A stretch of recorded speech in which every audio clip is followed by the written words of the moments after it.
Ahmedbot says 637, 55 milliseconds.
Alright, it's a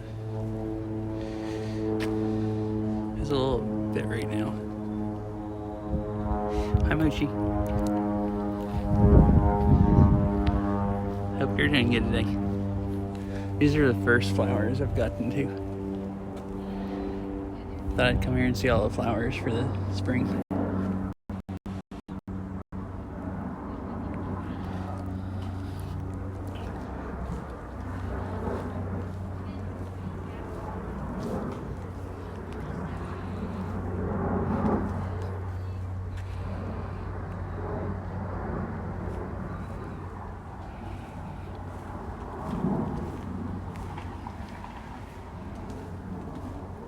So I think this is a trail that goes this way also. I've never walked out here.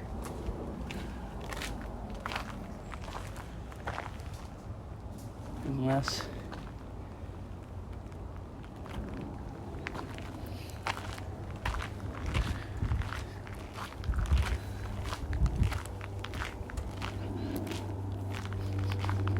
I'm at a big garden in Seattle.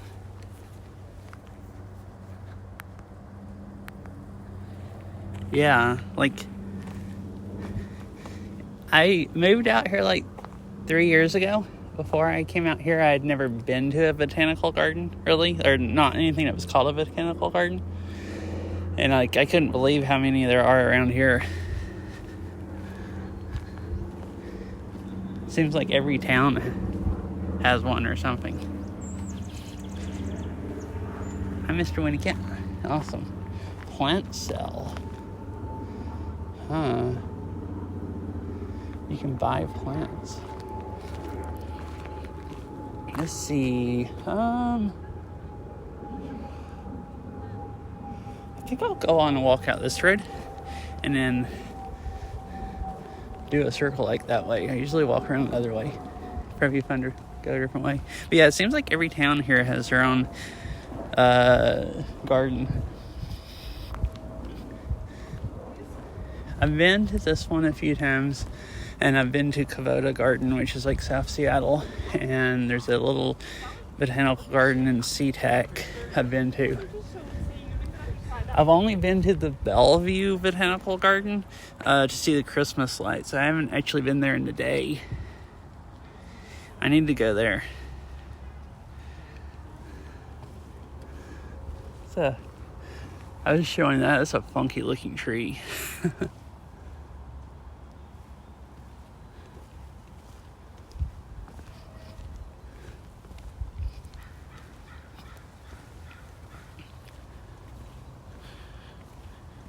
Oh, nice.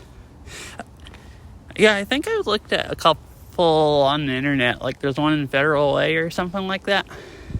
I hadn't been to any of those.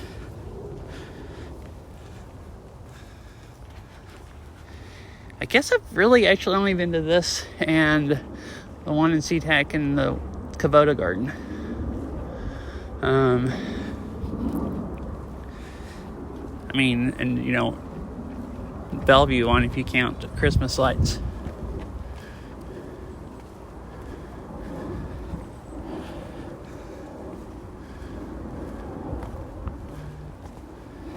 Man, why is the cell service so bad? Oh, is this open to cars today?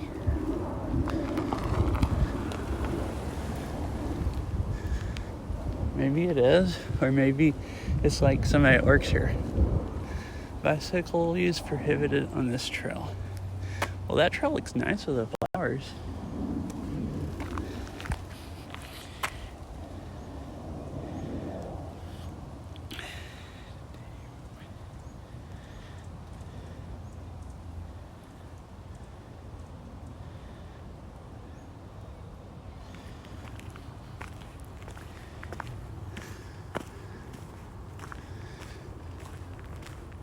I've thought about riding bikes here. I couldn't remember how long it is. Looked at the map back there. It said the trail you can ride bikes on is 2 miles. So it wouldn't be a huge bike ride. But I could like ride it twice or ride on some of the roads around here or trails. It'd probably be fun.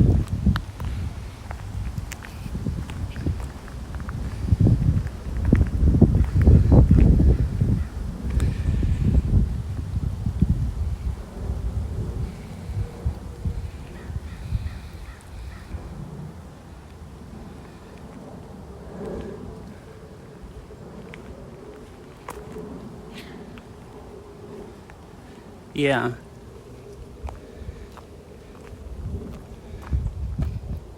I thought I would walk around here, maybe kind of do the loop, so like 2 miles, maybe walk on some other trails, so 2.5 miles or something. And then there's a trail that goes over where you can see the lake. Something just moved under these. I thought I saw it. Maybe it's just the wind blowing them. Oh, no, there's a bird over there.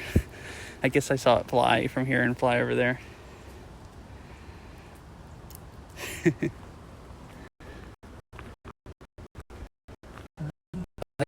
I'll go down the stairs. So I'm sorry if it looks kind of bad. I don't have good cell service in this specific part of the garden. Once I get a little ways up, it'll be better, and it's pretty much better everywhere else. I noticed that last time it kind of dies a little bit here. Is there Japanese maples or up the road? So I'll walk over here a little, see what there is to see.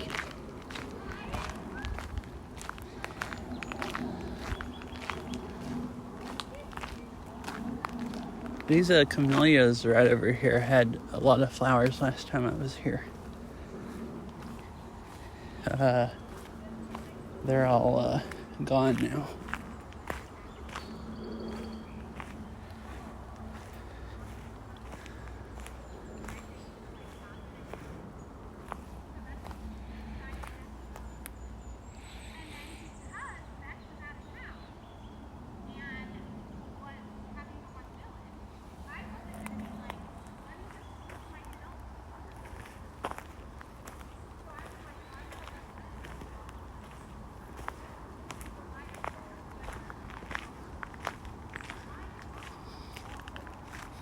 Wait, so are you in this area, Moshi? I mean, if you don't mind saying it. If you want to say. If you don't, that's fine also. You were saying there was a lot of gardens.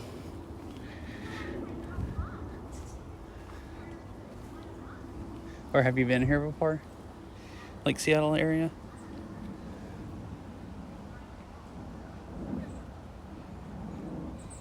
Oh, nice. Okay.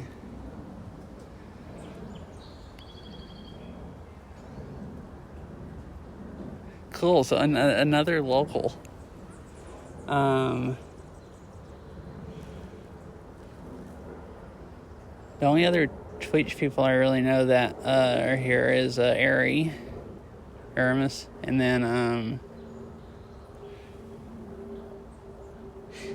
okay, yeah, this is it's like right south of where 520 comes over and gets to Seattle. Yeah, and then Naruto Desi, I don't know if you know her. She doesn't stream Beat Saber as much as she used to, but she does Beat Saber still occasionally. She's also here. Yeah, I guess so.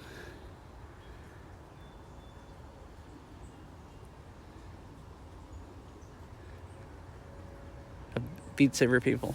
Mm-hmm. She's done a few IRL streams and does Beat Saber occasionally, like Mixed Reality.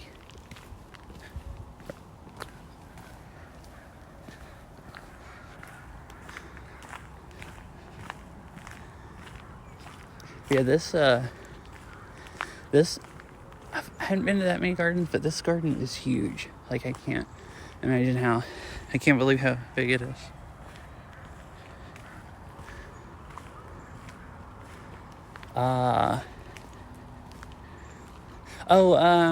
He doesn't stream, I guess Ari doesn't either, but Is That Chicken, if you know him, he hangs out in my stream occasionally.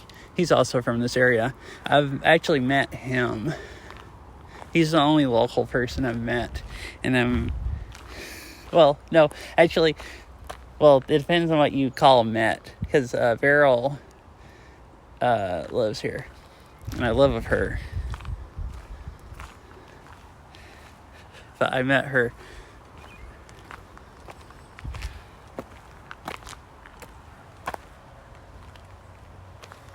Beans? Oh, like what I said? Oh, I said like stream beans? I know beans. But yeah, I said Beryl. Is That Chicken? And then the other one is Beryl. Beryl VR. It's like Beryle VR. She doesn't stream anymore. So I'd be surprised if you've ever... And doesn't really watch Twitch either, other than occasionally show up in my chat. So I'd actually be surprised if you knew who she was. But she used to stream Beat Saber a lot.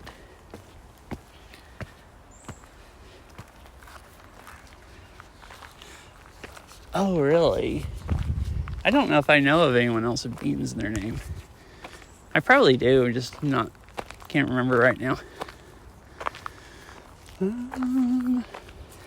There's so many trolls here.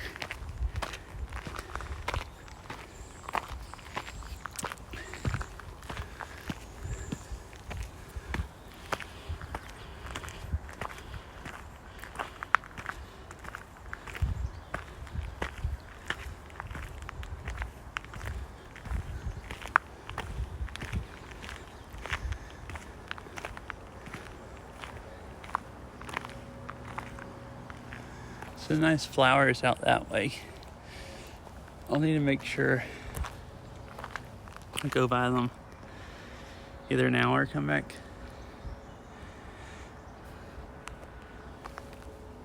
On some of these trails on the way back. I think those go down to the other kind of loop. So I think I'll maybe go by there on the way back down the garden.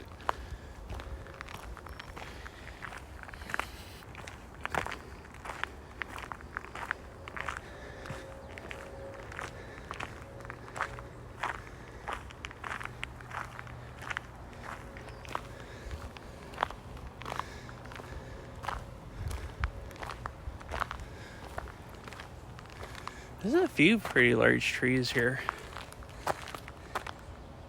Like that, and then there's one like right there with a pretty big trunk.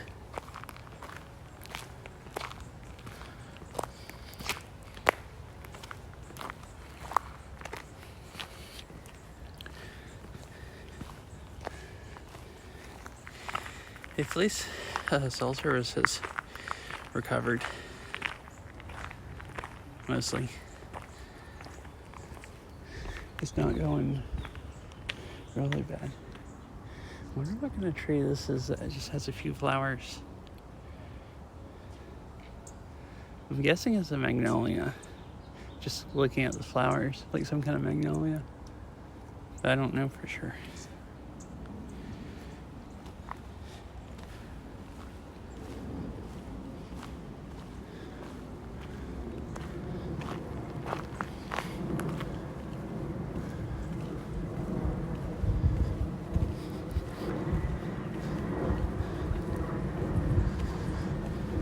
Follow path to see. Oh, that sculpture thing is what that is.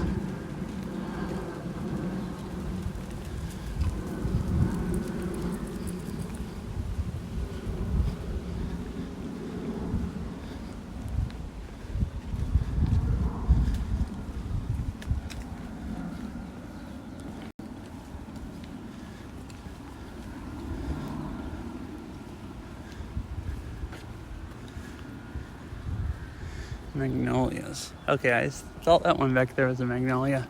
That makes sense now, because this has a couple flowers on it.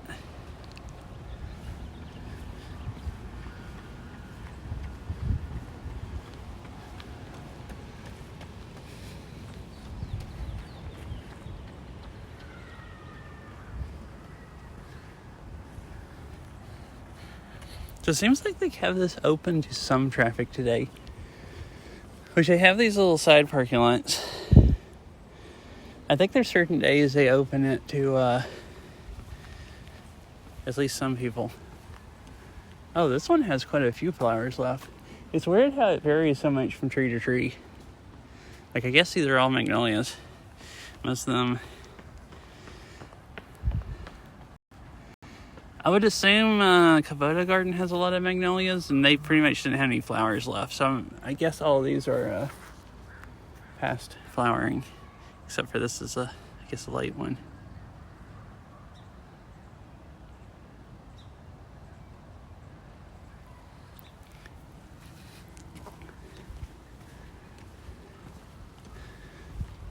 I haven't gone here as much because it's further away.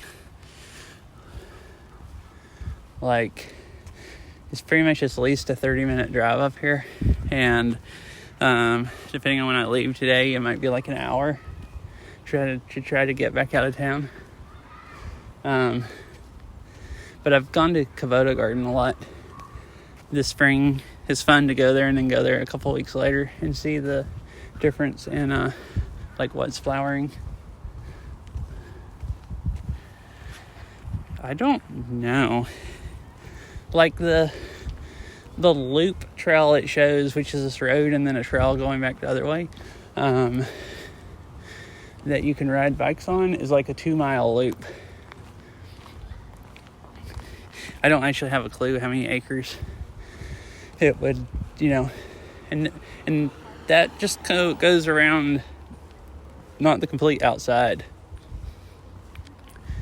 It's just like a kind of larger loop trail.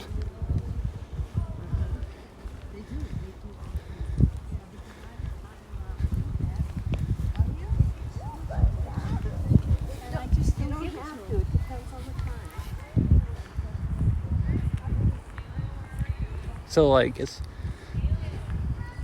pretty large.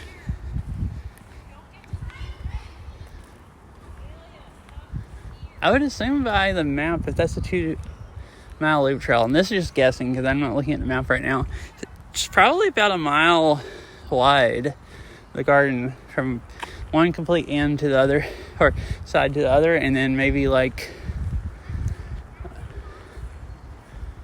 a mile and a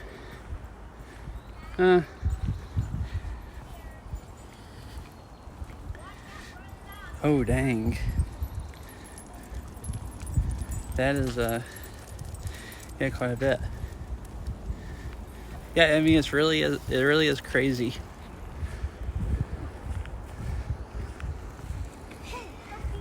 Like some of those trails I cut back on earlier, I know kind of where they go because I've seen them before. I've been down some of them before, but I haven't been down near I think this is like my 4th time coming here.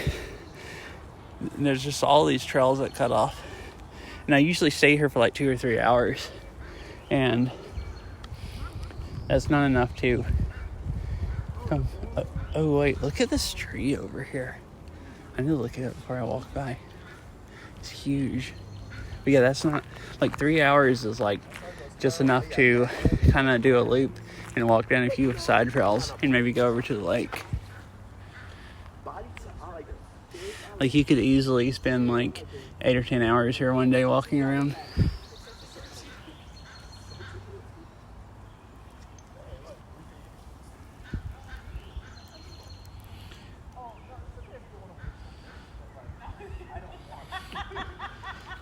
Probably can't really tell how wide that is, but the trunk is wider than my wingspan. Like if I hold my arms out, like definitely.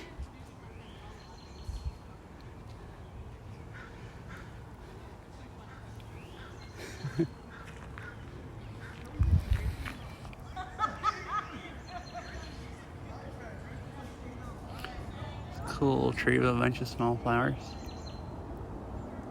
Wait, look at the sign. Somebody stuck sticks all through the pole to make it look like a tree. I just noticed that after standing there that long.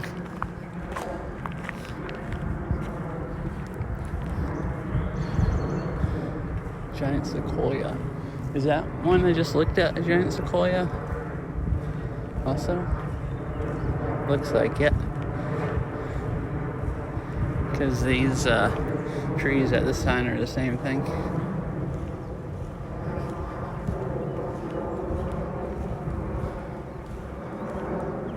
Looks like a bunch of them over here.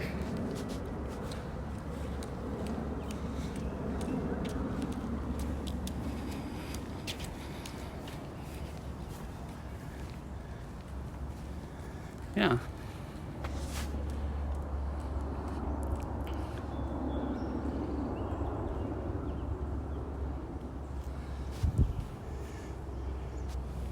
And look at these at the edge, like they have so many limbs on one side and the other side's just like barren.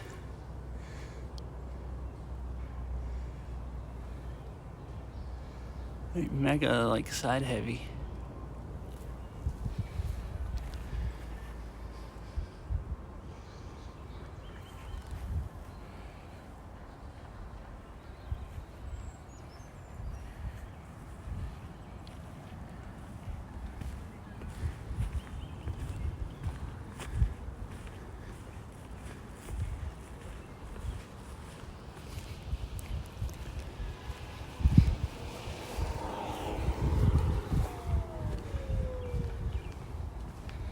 So I need is just a one wheel. You can cruise through here, but I don't I'd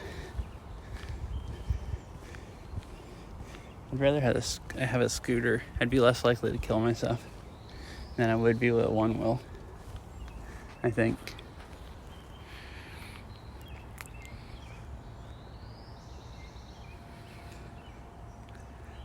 It's cool with the hanging down like yellow flowers.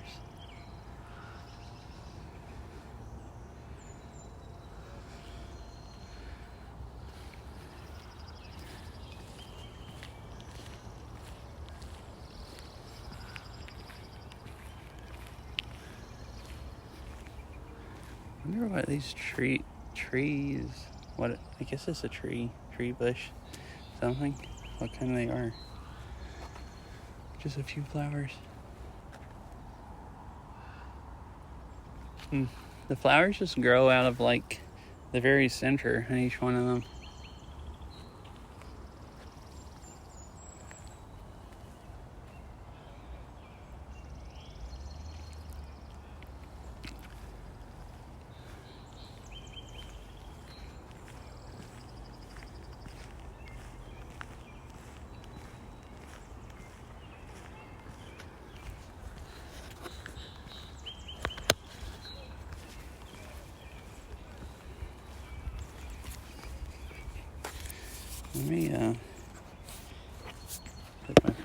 car's charging. I might be here a while, and if I let the battery die too much and then charge it back up while streaming a while, it's gonna overheat. Actually, probably won't, because it's like in the low 60s today. It started overheating last time I was here for like 2.5 hours, but it was like in the 70s that day.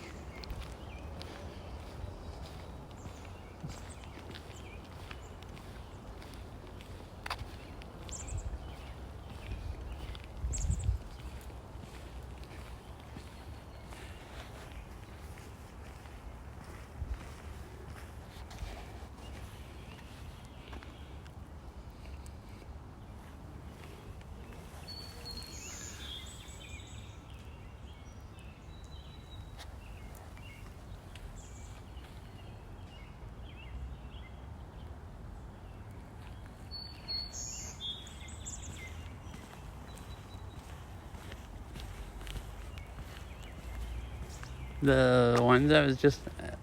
Oh, hi, Standy Dan. What should I say first? The yellow ones I was just looking at.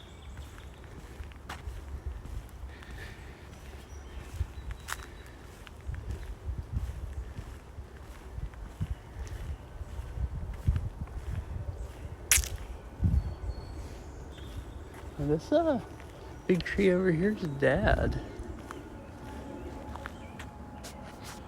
See? I guess it's the same kind as the other ones. That one just died. Oh, there's I think that's a camellia that still has a few flowers left on it.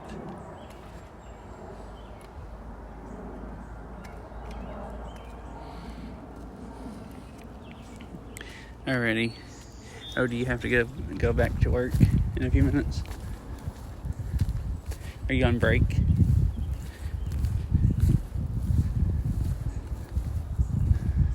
Yeah, I think this is a camellia. It's like a few of them still have flowers, even though most of them died like a few weeks ago going by the other garden.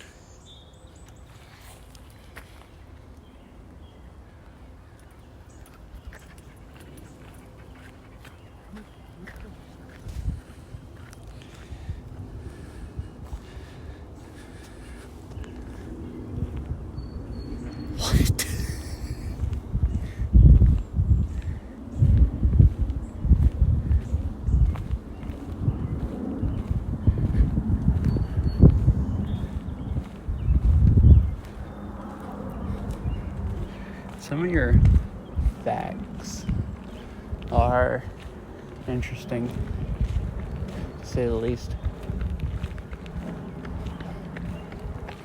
It's like some stuff I've never heard of.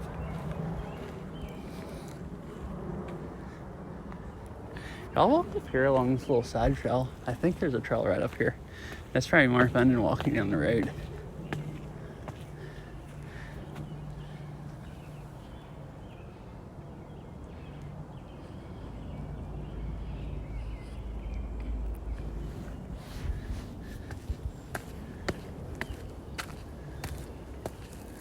Oh no, it just comes up to a bench. I wasn't paying attention to that trail, if one cut off up here or not. It's just come up to a nice bench. You can like look on.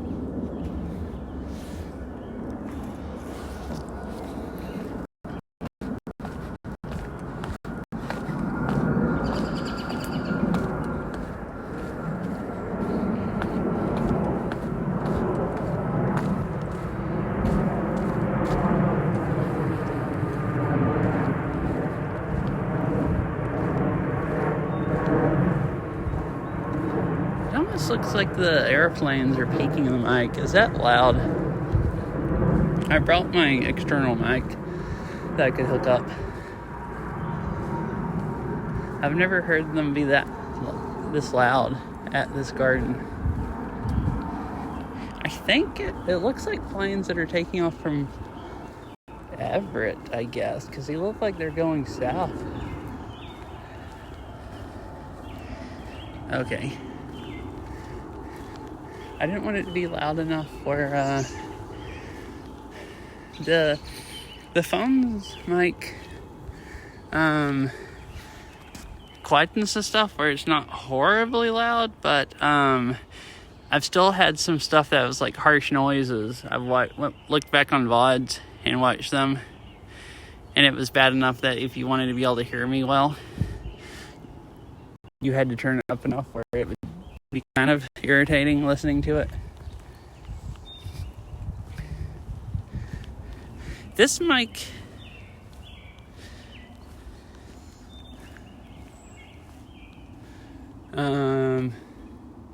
oh, this looks like a nice trail. There's flowers all down it. Alright, cool. I think the phone's mic has better quality, and if I hold the phone, if I keep it close enough up to my mouth, you can hear me good. I kind of like the way it sounds more, but if there's any noise, the wireless mic is nicer. So that if I think it might be windy or noisy, I try to just take the wireless mic and I just switch to it if people say it's bad. So that's why I was asking. I need to make sure I go around this way on the way back. Any final facts? Okay, what facts do you have about this, Dan? Can't believe I'm doing this, but and this one's really grown over sideways just to get light, I guess. It's growing out from under the other trees. I believe this is a rhododendron because the leaves and the flowers kind of come out in bunches.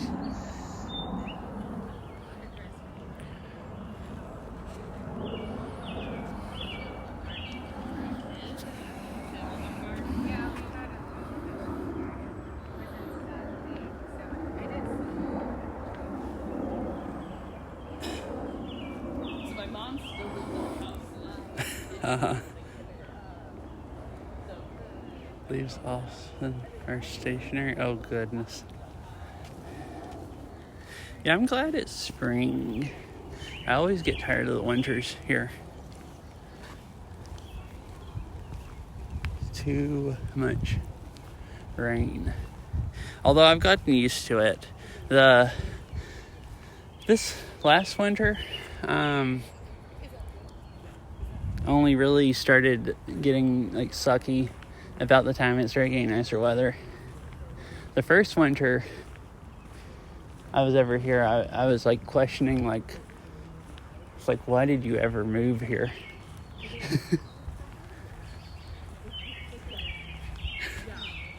Oh yeah, you're in upside down land. Like a lot of these are falling off. It's just there's a few that are like not really dying yet. No, it's like very like they're. I like these with the. They're like. Yeah, and they're making their focus on it. Yeah, like or my favorite is. I think it helped last year. Well, first couple of years, I didn't go outside unless I just had to. Which Veryl had a dog, and I'd take him on walks in the afternoon when she was at work. But he died last year. So this winter is the first winter I didn't have a dog. So I didn't go outside at all, basically, if it was bad weather, because I didn't have any reason why I had to. But then I got just so desperate from like not going outside for like weeks that I just started going outside even when it was raining.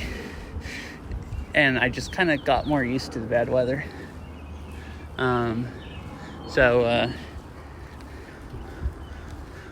I guess got more used to it because I just started going outside anyways.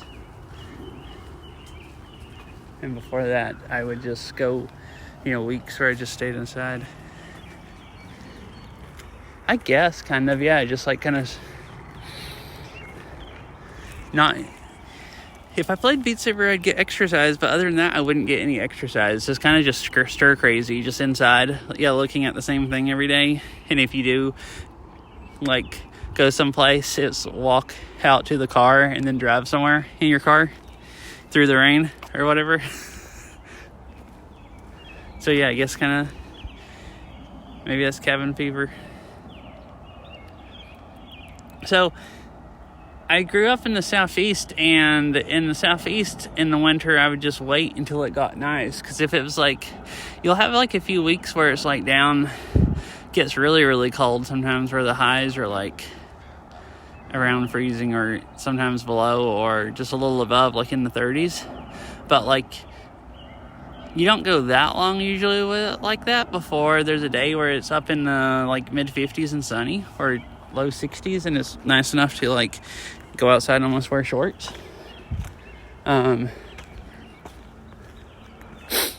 So, you know, never exactly got used to the cold. I just avoid the cold. I got used to the heat down there, like going outside when it's 95, but never got really used to the cold much. So this year, I guess I went outside enough to get used to the cold, where I'd stay warm enough where it could be like in the 40s, and I could wear just a decent jacket and didn't feel like I was, you know, absolutely freezing to death. I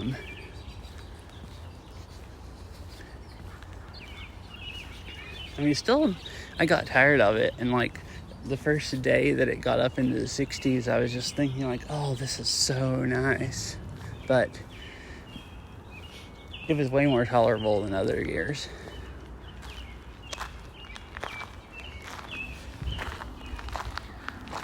So this area of the garden has stuff from other countries and stuff. There's a New Zealand area right up here, and then there's some stuff from China and Chile and a few other places, I think.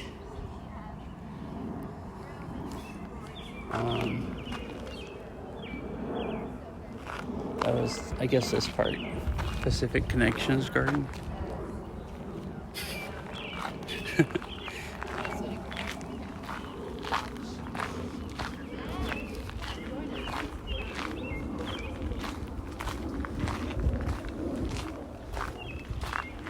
And there's this funky building with grass and flowers growing on top.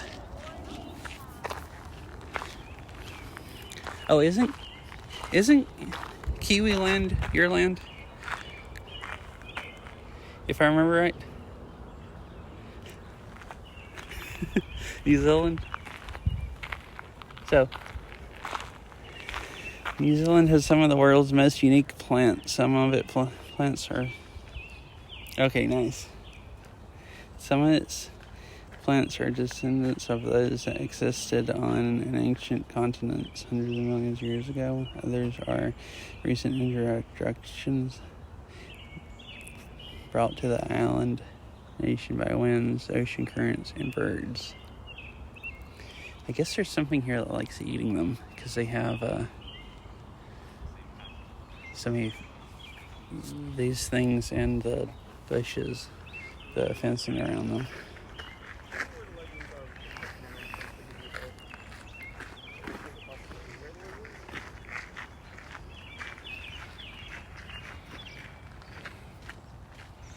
That's cool.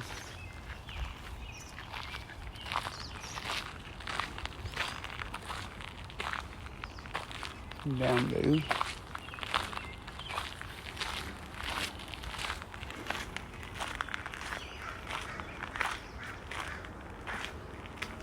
None of this stuff was flowering last time I was here. Oh, look at this tree.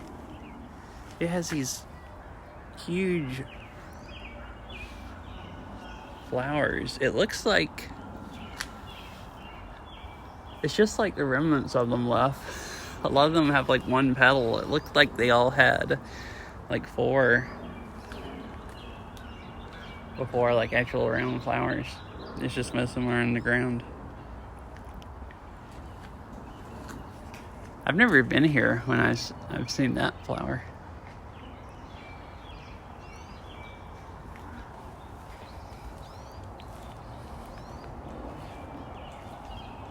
Which I guess I've never been here in the spring, other than a couple months ago, month and a half ago or something, I came here. So this is the second time in the spring.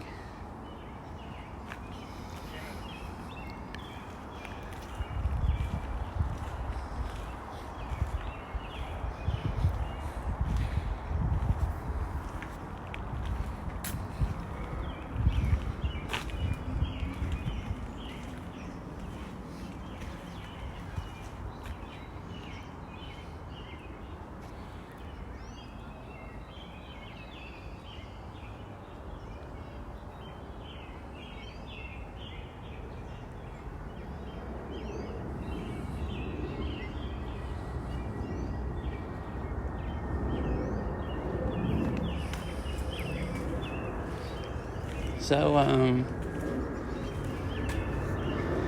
I've looked at this before. This tells about this area. It's all plants from places that have like similar rainfall or climates as like Seattle.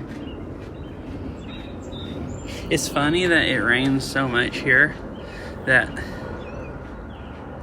Seattle's way down here. Like it rains a lot, but it rains so light that it doesn't actually rain that much compared to at least all these places.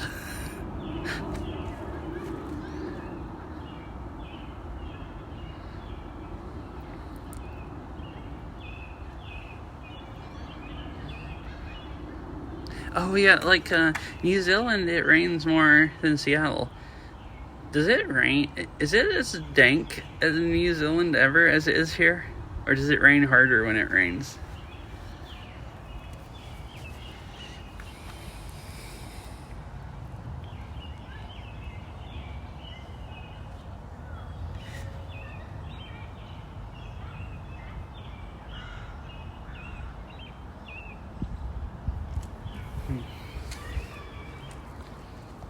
It looks like...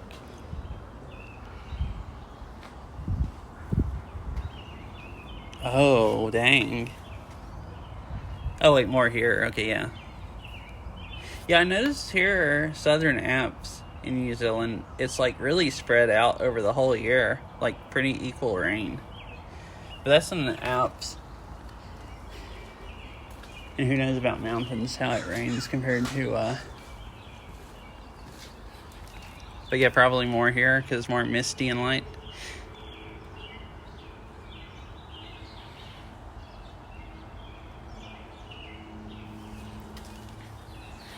Yeah, it surprised me how much it rained here, for how many inches it rains when I came up here, because it rains more in the southeast, like more inches per year. I think quite a bit more than here. But there's like thunderstorms and it rains really hard like a lot of the time. And it mostly rains, like it rains more there in the winter, seems like. And then in the summer you just have thunderstorms. But even in the winter there, it's not rain every day like it is sometimes here.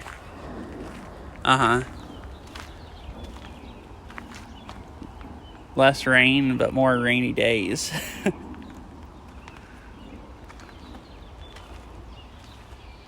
These things are popping off, like growing over the trail. Whatever they are. I guess that's something. I can't read the whole thing hardly from the... I was trying to read it under the... I forgot I have a hydro flask that doesn't seal up completely in the top. I was bending over to try to get that, to try to read it under the leaf, and then until I felt water just pouring down my arm out of the side of my back.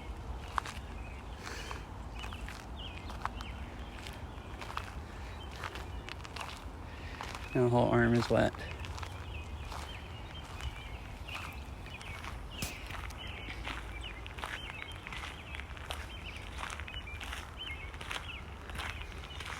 And this is stuff from Chile. It looks pretty cool also. It's really interesting stuff.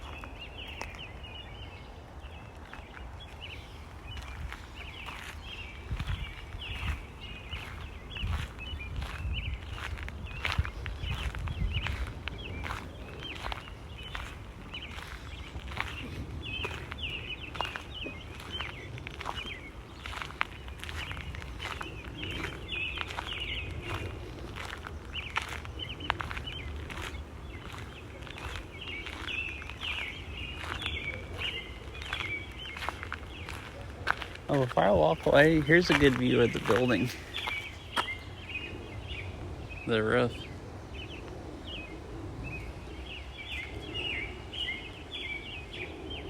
Kind of cool with the grass.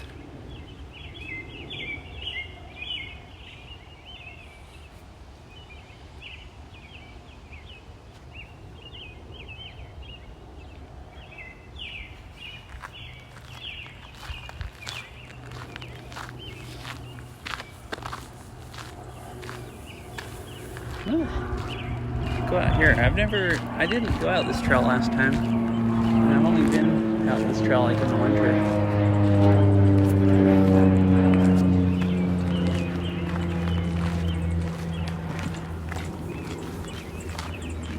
So I don't really know what it looked like this time of year.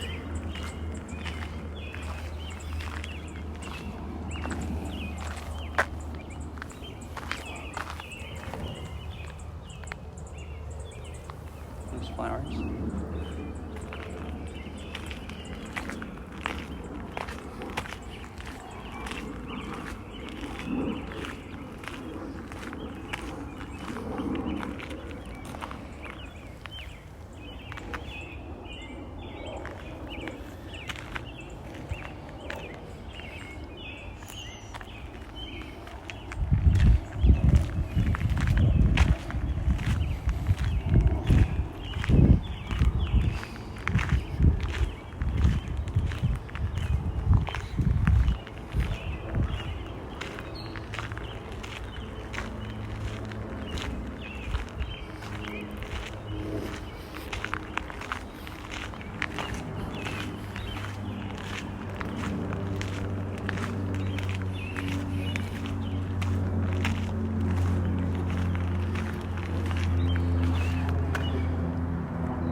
There's so many plans today.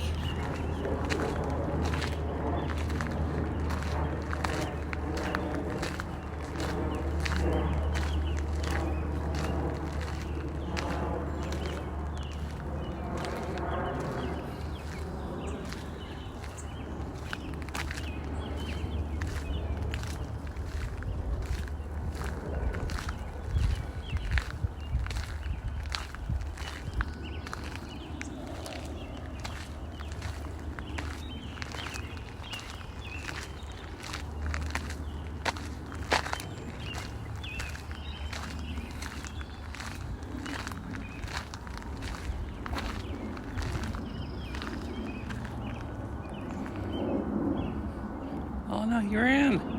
He was eating something. Doesn't want to get videotaped. Hi, chicken. Good. It's really nice weather, so having fun.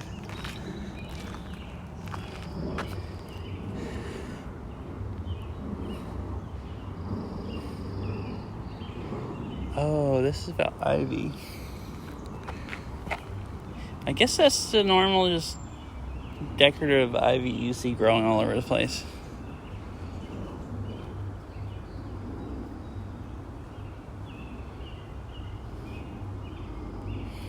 How are you doing, chicken?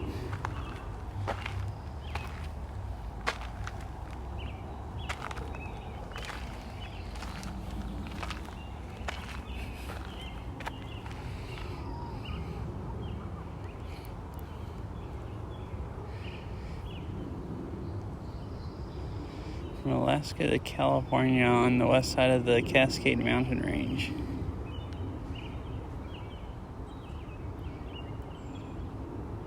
Oh, really?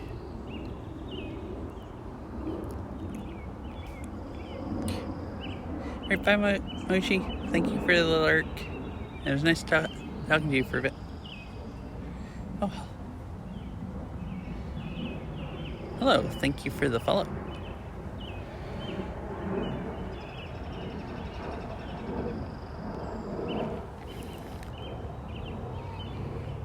So why are you upgrading it? Just because you it won't run current games anymore? Oh, I remember you were talking about it. It's like pretty old, if I remember right.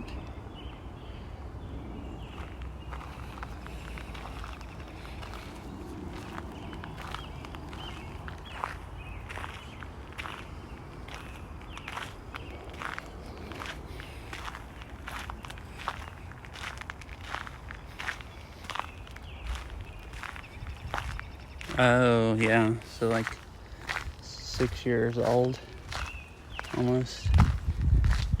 And it's horrifying thinking about 2019 was 6 years ago. I had to think about that for a minute, and it shocks me sometimes. It doesn't seem like that. Oh, okay. Yeah, so it's really outdated now.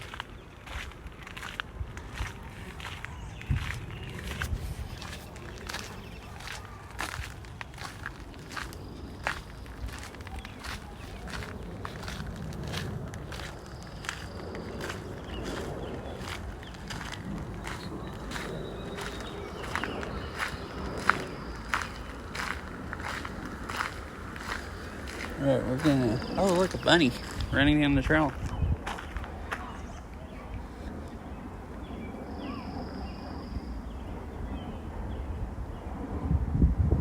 Oh, you're gonna get a... I haven't researched current... But that looks like a baby bunny. It's so small. I haven't researched current processors. I don't know anything about AMD's or Intel's new stuff. I don't know anything about... I didn't research anything past when I got my 5800 I have.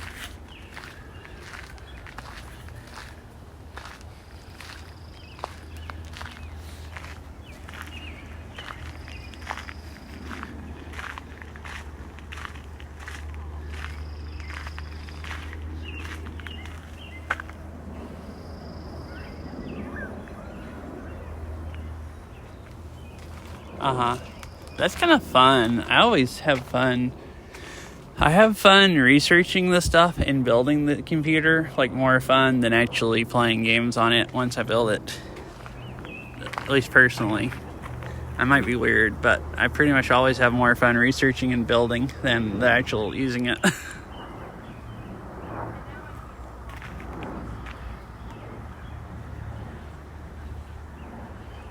Oh, really?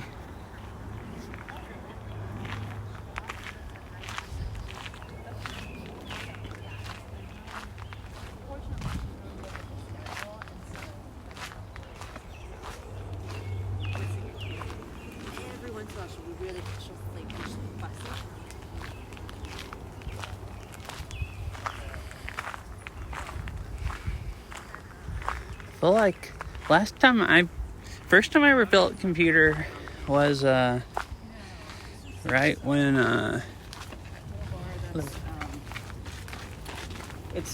my first computer I ever built was right when AMD's Athlon 64 processors came out, the 64-bit ones.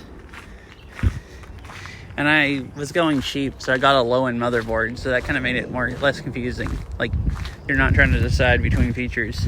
You just get the cheapest one. And then I got an Intel. Next one I built had an i5 processor in it, and that wasn't that confusing.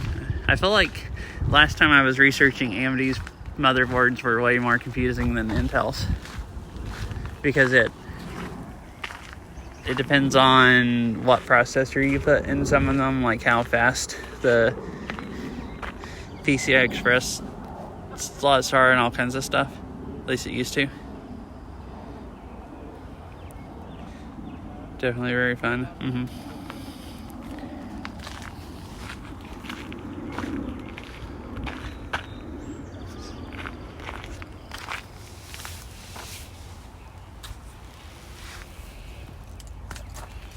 Yeah, too bad they don't let you just stick processors in.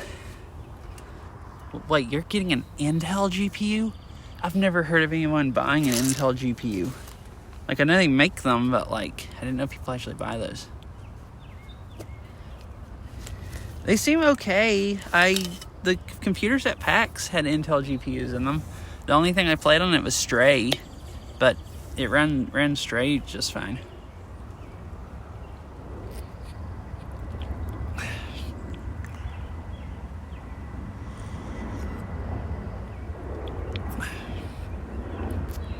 $580. I don't know anything about them. That doesn't tell me anything, but it's... Oh, I see. Cool.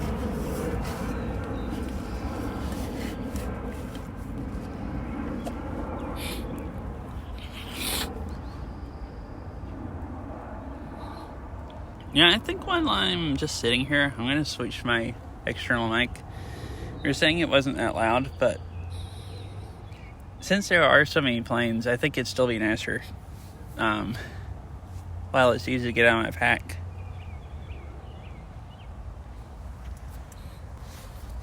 So, I'll sit the phone down like that real quick.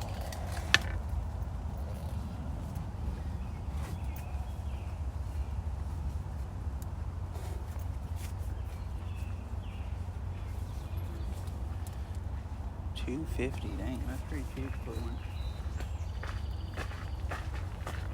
Hello.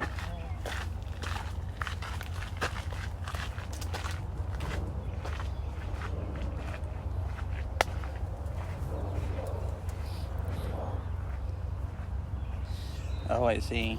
So they're like out of stock, I assume. So that'll actually be hard hard to buy one.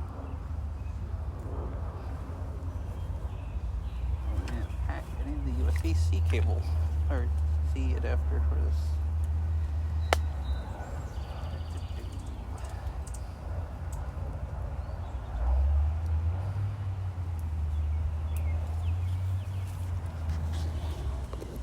Let's see.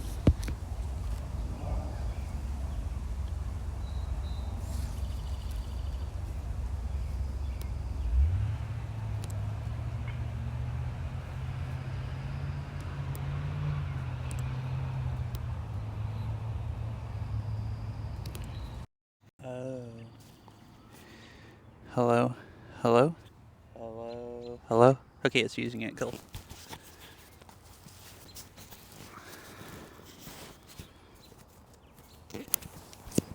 I'll just look. This just outs me as being a streamer just a little bit more. Because then instead of walking around suspiciously looking at my phone, pointing my phone at stuff, I also have a microphone that I'm wearing. That's the other reason part of the time I don't use it. I don't get as many creepy looks. If I'm more incognito.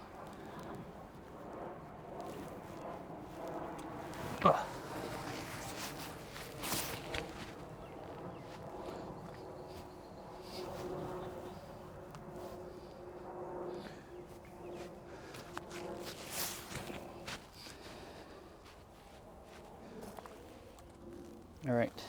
Hello and bye.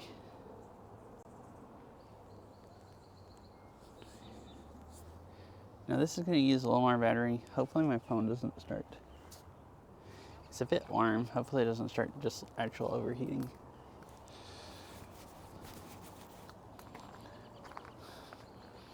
Is this battery pack still? Okay, most of this battery.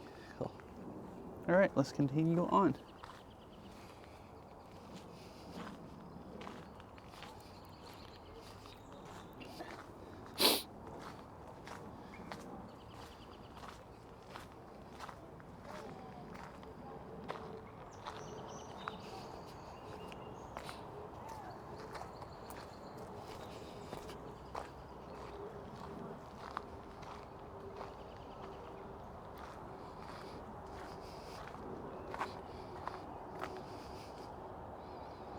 Oh wait, I just saw that message because my, every time I connect this mic, it starts sending TTS to it. The app gets confused instead of my headset. We don't want you to look like a weirdo pointing a camera in your face in the middle of the park. Might keep using my RTX 2060 until I get a good deal. I guess the 2060 is just on the low end, but okay still.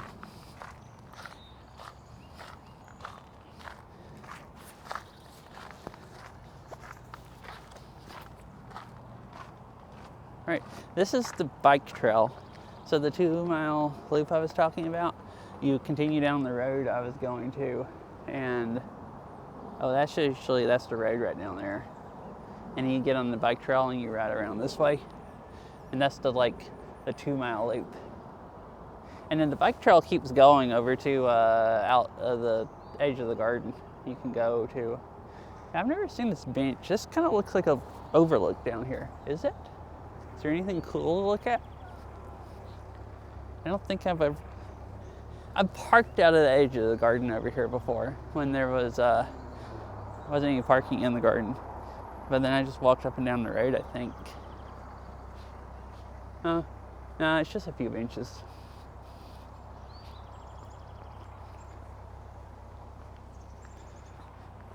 You should go. It's a ways away for you, but you can just go when you have the whole day, because there's lots and lots and lots of stuff to look at. Like, you can definitely walk around the whole day.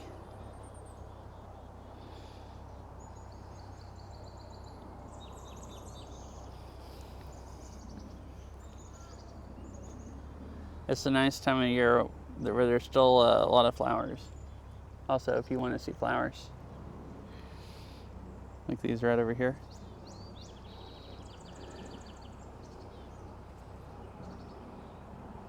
Oh, is that saying you want to go?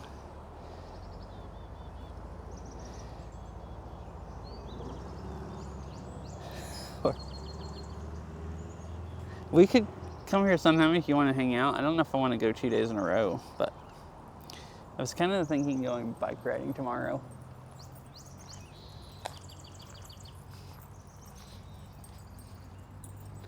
That must be a professional dog walker. Has like a herd of dogs behind them.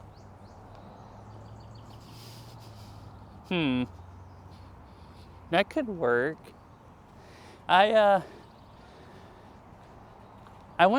came here like a month and a half ago because I had never been here in the spring. Maybe 2 months ago by now. And then the camellias had really nice flowers then. And I figured the azaleas would this time. I haven't actually walked by, or not azaleas, rhododendrons. I figured rhododendrons would be about peak right now, which I haven't really walked by very many. So we're gonna find that out later because they're all down here more. I kind of skipped them. So I was kind of planning on at least just coming today, but I wouldn't mind coming here a third time. It could be fun. Hey, if you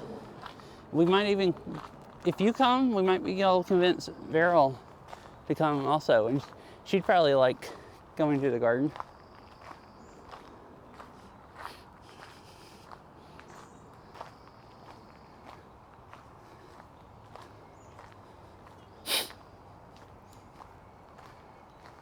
Well, look at this spiky tree. Whatever the heck it is.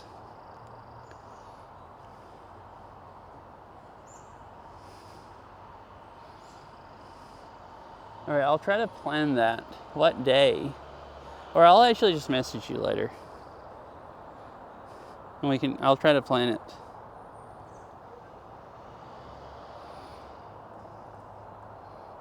Your new Christmas tree.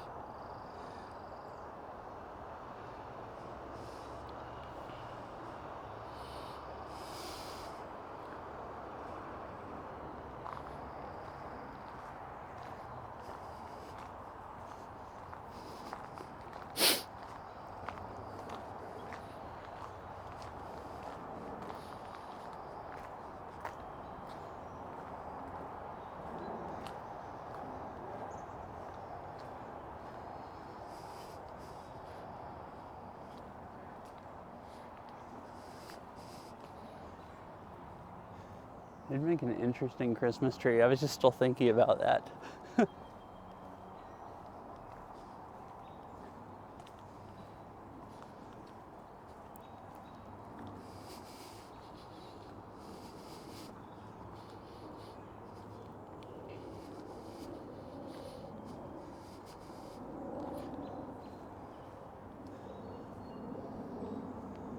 And it's like perfect weather today just to be walking around.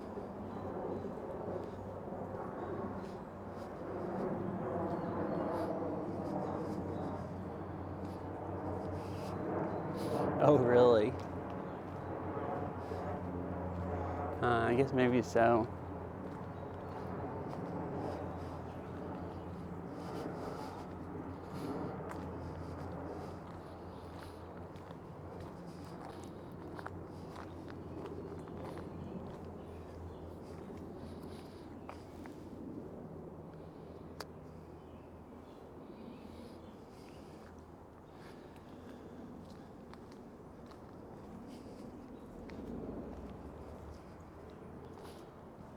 I'm scared of the little bird. Spindle trees. I guess that's what these are. This like the little one. And the big ones here.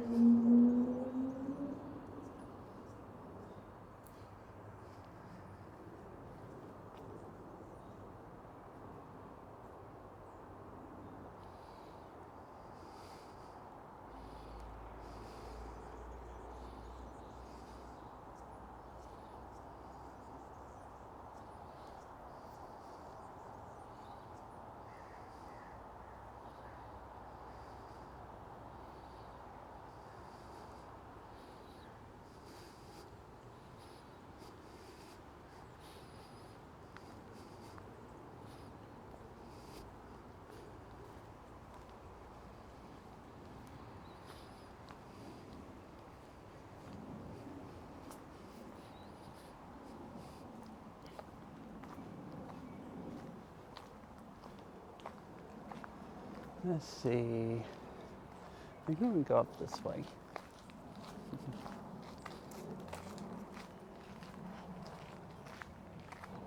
I think that other little path that cuts off that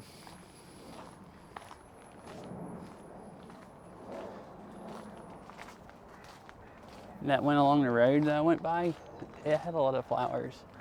So I think I'll head back that way. I don't think there'll be that many flowers down here. No, I don't know if there'd actually be any before it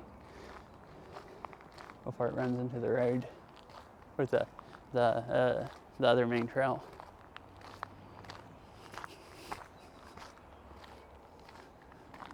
This is back up the buildings kind of on the other side of that had the grass roof.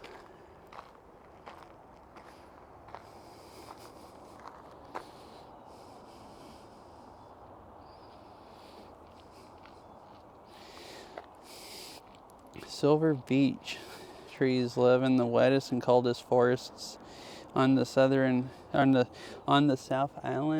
and are particularly well suited to our climate. Where the heck is South Island? Oh, it's New Zealand. Oh, so this whole area is New Zealand stuff, I guess. And not just the stuff near the grass roof building. That's cool. On your right is a herb meadow. These occur in gaps between forest on the South Island. They contain shrubbery and grass-like species, including many different species of herbs. It's on the right. Right's this way. I swear I know what right and left is somehow. Okay, on the left is the beech trees. Right here. And the right is the little bushes and grass. I turned and looked to the left for so long before I figured it out. I'm like, wait, these are trees to the right. That's what I was thinking in my head. I'm like, to the right, but there's trees to the right. And I'm like, oh, to the other right, you idiot. And I look over and it's like, okay, yep, bushes. Like it said.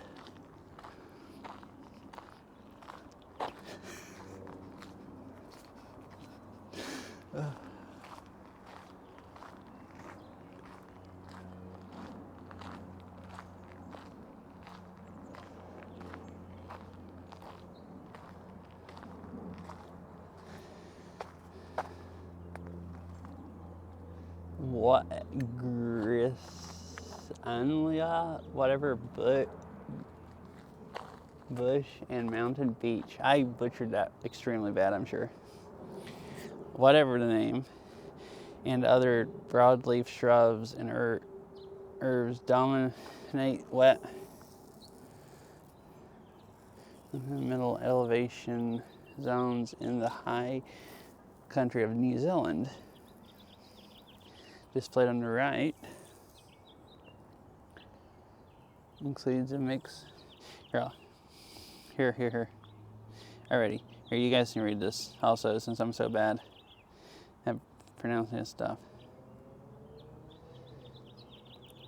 Includes a mid-sized species that creates a dense, lush greenery. Sharper mountain beech forest, beginning on the left, that occurs in drier areas.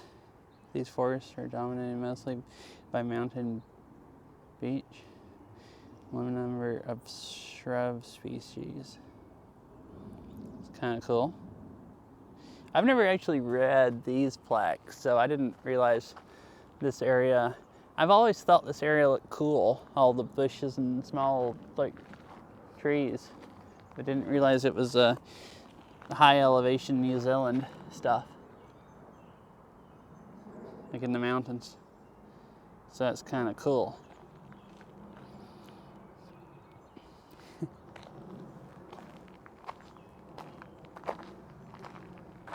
So that's a beech tree, and this is some kind of bush that I did not pronounce the name correctly, I think.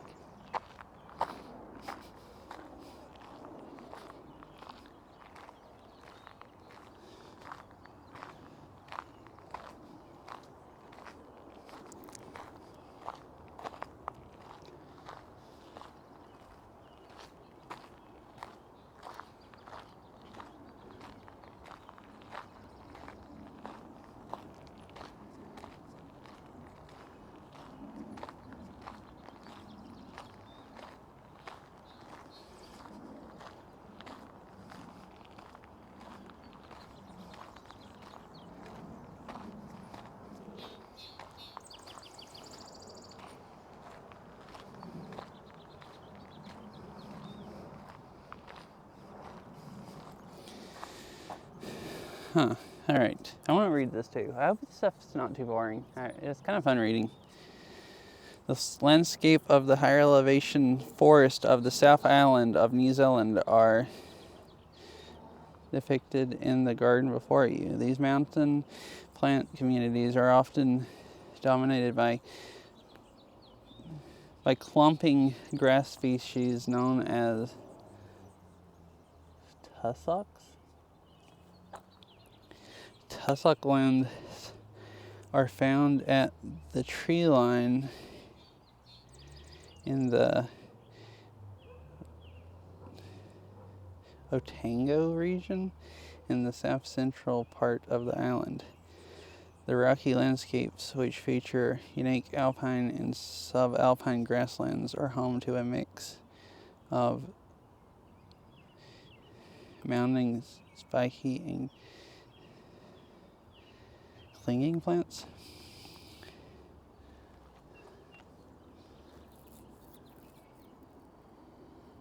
Landscape with higher elevations in the garden before you. So it's just, this is what higher elevation stuff would look like.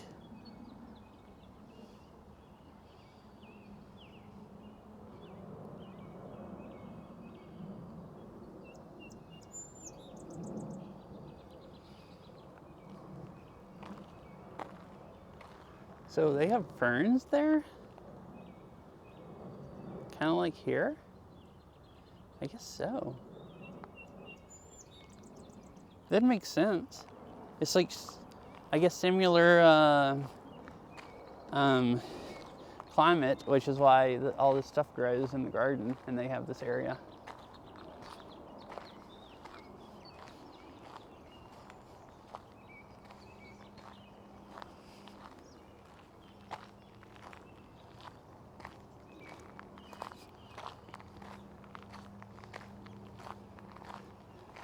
Oh, I got my trails mixed up. I should have went down one more trail, and it went to the gazebo, and then it had a trail going up to the one I wanted to run into.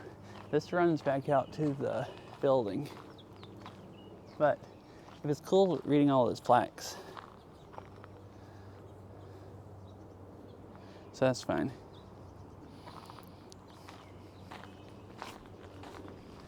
I'll just walk down the road a little bit until I get to where that trail cuts off.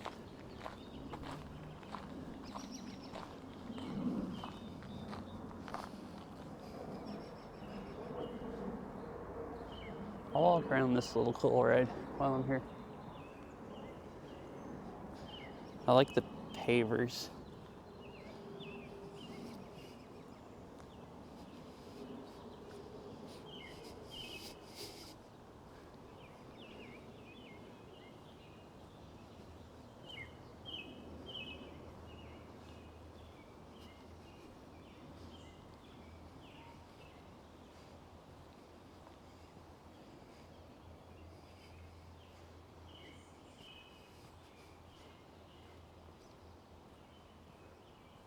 I think I'll use the restroom while I'm here also. I wasn't planning on coming by here, but since I am. I guess I will. So I will be right back then.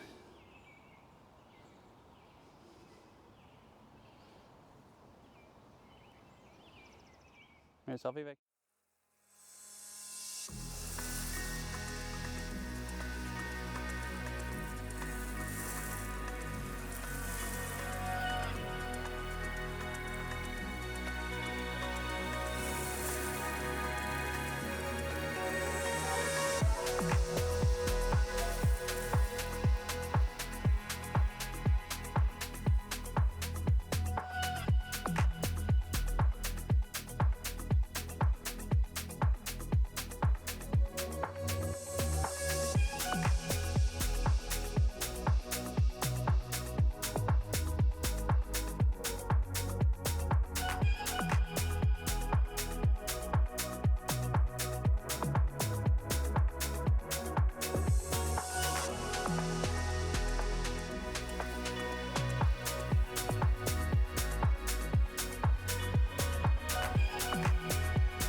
Hello, I'm back.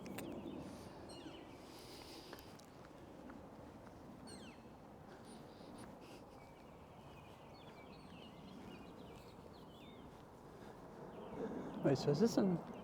I didn't read this plaque over here. Is this more New Zealand stuff? It is. All right, time for more reading. Maybe one last one. I think you're supposed to walk this way, because this one says welcome to New Zealand. I went through them all backwards. The landscape before you features 7 different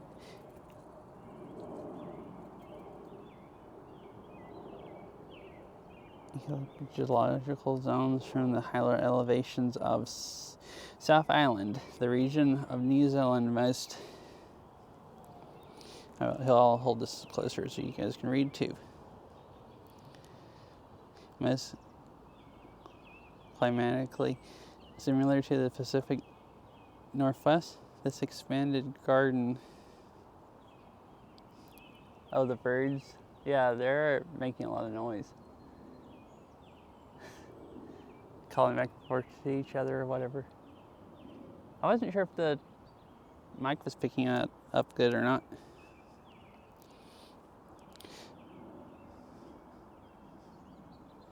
This expanded garden has its roots in the original New Zealand high country exhibit. That display, which was the Arboretum's first eco-geological garden, was supported by Dr. John and Mrs. Eve Ballard. Has been incorporated into the garden. Oh, so this is was part of a different garden. And I guess the Southern Alps, South Island, North Island, and the Southern Alps, the higher elevations, is the most like the Pacific Northwest. That's cool.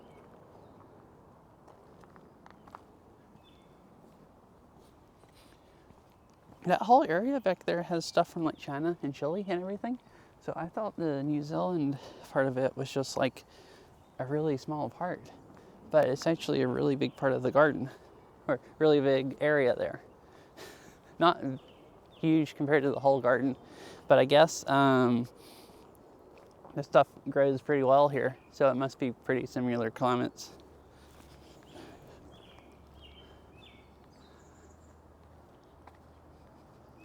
Yeah, I noticed that earlier. I was listening to the birds, and then a plane came over, and then that's probably the last time I said anything about there being so many planes, because it was getting hard to hear the birds over the plane.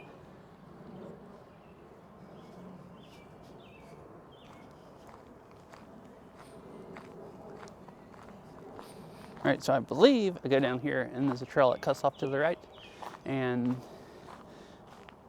looked like there was a lot of flowers down it, so I'm gonna go that way.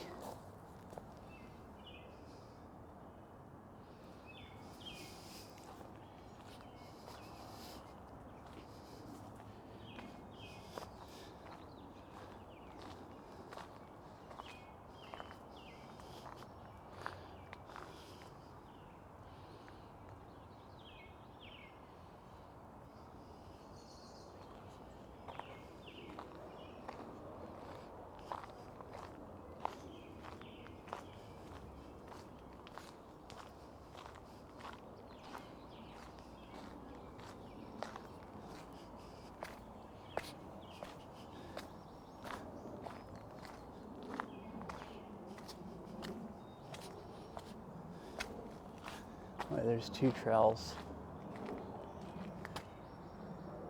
I don't know which one. I guess that one has flowers, so I'm just gonna say it's the right one. So this is like the other stuff, and this is where the whole New Zealand section starts. It's like a really big area.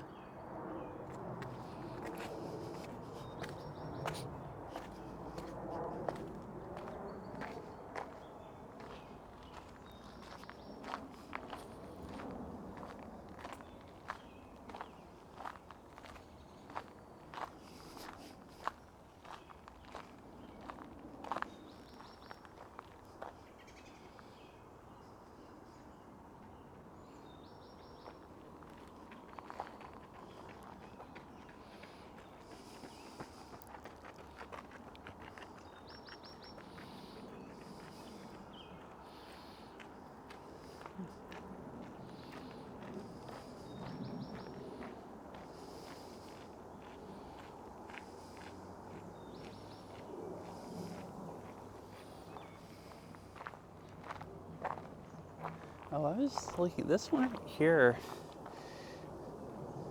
is not even quite blooming yet. So like, maybe I'm actually still like kind of early for some of the rhododendrons.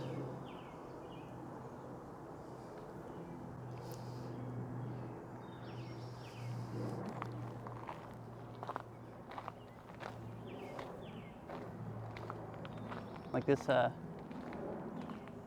bright pink looking one also just has a few flowers.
Oh no.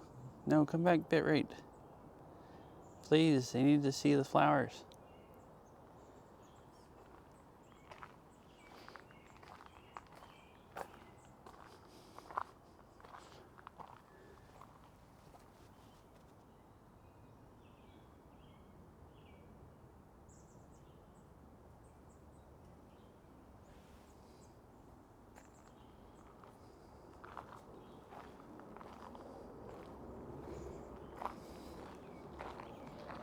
Oh, this is a cool looking tree. The branches that are coming off of it. Like really twisty, weird looking ones.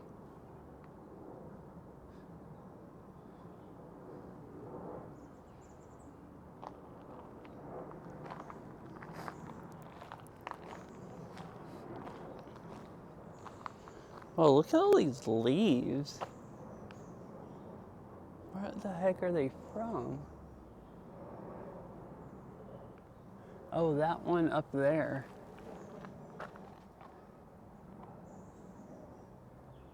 There's those big,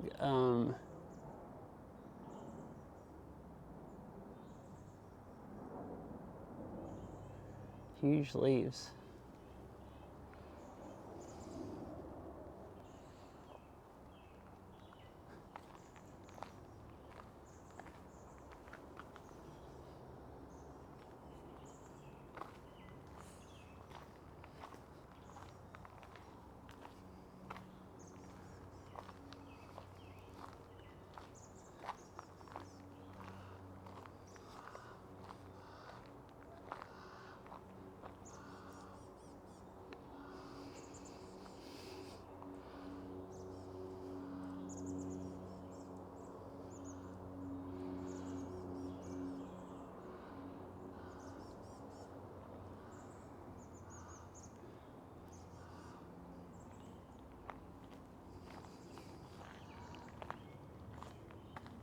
Some bird down here making a whole bunch of noise.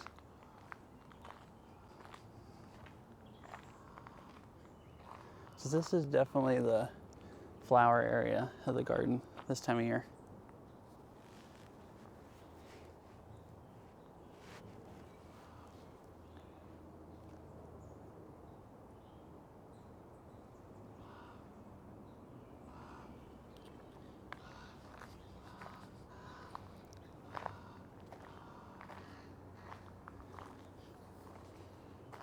Dawn's redwood.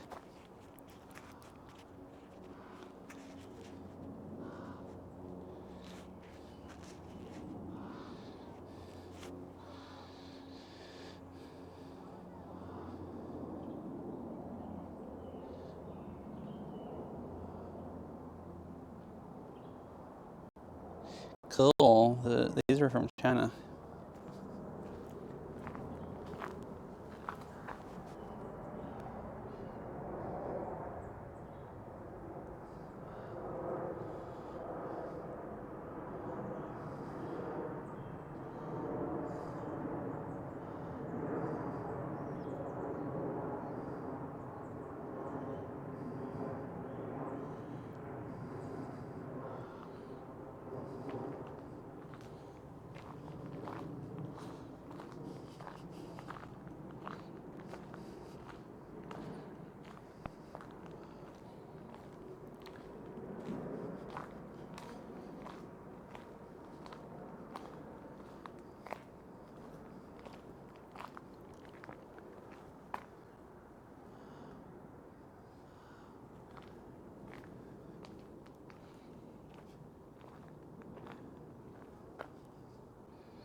Oh, so this trail right here that cuts someone on the right is the one.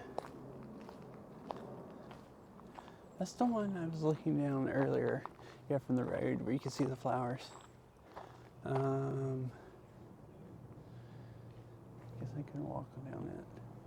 I think I will. Just walk right down here and look at the flowers and then go back. So I ended up going down the right trail, the one I was kind of wanting to when I saw this.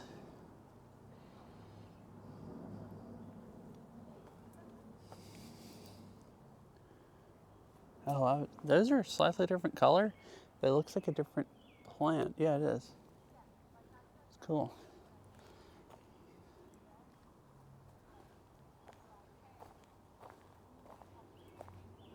Look, it's a bunny eating.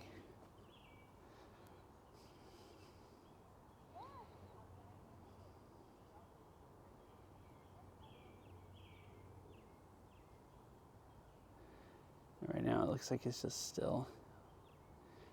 No, actually it doesn't mind me being here that much. It's getting more grass to eat.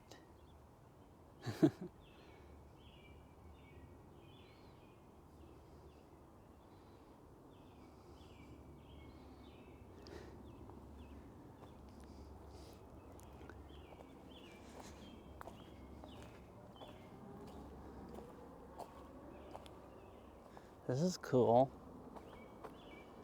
This and that white one look like the same.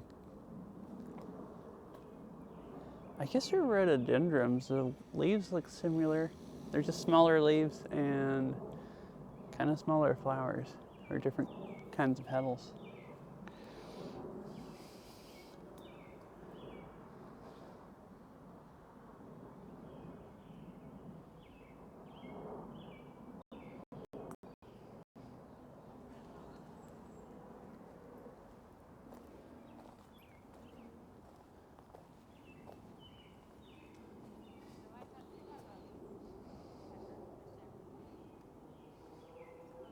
Most of these are starting to die.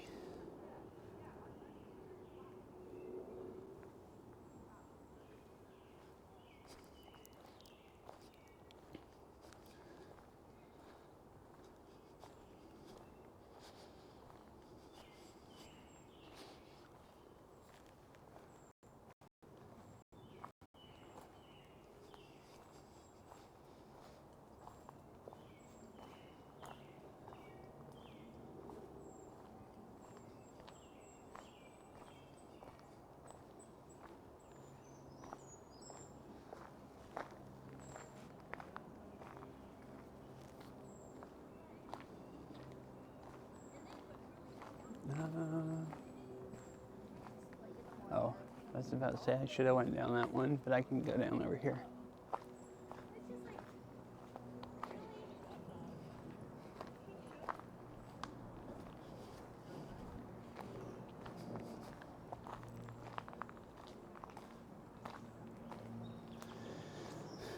Rhododendron gland. Yeah, I've been reading them. They're all over the place. They've been really nice, Dan. Like this one.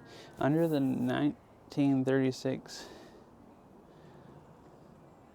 Homestead, whatever, master plan, this area was designated as a display of plants.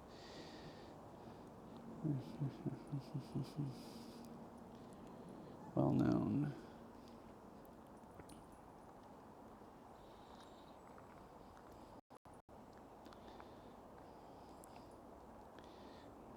That's cool. I can tell they're nice signs. I mean, they actually are. I'm just laughing because, like, some kind of clover, I guess. Looks nice. I'm just laughing that you claim to work on all the signs I go by. Or that you do. Claiming is being rude. Because you worked hard on them, like you said.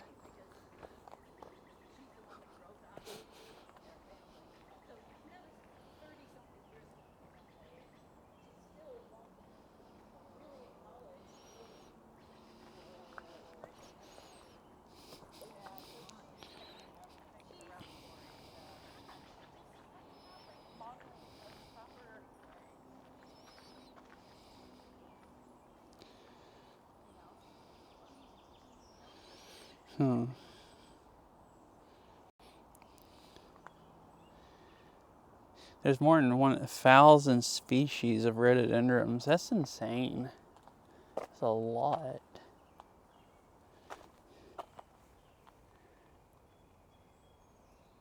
So how's work going, Dan? Are you surviving today? I guess obviously surviving because you made it back.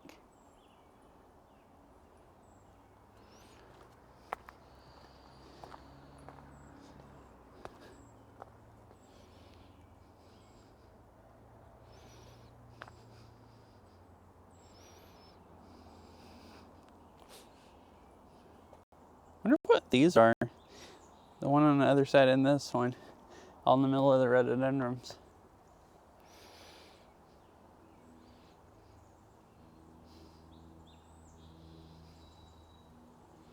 Oh.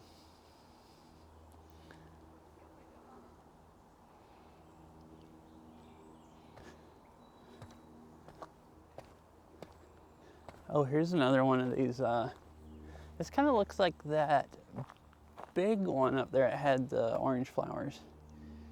Oh, actually, I guess it's different. It's different leaves. Actually, don't. I saw it, and it kind of looks similar, I guess, color-wise, but it's actually looks like a totally different kind of plant.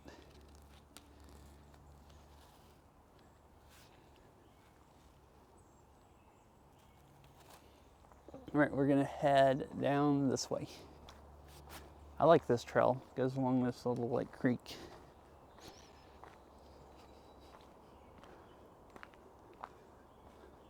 It's one of the other places with questionable cell service, but it's fun to walk down.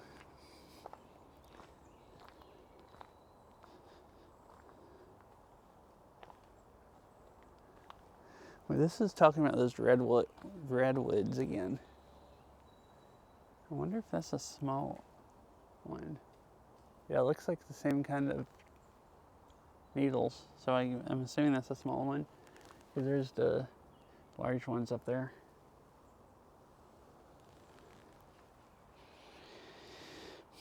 On your left and on your right are examples of plant species that were known. Fossil records until recently, they had been thought extinct for thousands of years. Thousands of years.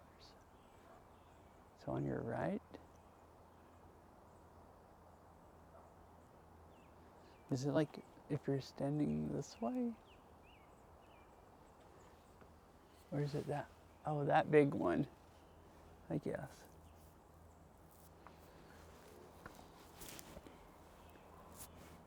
In the early living dawn redwoods were found in China in the early 1940s.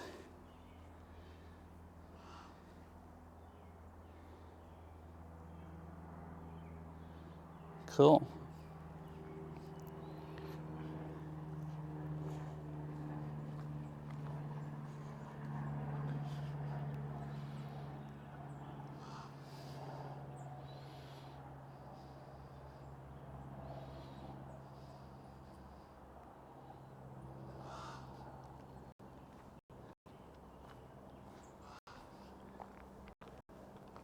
where that bird is.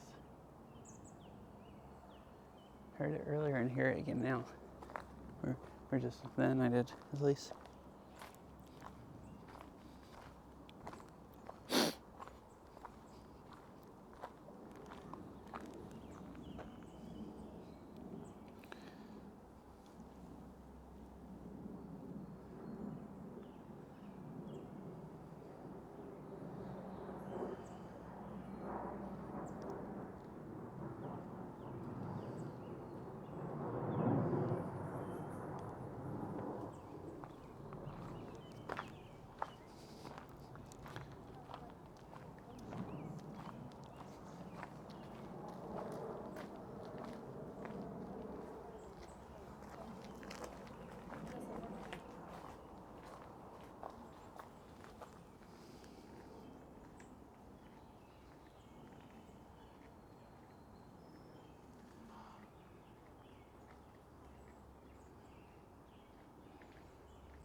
Oh, I just saw it fly away. It kind of looked like a. It looked. Oh, it sounded kind of like a heron. Also, it looked and sounded like a heron. I just barely saw it like flying through the trees. Oh, and look at this.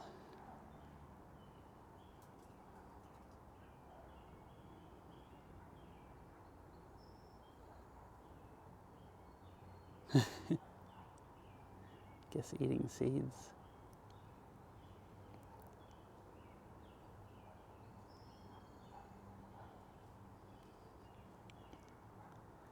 It's funny watching squirrels climb on little, really small branches.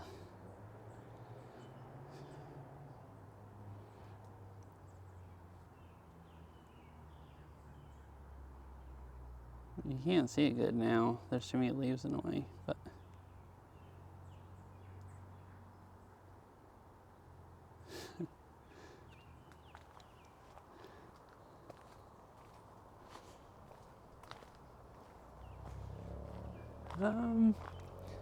Oh wow, there's freaking flowers both ways.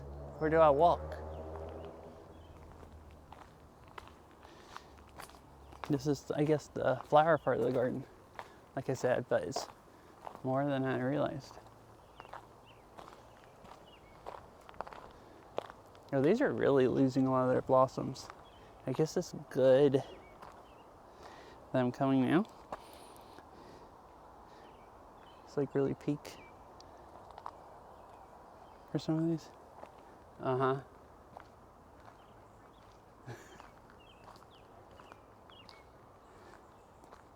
Really eating something. It was. Or it is. Probably still.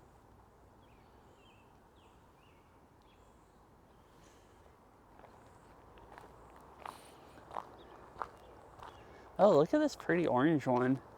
There's a yellow, some kind of bush down there also.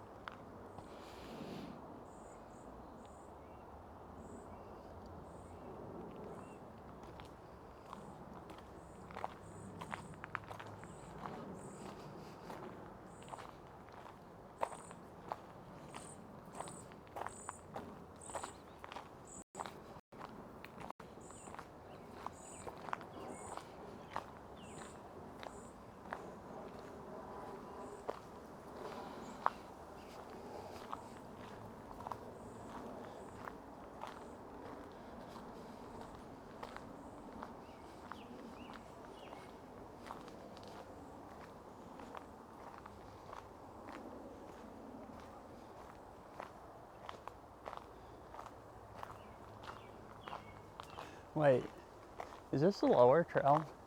Am I all the way back to the New Zealand area? Oh, I am. The gazebo's right up here.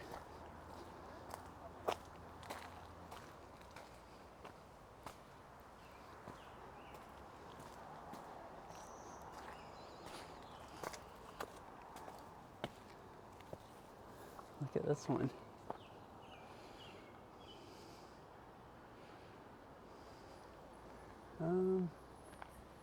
I'm gonna go back this way because we pretty much walked on that earlier, and I'll go back and look at these other, the rest of the azaleas. That runs into the other two trails that I'd already walked on.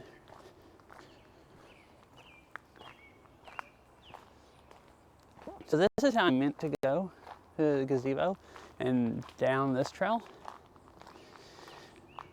I forgot there was another one on up that cut off, which is the one I took since I came from the road.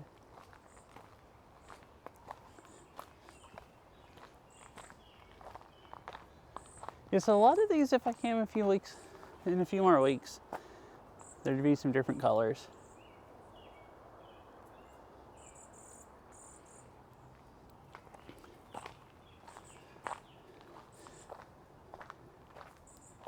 Yeah, seems unfortunate.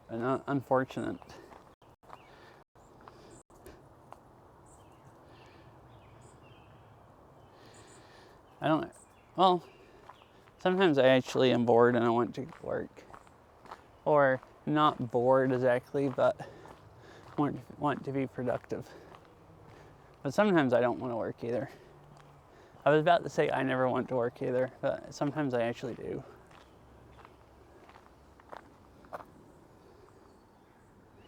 I really like, I don't know if the phone picks it up good, but violet or blue or something is really cool. Interesting color.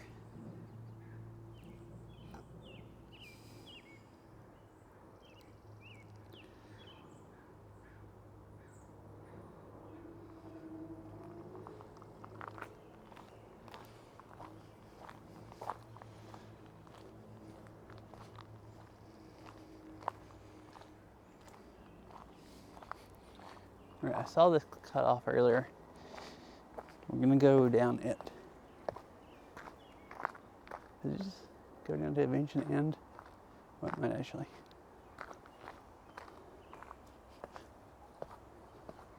Please do not enter. Oh, I guess people have been walking across that way.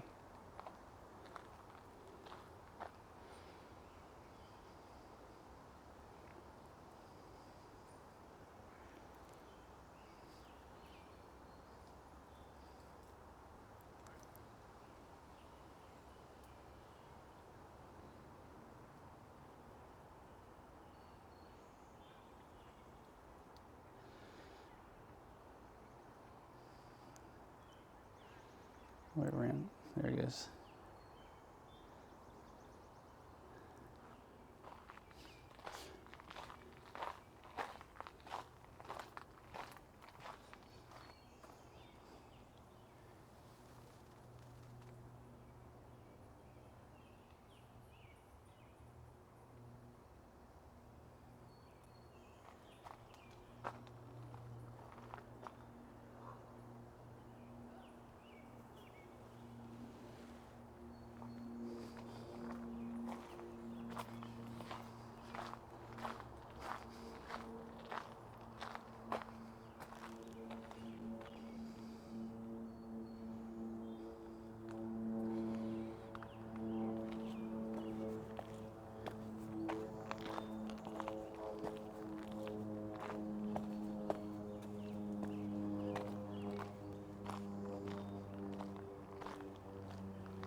Look at this little bush.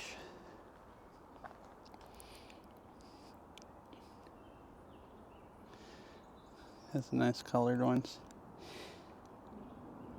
I guess I just like blue flowers, and I don't see that many.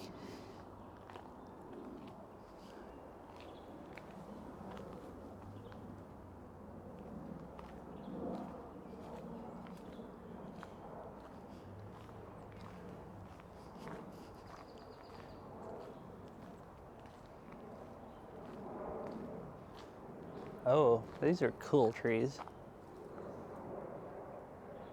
Oh, look at all the broken off branches on the ground.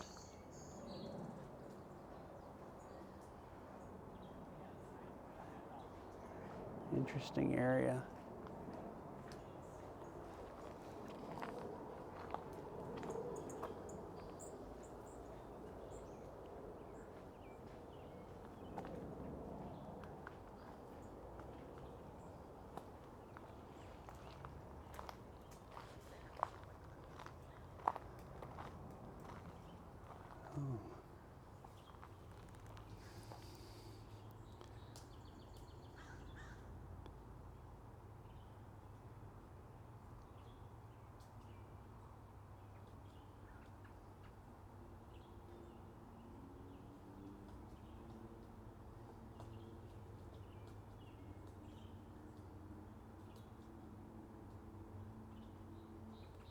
I don't know what kind of bird that is.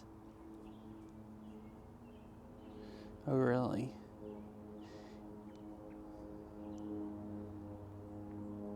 He has a very bright red head, like hair.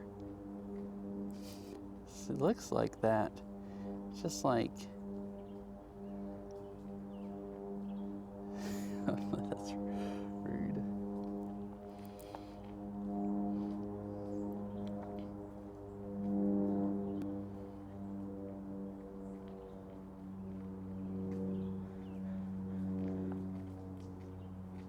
Oh, I see.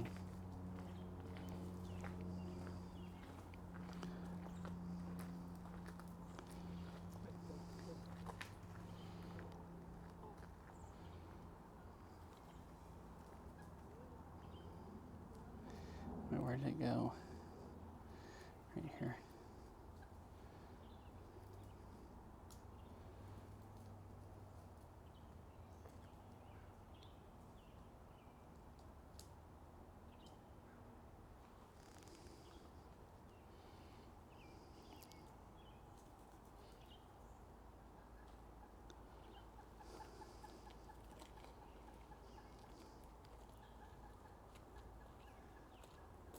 Oh, it flew over on that big tree right here, that one, and then flew off further through the woods.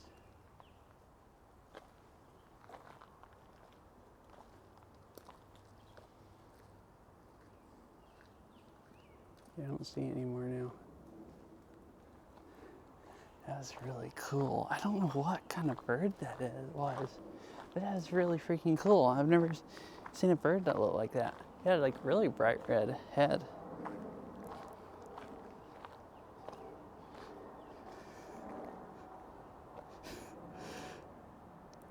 I don't know what it was eating, either pecking out sticks or eating something to begin with.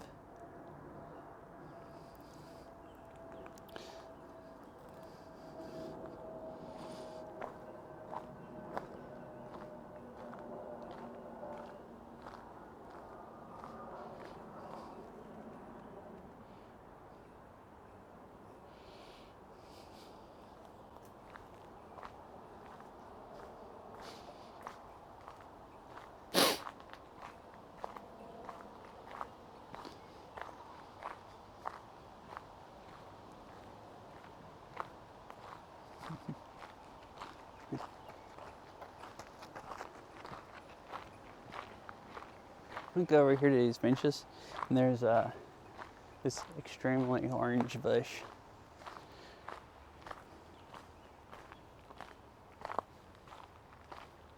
And then go down and look at the pond. Oh, there's some nice stuff down by the pond also.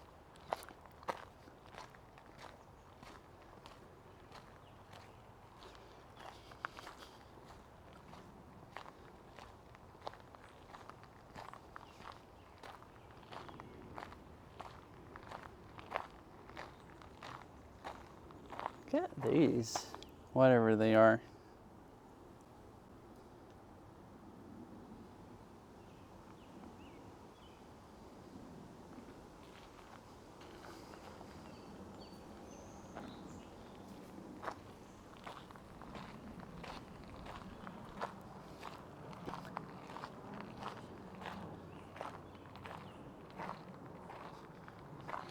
I don't think I've ever seen one here either. So I guess they're not not too common. Like, I just glanced up there and saw it and thought it was a woodpecker because they kind of have red heads. And I've seen woodpeckers here. At least I think they're woodpeckers. I think those live here. And then I looked again and I was like, wait, that is some weird looking thing that I've never seen. Like something new.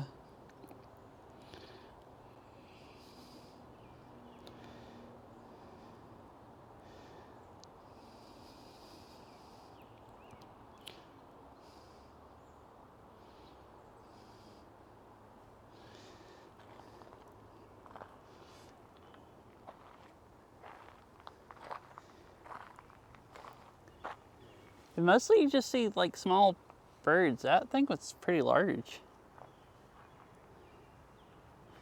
I've seen eagles, like not here at this garden, but I've seen eagles in the Pacific Northwest quite a few times, like out of town, and hawks and stuff like that, like big birds like that. That wasn't quite as big as those, but that's larger than like most of the just small ones that like I see in our yard. I'll see in our yard in the backyard some stellar jays. I like to hang out there, and there's a few pigeons also. The stellar jays and the pigeons. At least I think they're pigeons. Seem to be like the largest ones I'm used to seeing, other than hawks and the occasional eagle.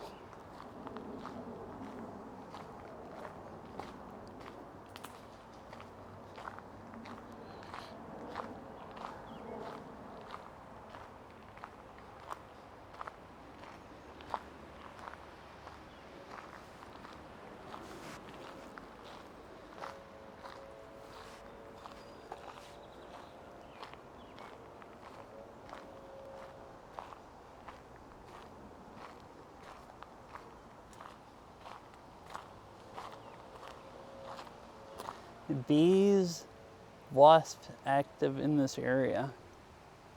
Right, so don't go near the tree. We have some of these we planted in our yard. One of them has really gotten established, and it's about as big as one of these. But most of them haven't popped off this much, but these really have. They were just starting to grow last time when I was here.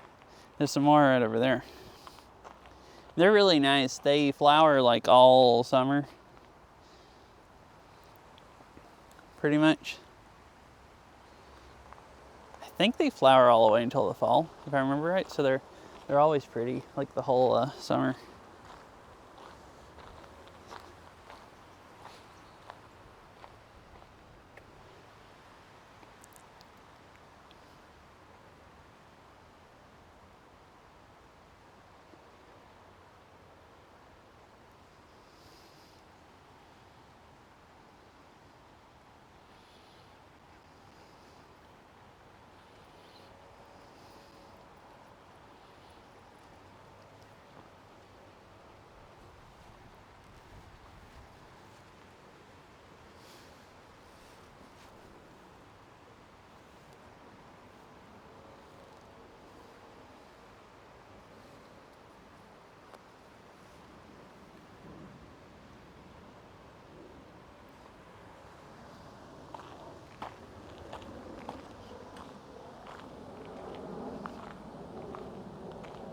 No, I have water in my backpack.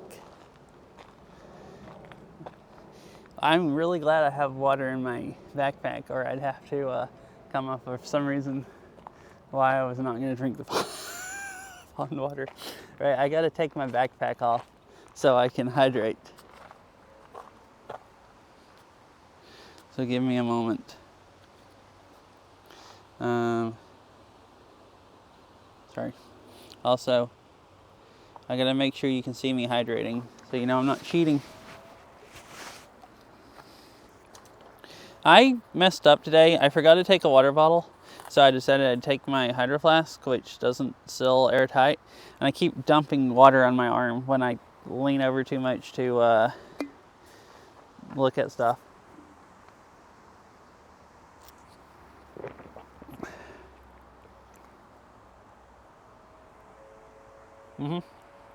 I'm sure you do.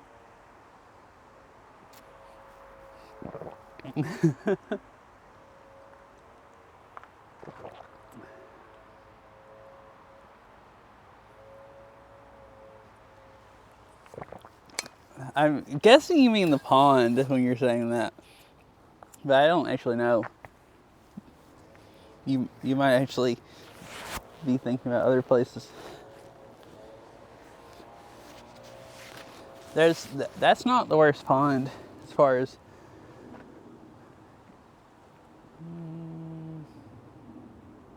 actually I don't know.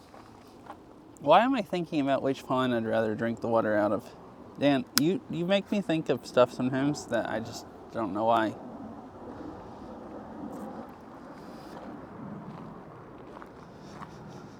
I see.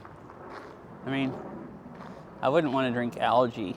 Like, the actual water actually does look pretty clean. Like, you can see the bottom pretty easy. It's not moving water, but yeah, it might not kill me drinking it. Nah, I'm good. I am good.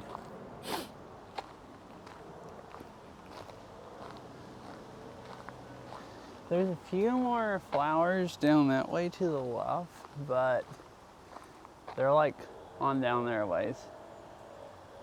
And I'll probably see more and keep walking on the whole trail. Vegetables. Oh, so you're saying that's healthy water. I mean, those look like vegetables, yeah.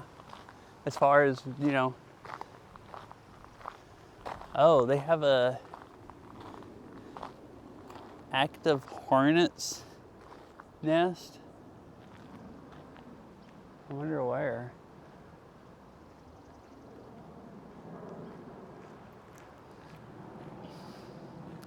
You guys are weird.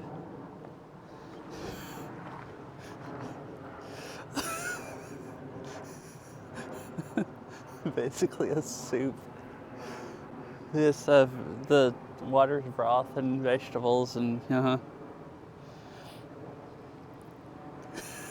It's so funny. I man, I hate it. Some of the stuff I laugh at is so cringy. It makes me feel bad laughing about it, but it's just funny also. The hornets got so strong they make this sure to eat the soup.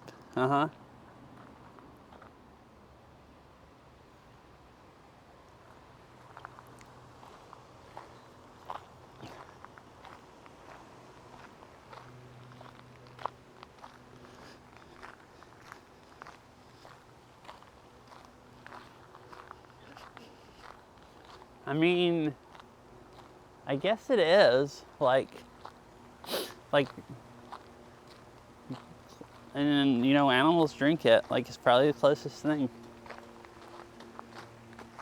Like, if there's a if there's anything like what people make, you know, soup.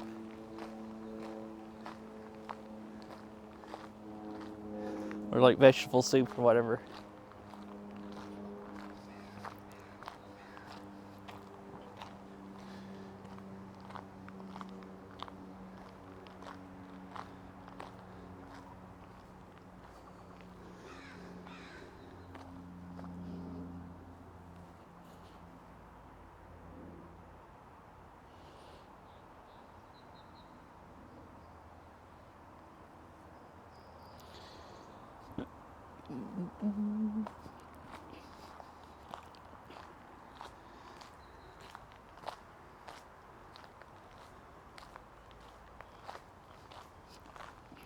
I was thinking. I just thought about it. What?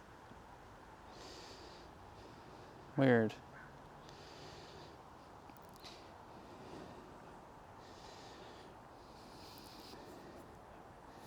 I had this phone. It hadn't been using a cell service because I had it switched to the wrong thing. And it still doesn't want to use anything other than T-Mobile. Just his T-Mobile's just faster.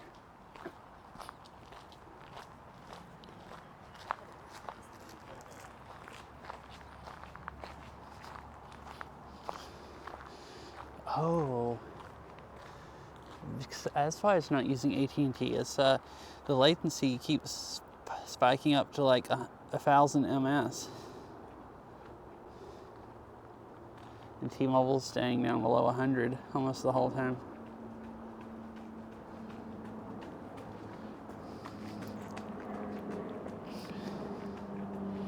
So yeah, it won't use it unless I just force it to. Actually, I think 1,000's too much for it to deal with, especially what I have the buffer set to.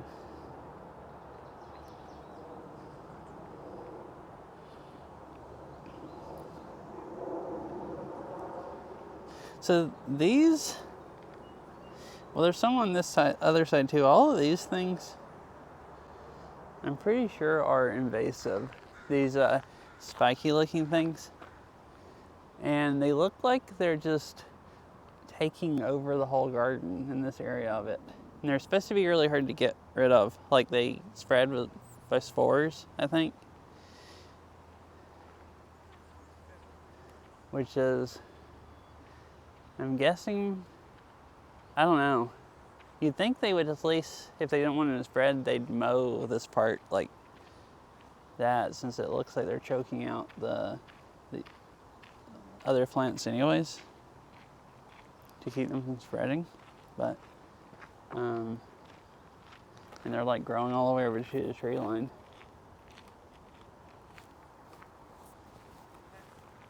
Well, who knows?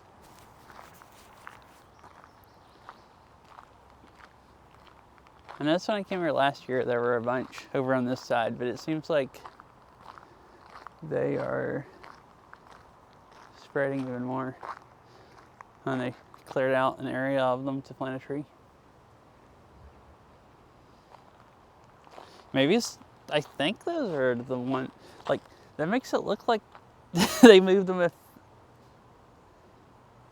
to plant a tree, but like they're not trying to get rid of them. Maybe I'm thinking about something else that's invasive, but it doesn't look like a native plant, like anything else that grows around here. Oh, look at this tree.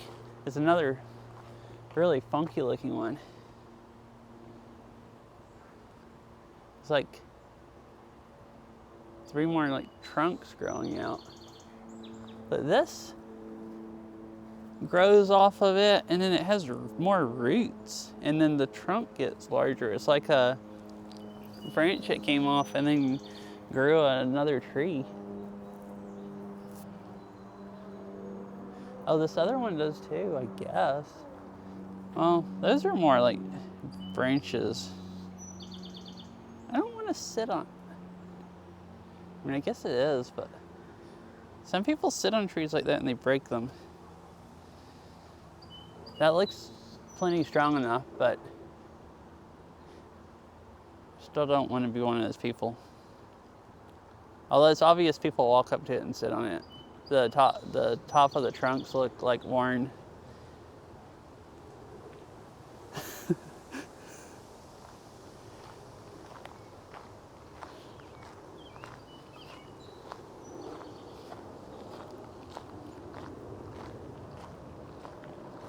So I guess it would have died already, probably, if it was going to, or it looked like it was in bad shape, and it doesn't look like it's in bad shape at all. Probably, yeah. Climbing on it and everything. Mm-hmm. Yeah.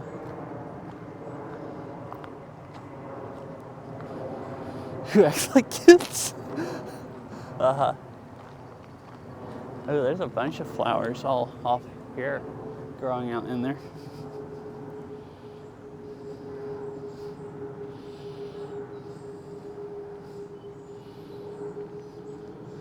Huh.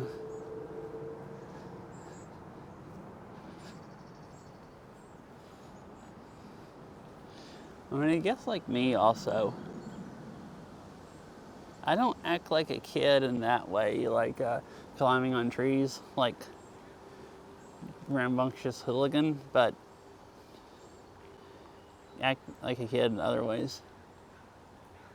Like get more excited about stuff than adults are supposed to be.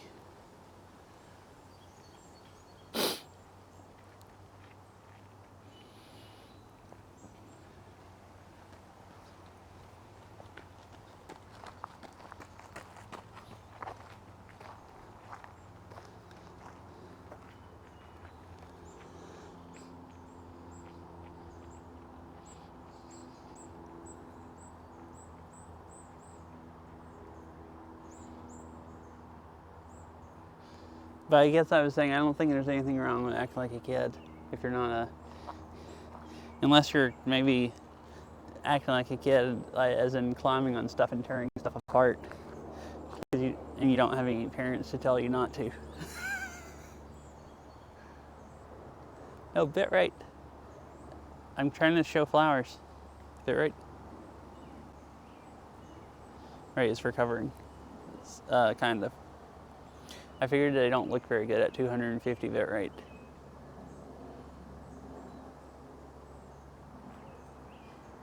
I've never seen you tear stuff up, like the few times that we've ever hung out.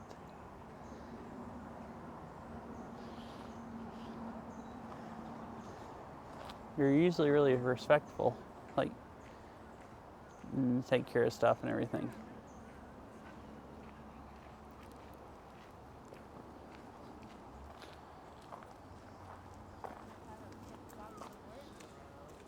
These are really pretty. The different colors, 2 different colors. Well, these are like that kind of also. See?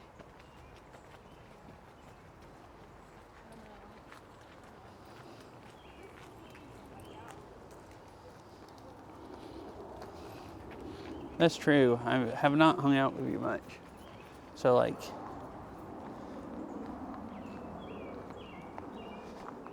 and there's the bike path down there. That's the other side of the other.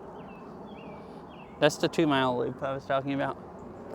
It's a nice bike path, but this trail is more scenic as far as flowers and stuff and little side trails. That's kind of, the bike path on this part is kind of off between here and the road by itself as far as the garden goes.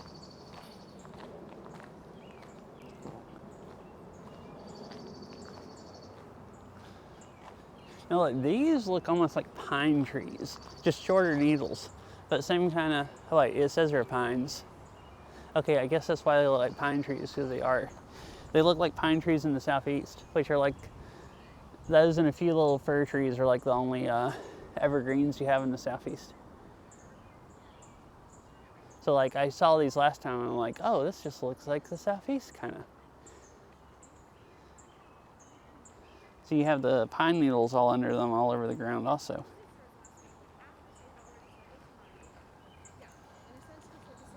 So these, the ones there have longer needles, at least most of them, but these remind me of home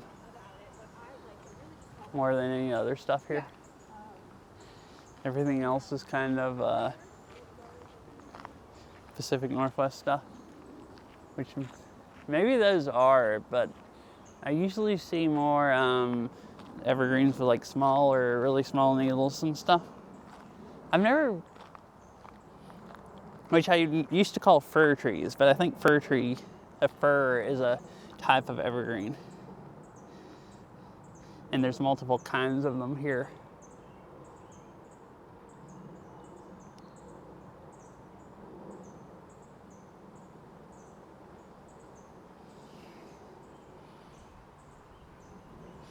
Let me check real quick my battery pack. Okay, it's half dead, but there's still plenty of power, so we're good for right now. And there's some really bright flowers coming up here.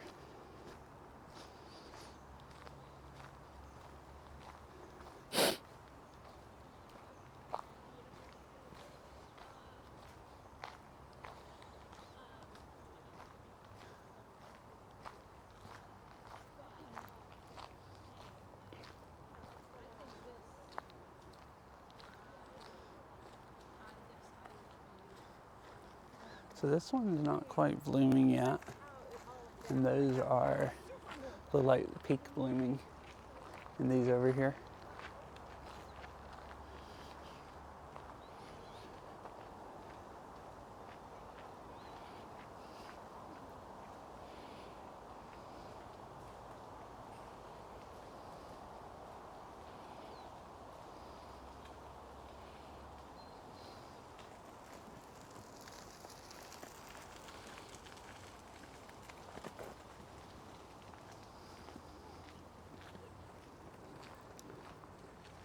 Oh, I really, this one in the middle looks really nice.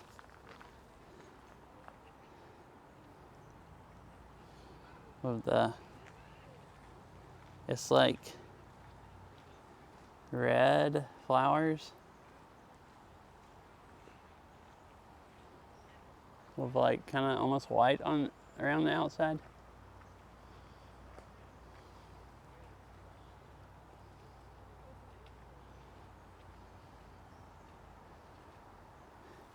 You can't see them good when I zoom in if it's so far away.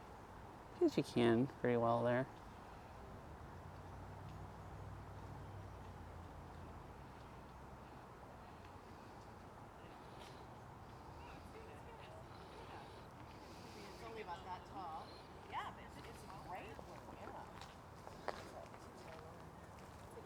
This one also kind of multicolored.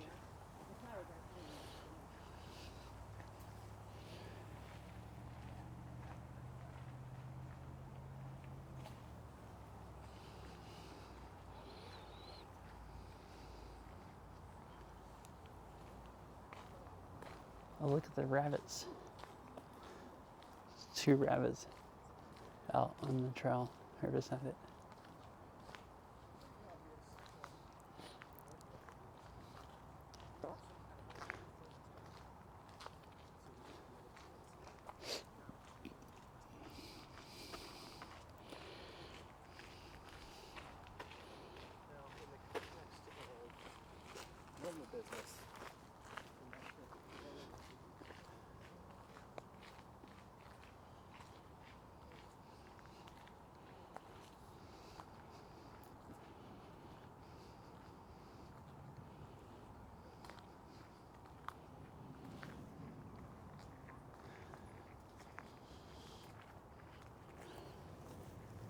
They're pretty nice also, the white and pink.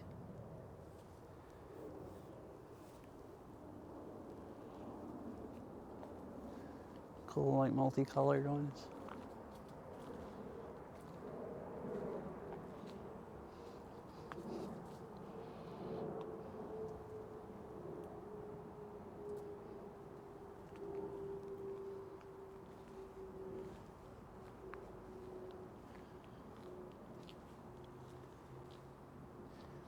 And these are, I'm guessing magnolias, going by the ones that we saw earlier, and the big, like, long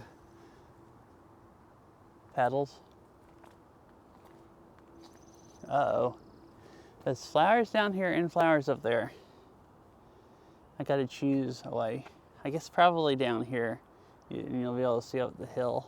See, maybe all of them, kind of.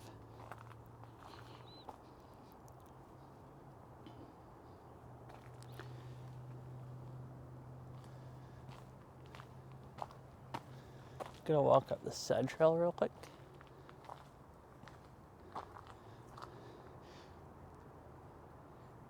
Rhododendron hybrid glen, whatever the heck that is.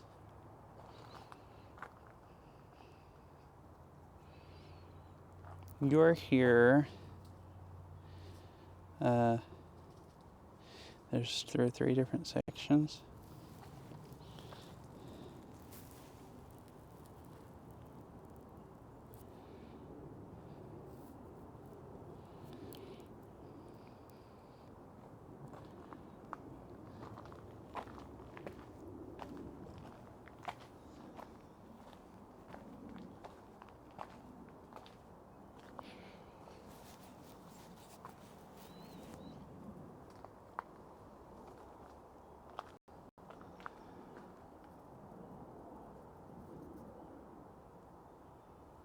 Oh, Barry is so bad.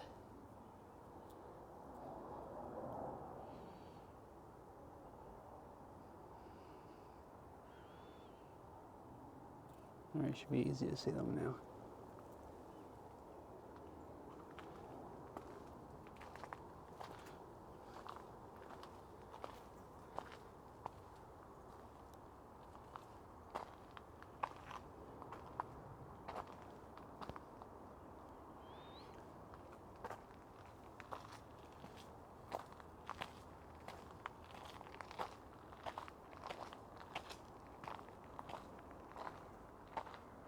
Oh, a bunch of these haven't bloomed yet.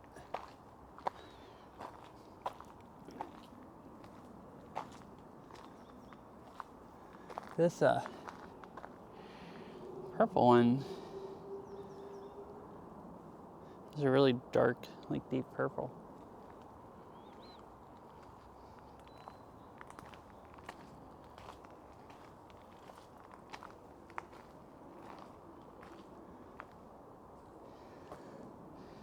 These small ones are all rhododendrons also, I guess, but actually those might not be.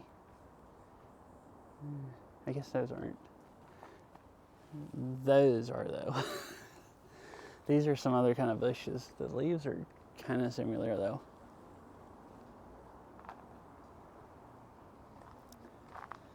But like, there's some small ones here. A lot of them don't have flowers yet.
All right.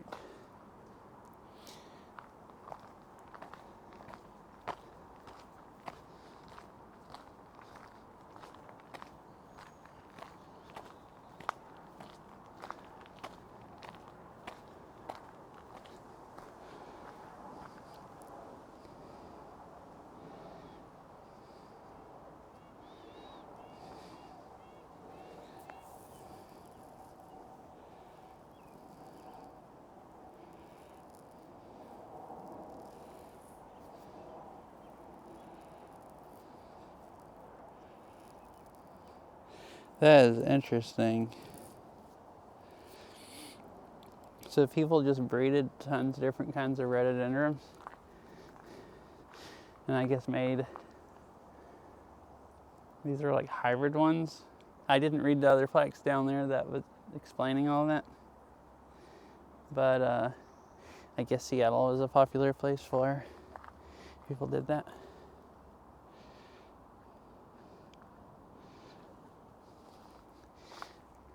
guess because the town and they, big city, metro, and the rhododendrons live here good, or really well.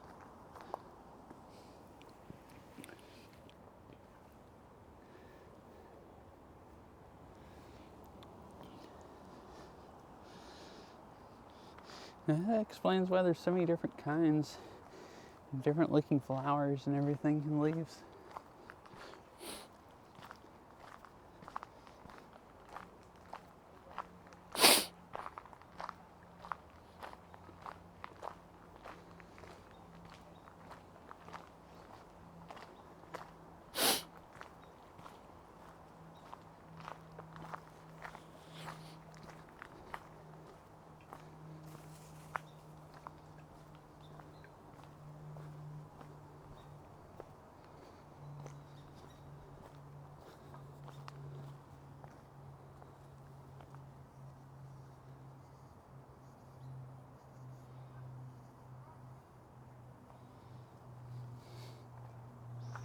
I think walk right up here and see what it's like. Then I'm gonna go back down to the main trail and walk down it.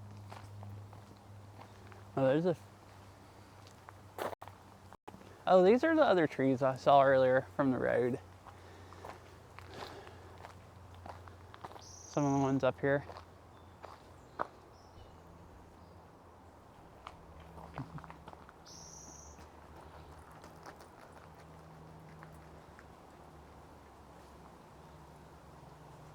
I was talking about going back by.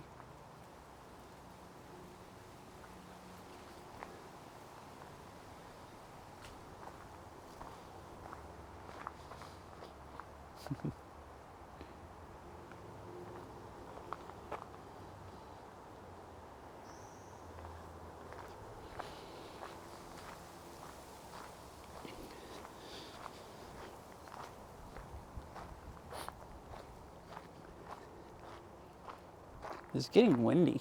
There was like basically no breeze earlier.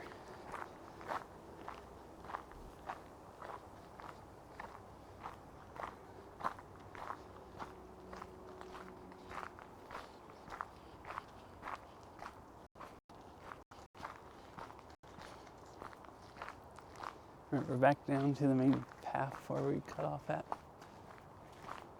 That was a nice little detour.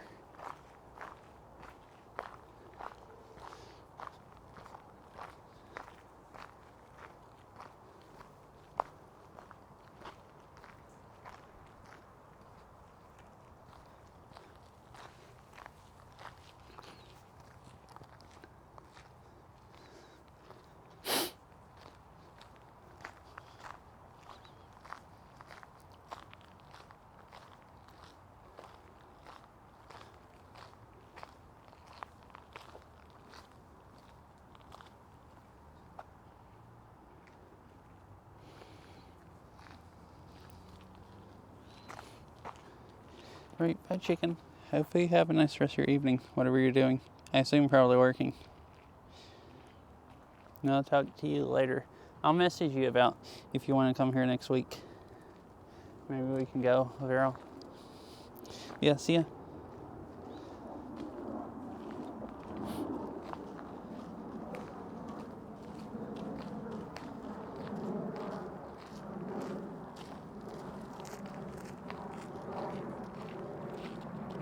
All right, cool.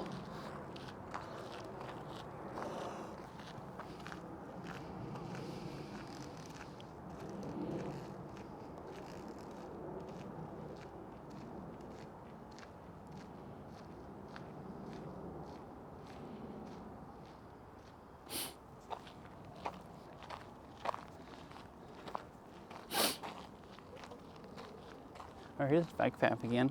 You can see down there. Where it gets closer to the trail here. And these here are really, really bright.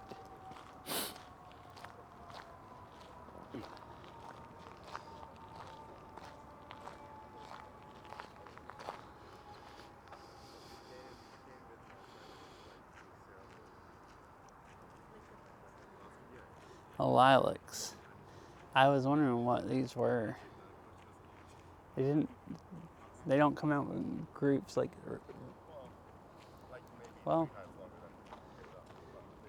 those do kind of come out in groups, like they're rhododendrons. I think I saw some of those at Kubota Garden and I thought they were rhododendrons because the flowers and the leaves are in bunches, but I guess they're lilacs because those look just like the ones there to me, smaller leaves and smaller flowers.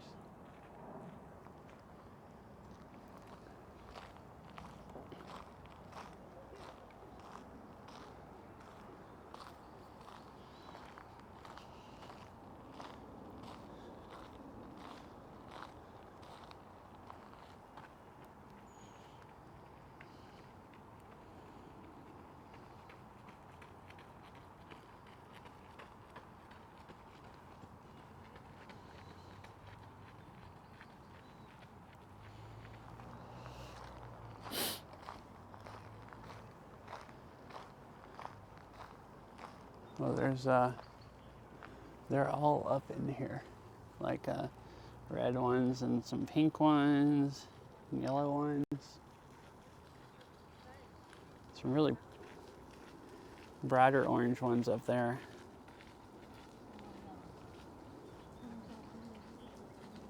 I don't know if it's the screen or if it's just the camera doesn't pick it up as good. These don't look as nice quite on stream as they do IRL.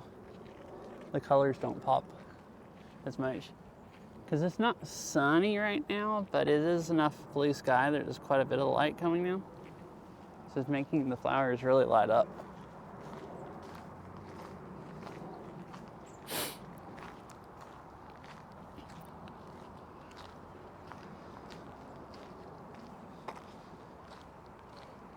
I think there's a bike trail down there. I really should come here and ride sometime. Although it's only a 2-mile loop, I'd have to do it twice, like I said, to be like a decent ride at all. And it's a ways to drive to go riding compared to stuff that's closer.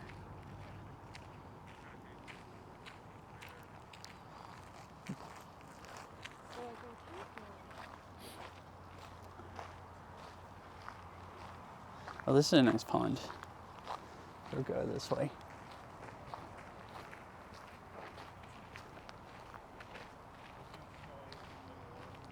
And some flowers.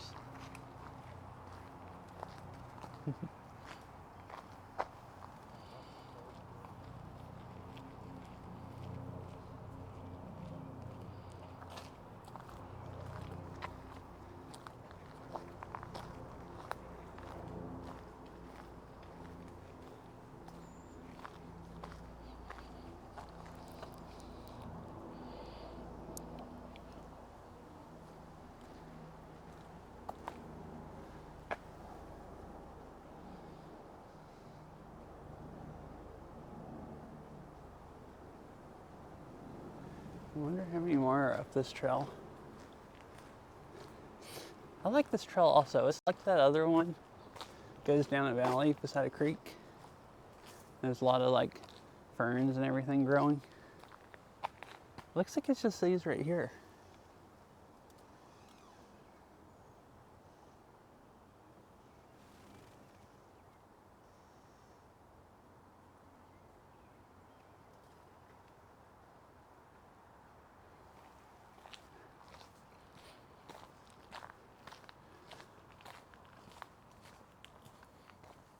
Yes, I guess I'll go back out to the main trail. Keep walking down it.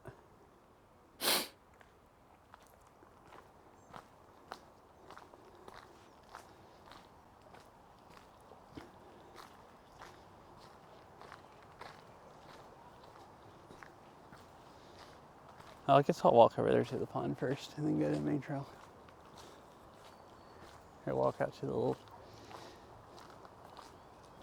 that area.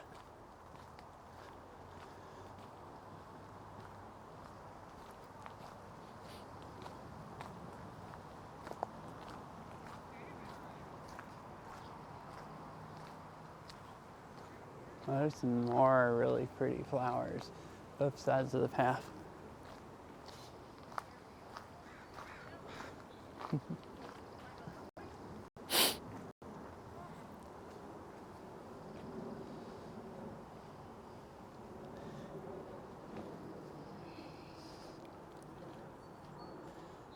Look at this, whatever that is.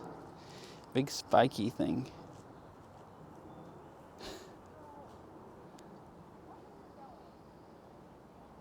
There's some weird stuff that grows here. It's cool.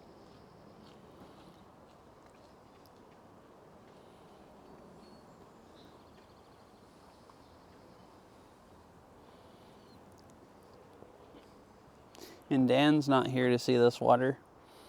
This is what I was talking about when I said the other pond wasn't the dirtiest water here. This stuff looks like it's growing all kinds of algae and stuff in it.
So this is the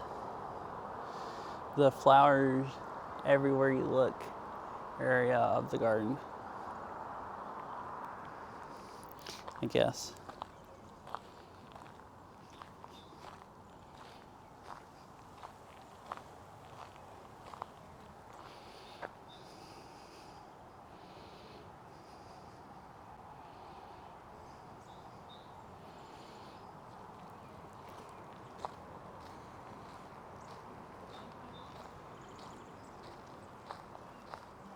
Oh, that one's really multicolored.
Oh, this is like those other ones, kind of, that I said were red with like white on that kind of outside. These are more purple, but this is one that's right close, like right up at the trail. The other one was kind of out in the woods. Thought that was a cool looking color.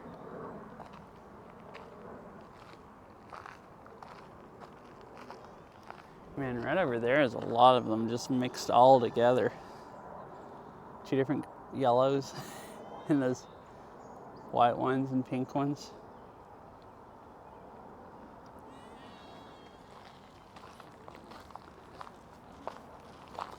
Huh. This is kind of the same way, just a little white and more like pink. So like very superficial. That's cool.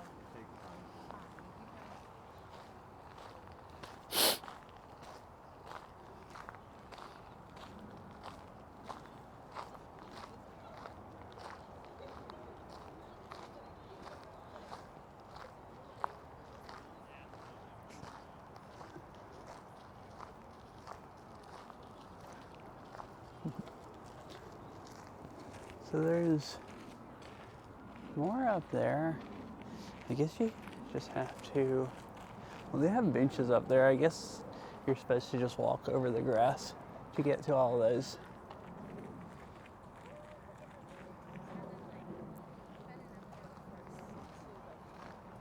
It's just like a grassy trail. So I might go up there.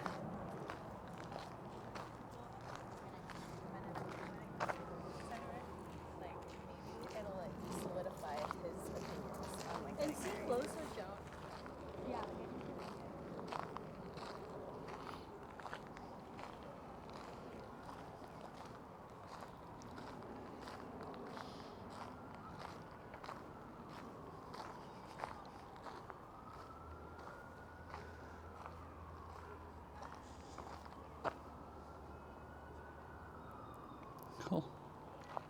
Yeah, there's a bunch more there, but that's on the way back. So I'm gonna walk out here and look at these and then go over there too. There's a cool looking bridge that I don't think I've ever walked out on when I've been here streaming. And then head back towards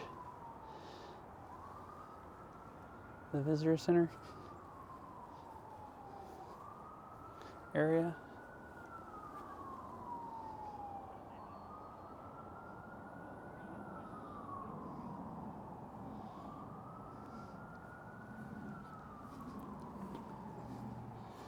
Let's see. My Pixel is getting kind of low in battery. Like I said, if I'm going to stream much longer, I need to plug stuff up to battery packs.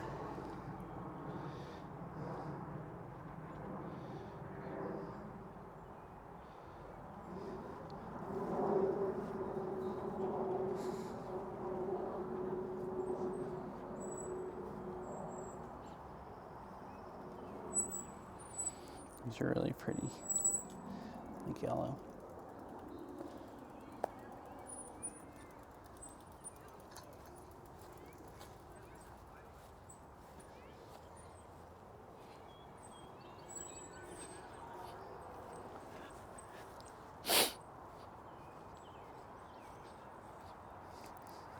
Well, hi, Ari.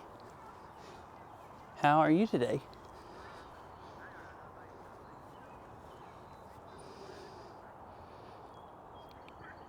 This is the garden that you were looking at, I was telling you about. It's a really nice time of year to come here.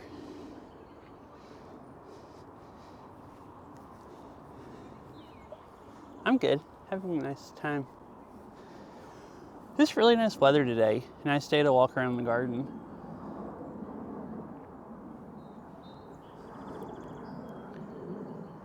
Like pretty much perfect temperature.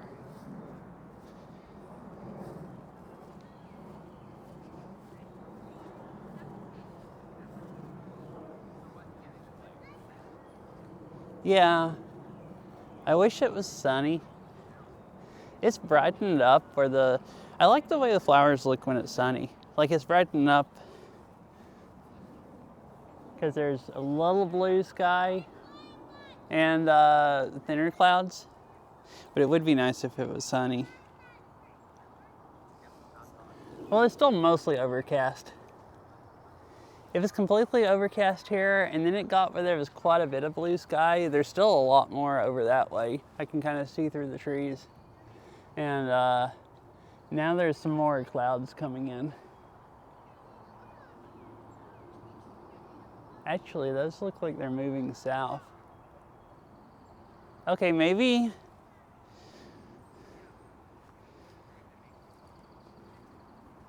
I guess maybe it's just overcast over towards the west with the sun, and over towards the east it's all clear. But yeah.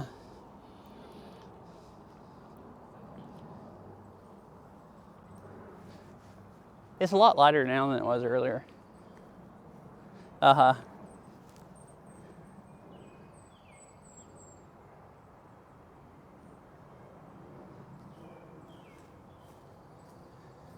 Yeah, I'm assuming you're probably south or something, maybe.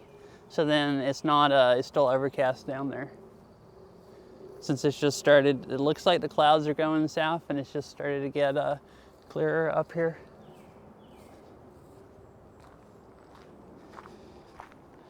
Maybe. Although there's a lot north also, over to the west. Huh. Actually, it looks like there are over to the east here too. Maybe it's just a break in the clouds and then it's getting overcast again.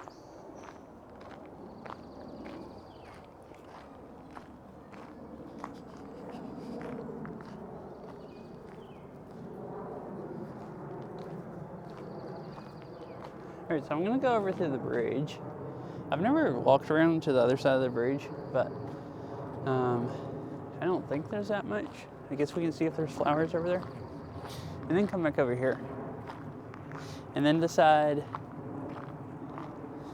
what time is it? All right, there's no rush hour left. Well, actually there still will be some rush hour.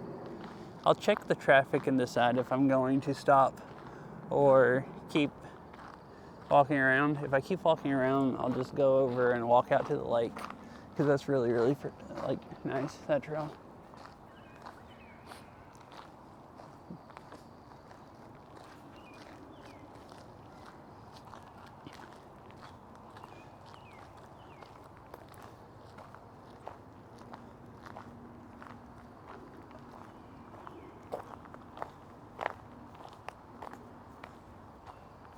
Oh, the bridge is over there. Well, this kind of goes to it.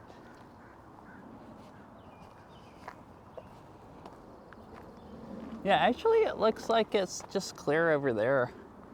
And then further north and further south it's overcast. There's just a break in the clouds up here.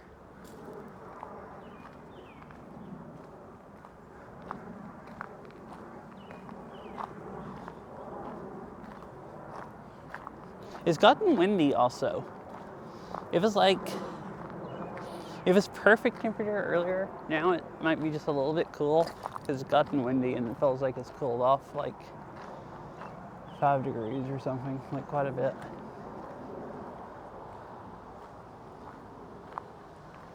Not here. It hasn't rained since I've been here, which is, I don't know. I don't actually know how long I've been on, like 2.5, 3 hours or something.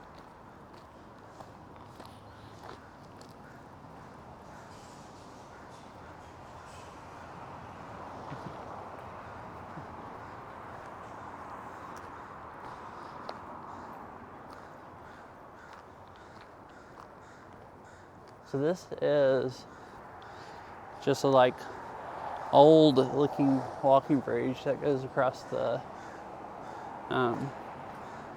road. And there's a little bit of garden on the other side. Like I was looking at the map earlier, there's a little like half-mile loop trail over there. But I don't know if there's actually any flowers. I guess I could go over and investigate. Might be worth it. I've never been over here.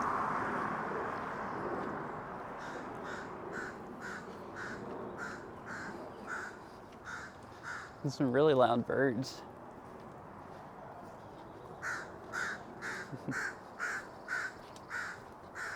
Hello.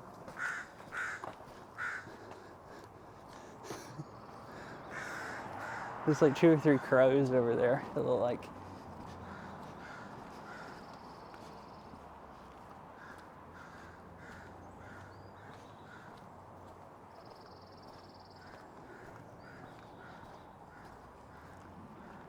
So I've walked down that bridge a little, but I've never gone over here.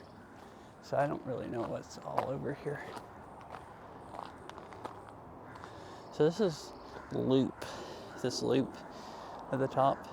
It's like I think that's the one. It's like a half mile or something.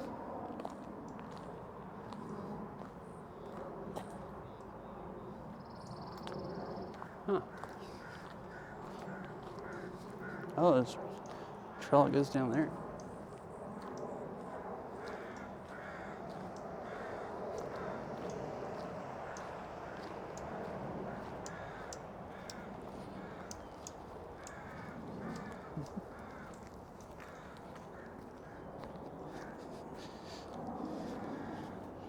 Oh, and I see a cell phone tree.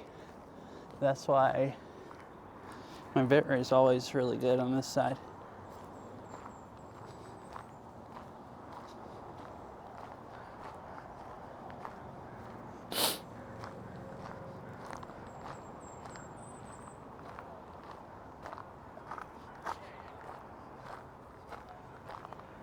We're gonna explore a little bit once I went up to the bridge, see if I want to walk all around here more, or just go over to the other side.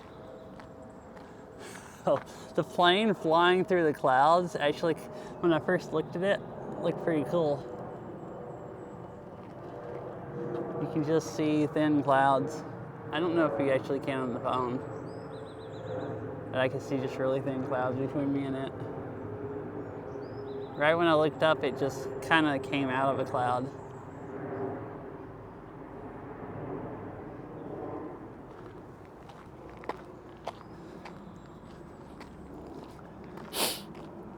Oh, this is the other road before you turn left. All right, now I know exactly where I'm at.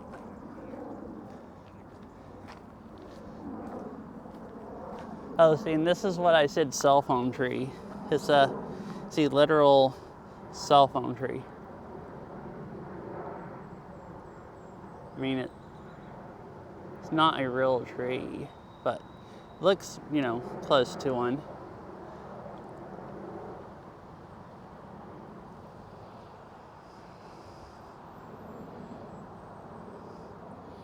Yeah, every single connection is equally distributed right now. Right, I'm gonna go back this way and go across the bridge.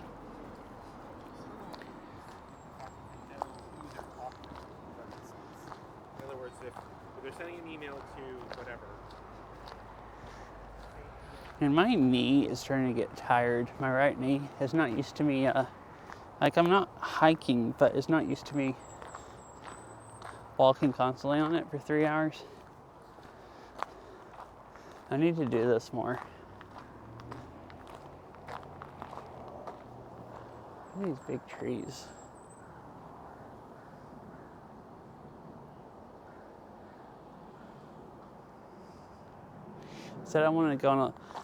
I said yesterday I was going to do a long bike ride this week sometime, which I was still kind of planning on trying to do tomorrow if it doesn't rain all day.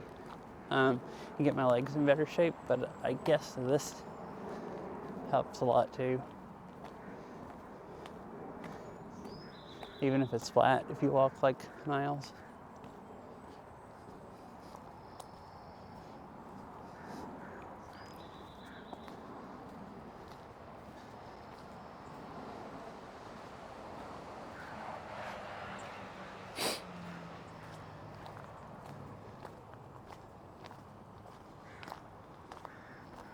That's looks like at the end of a street and a playground. Oh, the neighborhoods start over there. And there's just a little trail this way. Oh.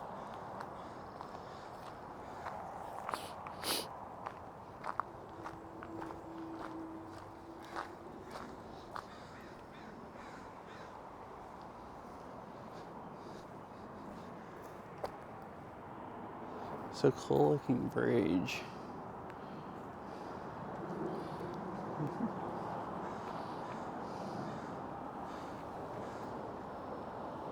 The archways going under it.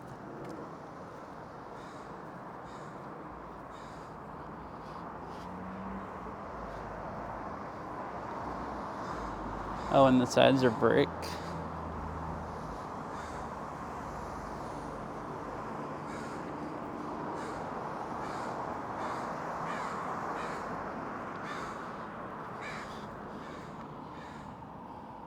Oh, it's a creek that goes under it also, beside the road.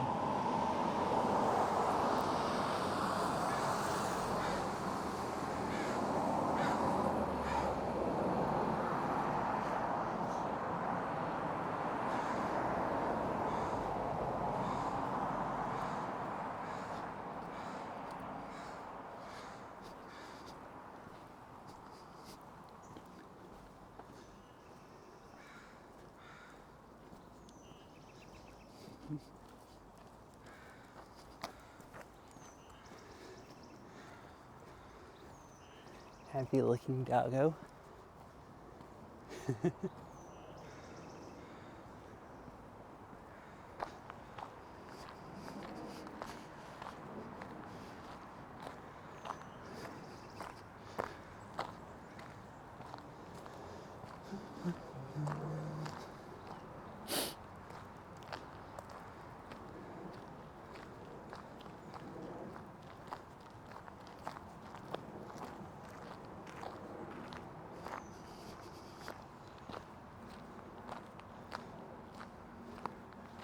Oaks. Oh, oak tree area. Cool.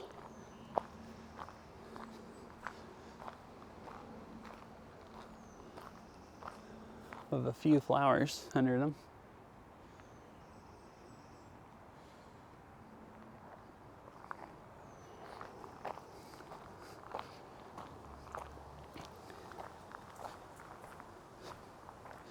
Oh, my battery pack's pretty much dead, which means my iPhone's gonna start dying the rest of the way.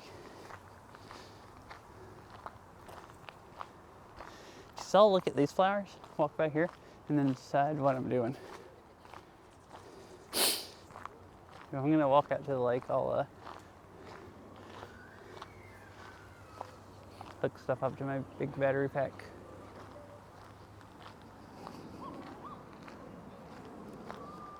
I took enough batteries to last for like 2 days. Probably not literally 2 days. I don't know.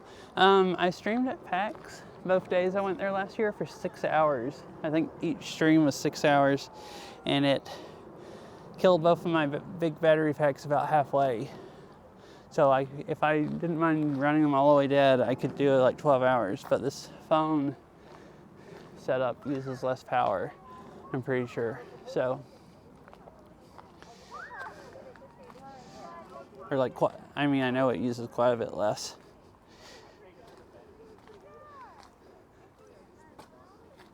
So not literally 2 days, but I'd have like definitely 24 hours. Probably, because I think this really does use about half the power. Well, I have two 27,000 milliamp battery packs. I almost regret getting two that large because they're both heavy, and I hardly ever stream enough where I need two of them that big. And so like today, one of them is running stuff, the other one's just sitting there in case I need it to charge my phones, which if I keep streaming, I will need it. But, you know, I've been carrying around a 27,000 milliamp battery pack for 3 hours. Which, I mean, isn't that big a deal, but it doesn't make it, you know, lightweight setup.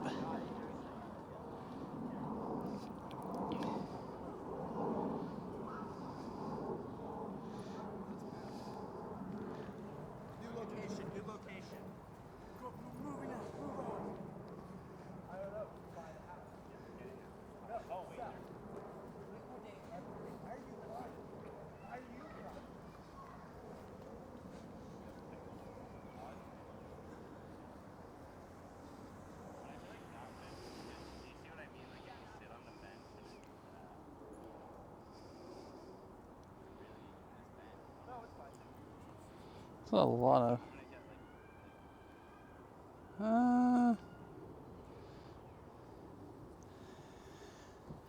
I've never weighed them, but they're probably only like 2 or 3 pounds a piece.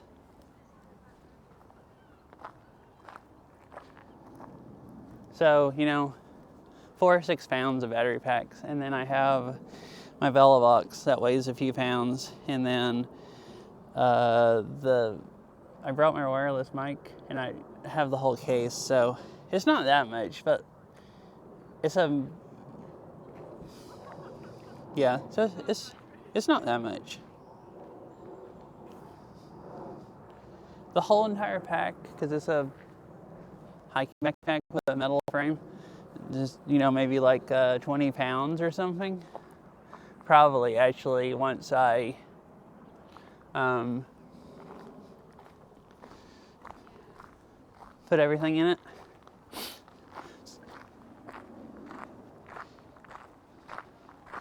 Yeah, I've tried carrying them, like one of them in my pockets and stuff, and like it's like way too much weight.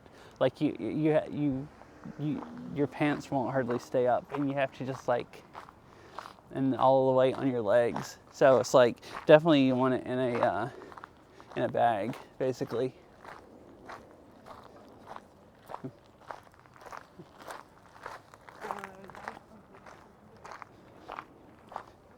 I do have, if I don't, I have my Vela box today, so I could use its Wi-Fi. That helps a lot with nothing overheating if I'm going to stream for hours. I have a little like shoulder bag kind of that you can wear on your back or your chest that's just big enough to hold one of the battery packs and one of my phones. And so basically I can put everything depending on if I want I have a big modem that has big antennas, so the whole thing is like freaking 8 inches long or something. So I take it if I take my Vela box, and I have it on a board. Them both like one of those organizer boards that have elastic bands on them. So I have all the stuff just organized on there. So I take that if I'm going to be hiking or someplace like here. There's a few places here where I have really bad service, and like that big modem was the only thing that was basically keeping the stream up. But if it's some place with good service, I can just wear my little bag and then just hold the phone, and it's a pretty lightweight, setup.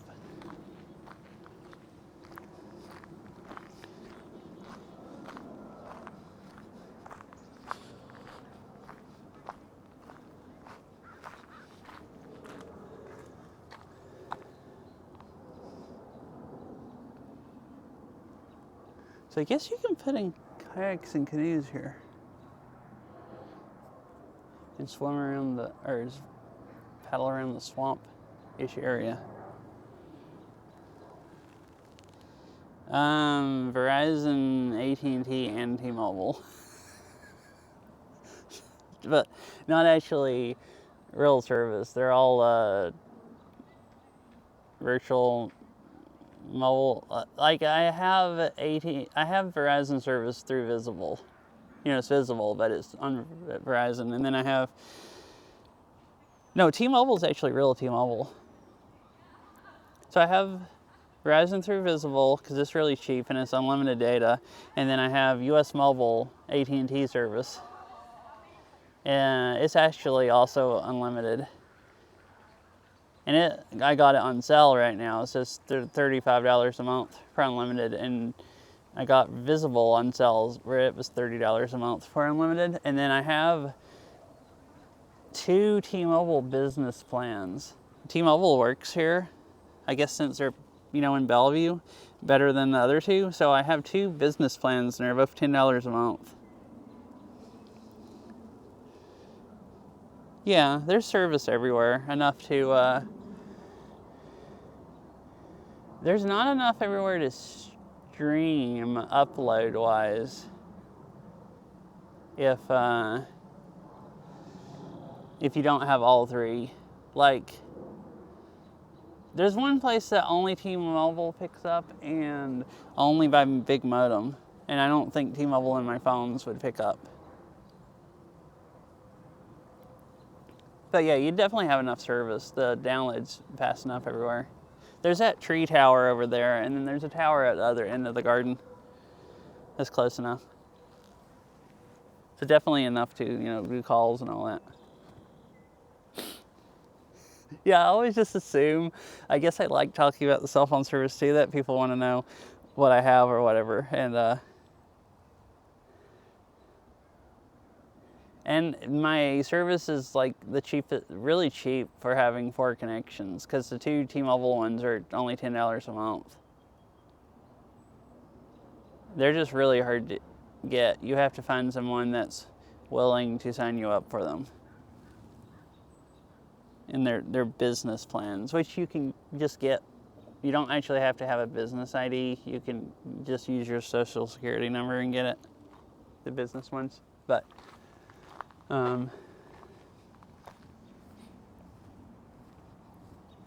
mostly it's just finding a rep that will sign you up for them, where it's not worth their time.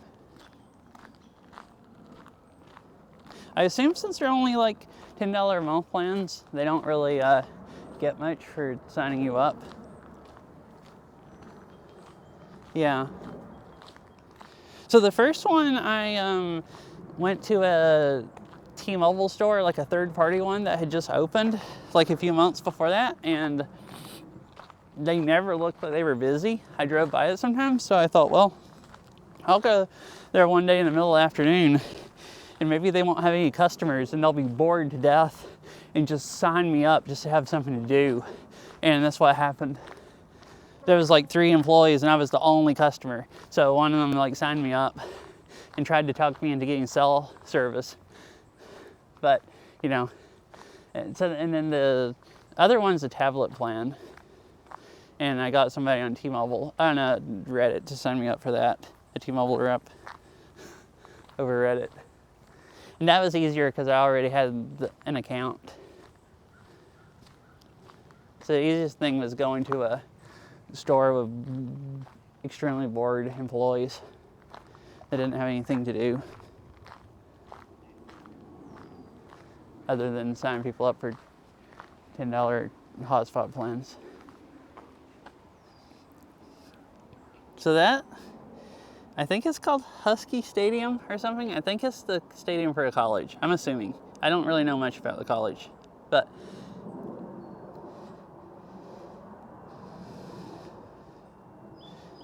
it's a giant, funky-looking stadium.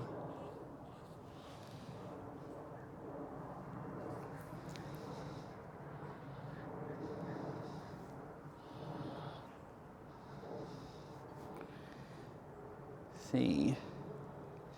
It's gonna take.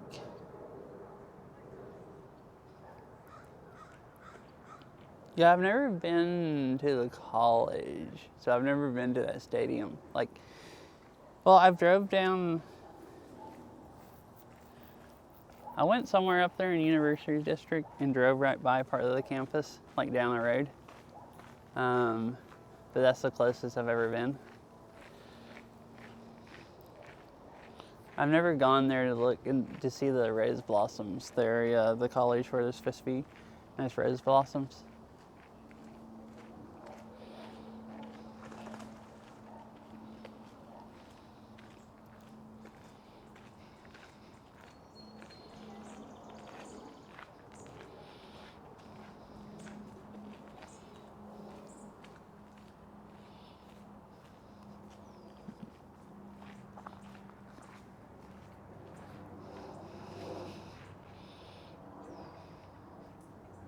So I was trying to decide.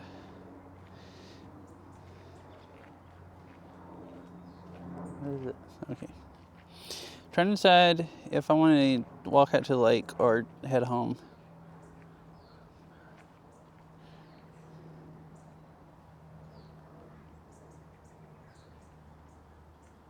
Oh, really? I don't know where that is. I'll have to look it up.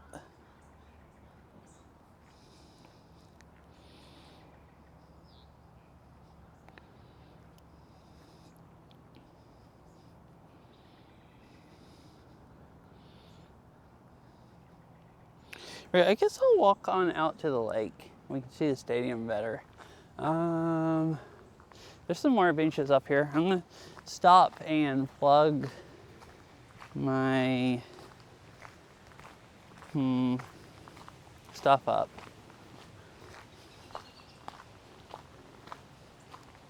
Almost 44% battery. If I plug the other, it'll be fine. Yeah. I'm gonna plug my other phone up because it's dying. And then walk the rest of the way out there.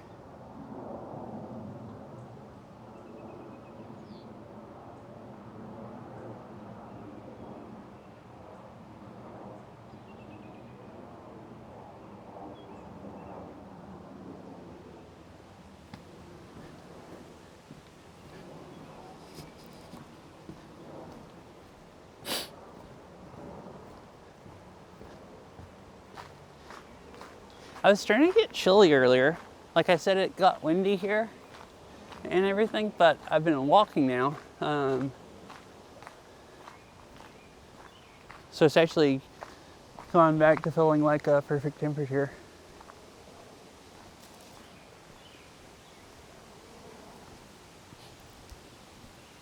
Or walking faster. I was stopping a lot earlier to look at all the nice flowers.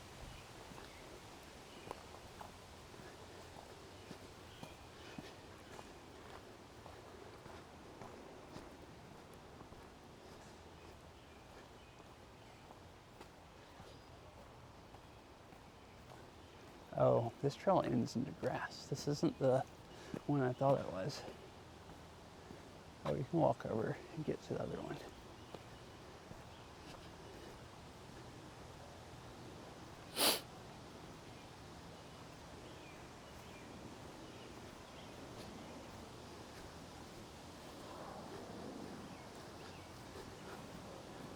I wonder, Fitbit says I've done 12,000 steps. I was wondering because how many miles I walked since I was saying that one loop was 2 miles. And I basically walked that plus a bunch of side trails. I'm gonna see 3 miles. So not that much. It feels like more than that, I guess because I've been standing up and walking around looking at flowers, but not actually traveling much.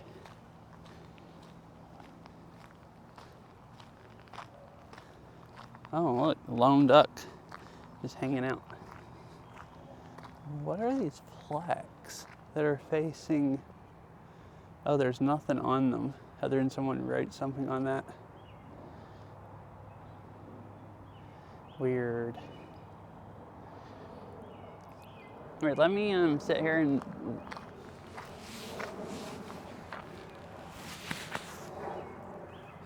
rewire my stuff so my phones don't die, and I'll keep walking out. The trail goes out and you go under the bridge over there, under 520, and walk out to the other side, out to like a point where you can see like the lake and then down the canal, whatever it's called, that goes by Husky Stadium. I'm just gonna sit there, right there real quick.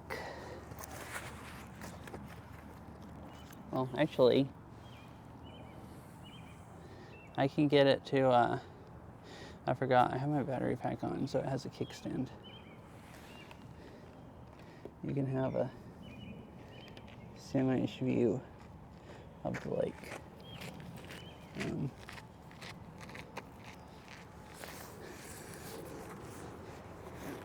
That's better than the sky.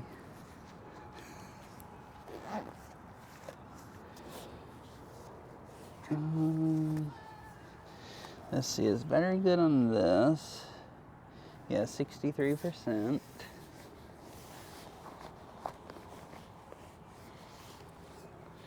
I just gotta fish this one out from the bottom of the bag.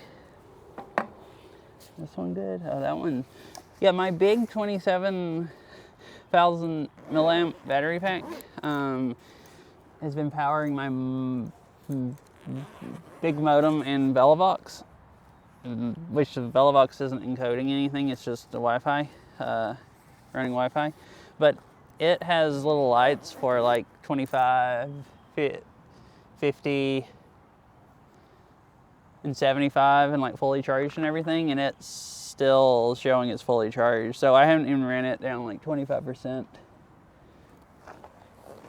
So I was talking about it's mega overkill for what I actually use it for most of the time.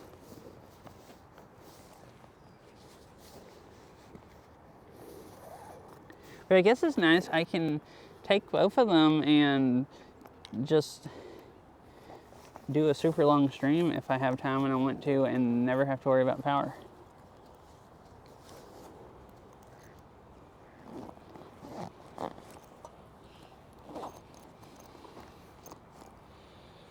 Alright. Wait, I have food in here? I'm kind of hungry. I'm going to eat a snack really fast while I sit here too. Is this a nice view? I guess nice enough. You can see the duck. Or maybe I'll eat while I walk.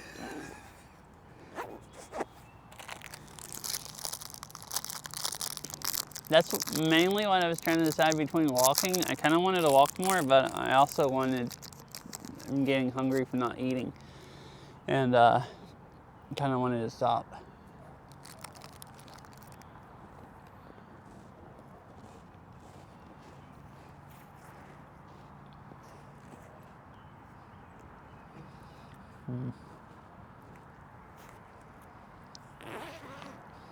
Where is this pack actually gonna go? This battery pack actually gonna go?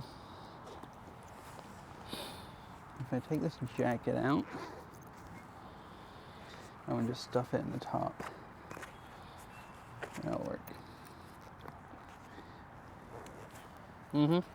Yeah, I have I went on a hike one day. I think, no, it's when we went bike riding. I went on a long bike ride to Farrell, I think, and have some like, see, peanut butter sandwich crackers. So a little bit of protein, a little peanut butter. That have just been stuck in my bag since then.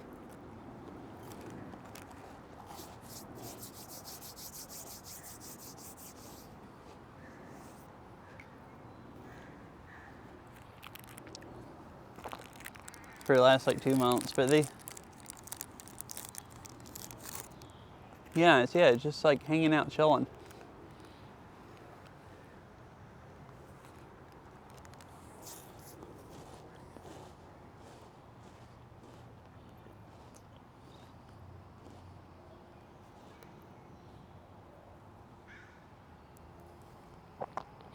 I'm almost surprised since I'm eating, it hasn't come up here asked for food yet. Maybe these don't get fed a lot. That other garden I go to, those ducks, if you like stand around them too much, they'll like walk up to you being like looking at you like you have food. Some of the city parks I've gone to also, the ducks are like that. If you get too close to them, they'll just like walk up and look at you like, okay, when are you gonna feed me?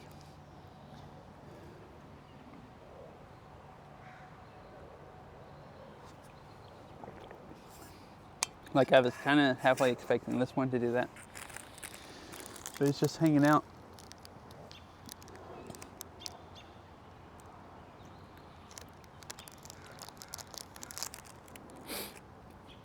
Let's see.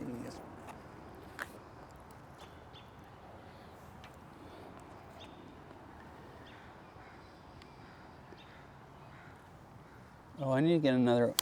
Ah! I'm sorry, chat. I threw you over and I changed the camera.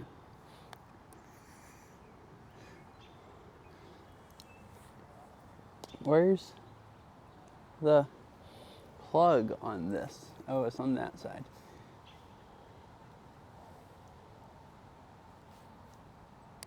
All right, there we go. That battery pack's dead, so my phone's dying, and I thought about it. I needed to go ahead and plug it up before it dies more.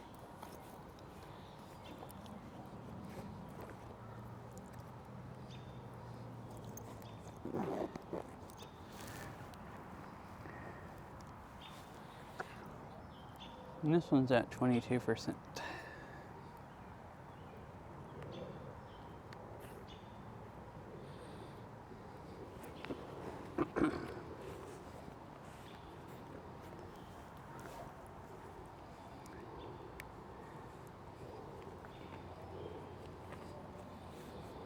And now I'm outing myself even more. I put the light on earlier and said I'd look like a streamer. Well, now I have wires hanging out of my backpack and everything.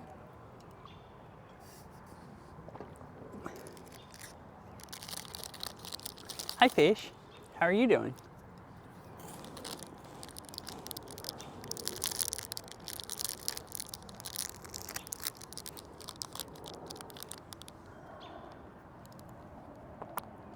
I'm just sitting here eating a little snack, and then I'm gonna walk out to the lake.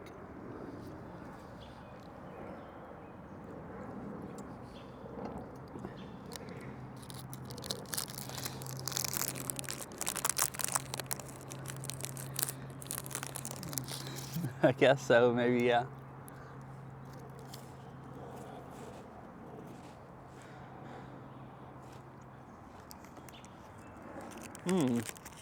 Nice.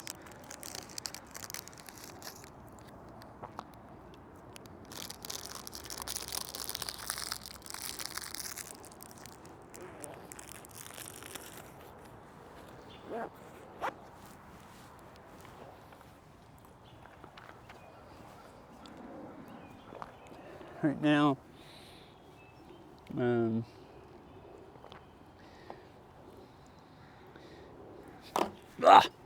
I'm sorry, chat. I am clumsy. I don't have a good setup, I guess, to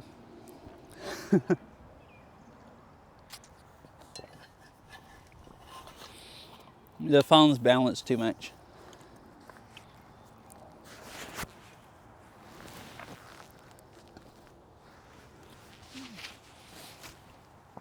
You missed the first time.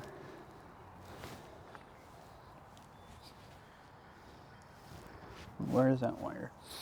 All right, run it over my shoulder. So,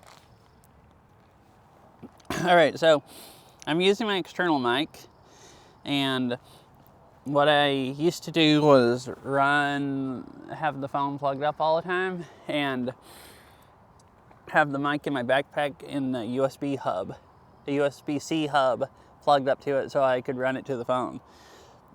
So what I did instead is I got a MagSafe battery pack. So I can just plug the remote right up to the phone in its USB port, and then I can just charge the phone through this. And this is actually about as efficient as a USB port, or USB hub, because those USB-C hubs waste a lot of power. And this is supposedly like 70% as efficient, or 75 or something, the MagSafe stuff. And so it seems to make my battery packs last about just as long and everything, and a little more functional. So I had my phone balanced there with this little kickstand out. And this thing has passed through charging, so it's dead now. But I can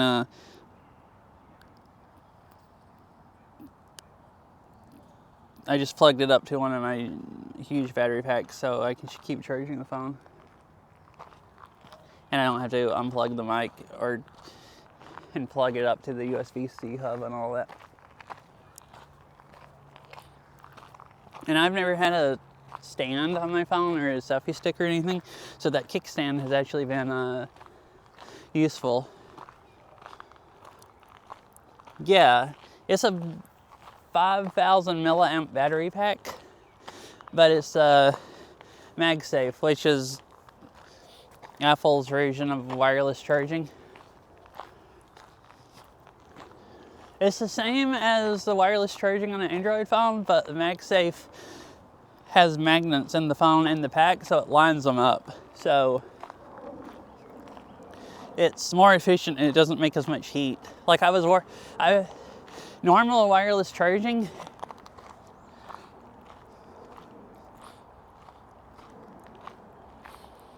Yeah.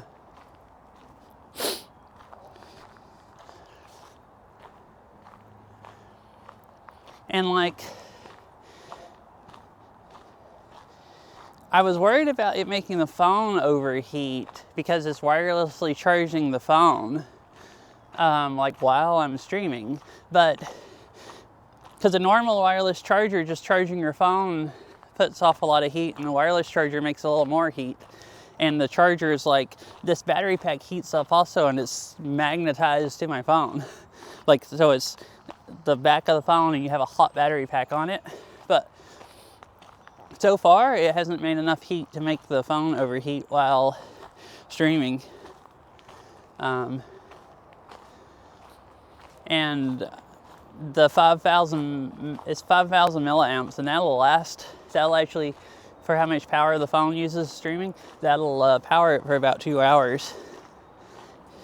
And then I can go longer than that if I want to drain down the phone's battery. And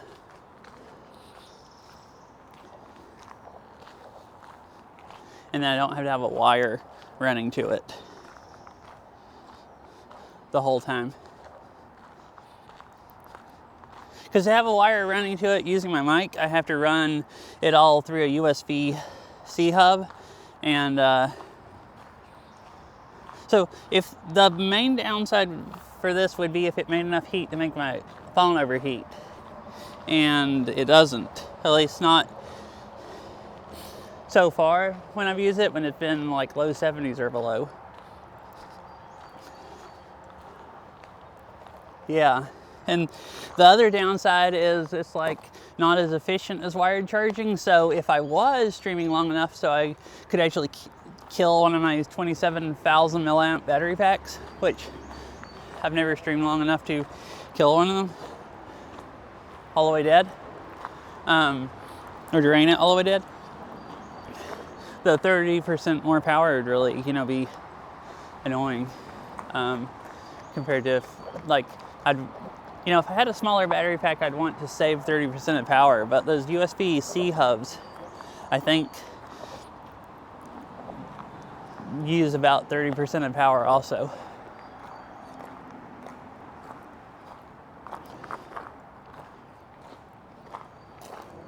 Because it's like a USB-C hub that is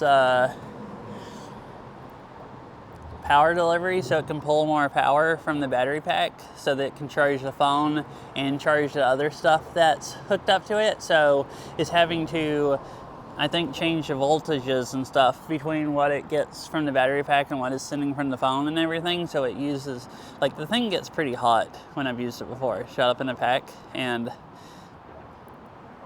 like it feels like it's using a lot of power.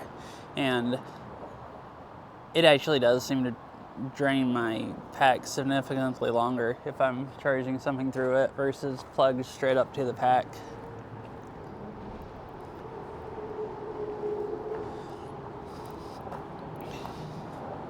So this is,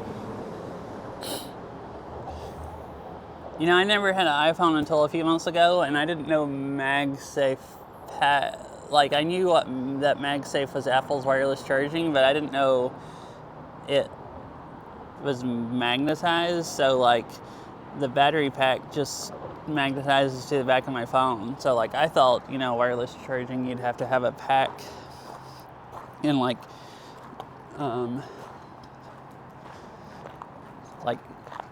strap it to your phone or something, but the MagSafe ones are magnetized, so it just sticks there. So, really convenient. I really hate this. I used to trash Apple products so bad, and now I'm basically just a freaking Apple fanboy. Might as well be.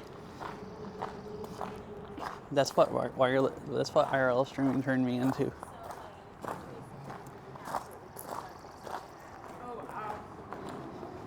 You start IRL streaming and you freaking become an Apple fanboy.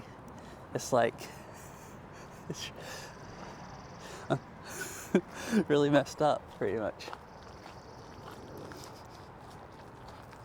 Oh, hi, Melixon. How are you doing?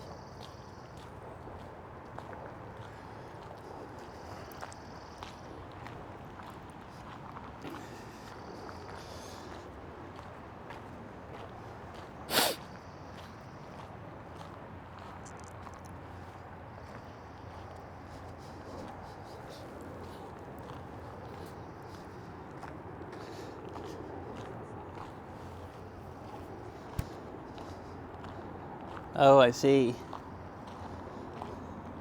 Pretty cool here. Like, oh no, the trail's closed. I don't know why, but there's a trail closed sign. Although, it's not in front of the trail, it's at the side. It's been fun.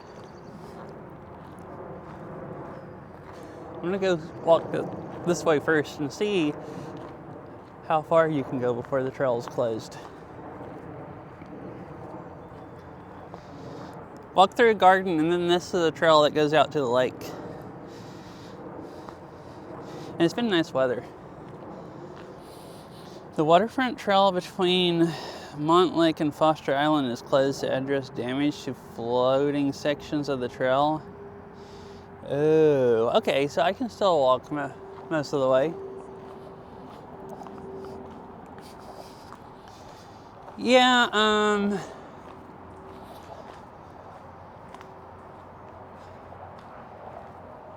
so I don't know how much so bike riding gives me cardio, kind of like Beat Saber. My Fitbit said, oh, this gets really muddy. I don't know if I want to walk out here, actually. I guess we'll see up here how bad it gets. This was really muddy last time, like back there at the beginning. So,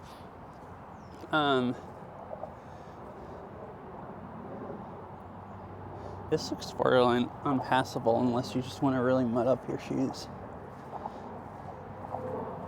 Yeah, we're not gonna go mud bogging. So I guess there's really nice views out here, a bunch of lily pads out in the swamp and everything, but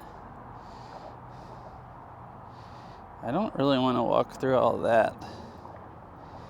I'm gonna trash my car and be mud everywhere. Have to wash my shoes when I get home. Like, I don't think it's worth the view. All right, anyways, the fish, what I was saying, my,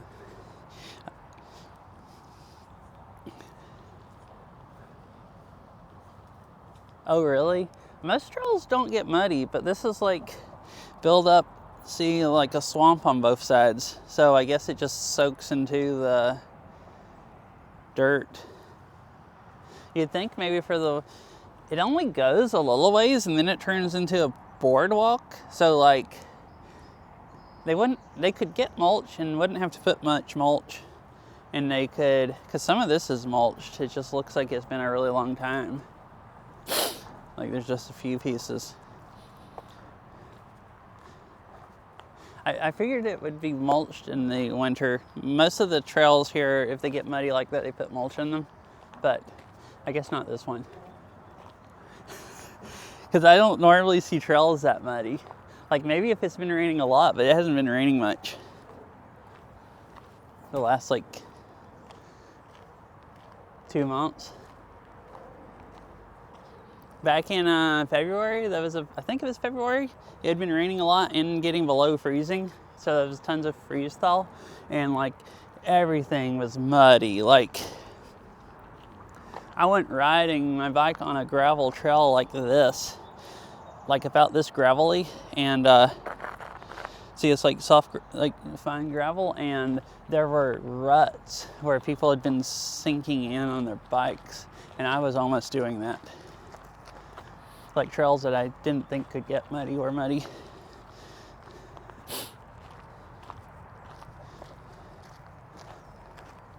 Oh, but anyways, what I was saying is,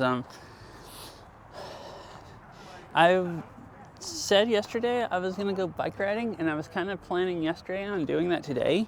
And then last night I remembered that I was gonna go to this garden last week and I didn't, and I wanted to go while there was still like all the nice flowers. So I thought about it last night, trying to decide which I should do. and I decided I would do whichever my Fitbit said I should do. Because I have it set up where it's doing like a training thing where it's trying to get me more cardio, so it'll tell me from how much cardio I've been getting if I should aim for more or not. And it actually seems to work. Like the days that it says I shouldn't get too much, that'll be overdoing it. I played Beat Saber one of those days and I felt dead the next day. Like I had just like just really tired. Like it actually seemed, for a while I was like, there's no way that thing knows what it's talking about, and it might not. I might just be lucky, but like, because I don't know how a watch can just, get that much info. But I do actually seem to feel better and get more cardio if I listen to it. So it said I got plenty of cardio playing Beat Saber last night, and I would be overdoing it if I got a lot today, like 100 and something zone minutes, like I did yesterday, which is what I would end up getting or more if I went on a long bike ride. So I decided I would go to the garden and go bike riding tomorrow. Because by tomorrow it will be saying I should get more cardio. Yeah. And it's really crazy. It really matches up with how I feel. Like, it gives you a sleep score too, because I wear it every night to bed. And the days that it says I sleep really good, I usually feel really good that day. And if there's a day that I woke up a bunch and it said I slept horribly, I usually do feel pretty horribly, like pretty horrible.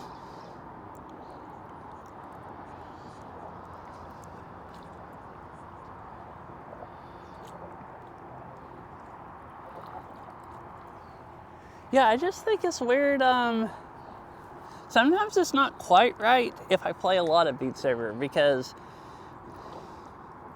already it doesn't know what Beat Saber is.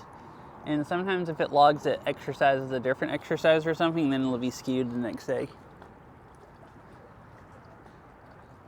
That's for anyone else that wants to know. Since Fish said BRB.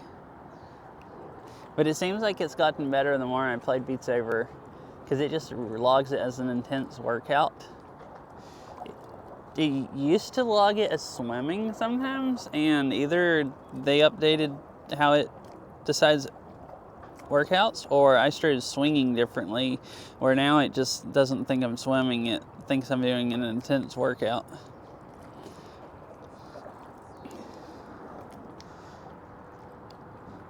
Oh, like, do you manually log them? Because I never tried doing that with Beat Saber. I've manually logged bike rides because I like how it maps out, like, with GPS, and it'll actually show where you rode and show your speed and all that. Oh. Yeah, I've never tried manually logging Beat Saber. I thought about it when it thought I was swimming. Because the swimming would really throw it off. Like, it seemed like it would say I burnt like tons of calories when I was swimming. Like, more than I would have for, like, I could get the same amount of zone minutes or something bike riding, and it would, or intense workout, in the swimming it would say I burnt more calories.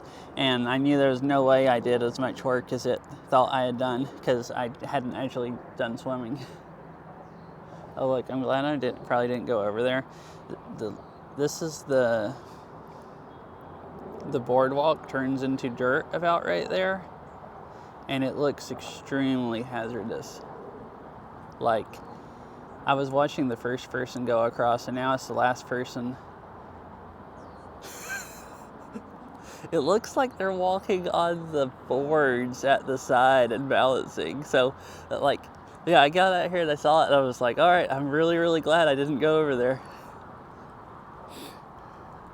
And I'm not experiencing their pain right now.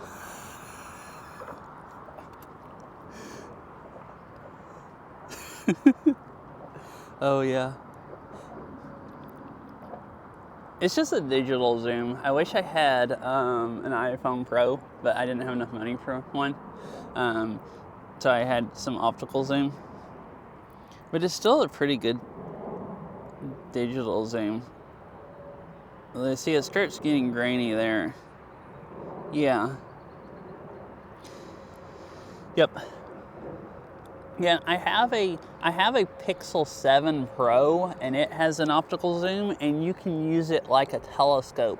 Like if there's something over there you can't read, you can zoom it in so much. Like you kind of can with this, but the Pixel 7, the optical zoom makes a huge difference. Oh, I see. Okay.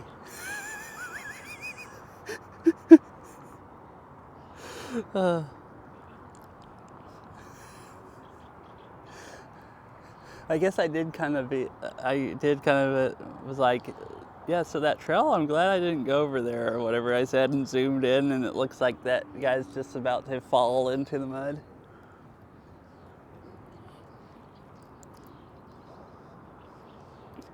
So yeah, so the mud trail, what it is right now, turns into a boardwalk right there. Like, there's kind of a ramp that goes out. It turns into a boardwalk there, and it goes back and forth. And then it's boardwalk all the way over to this other island. So, and there's some really nice views over there. So I wanted to walk over there, and there's some nice benches you can sit on, like that one there, and there's a few more. But since I've seen those people, it's for sure not worth fording the mud.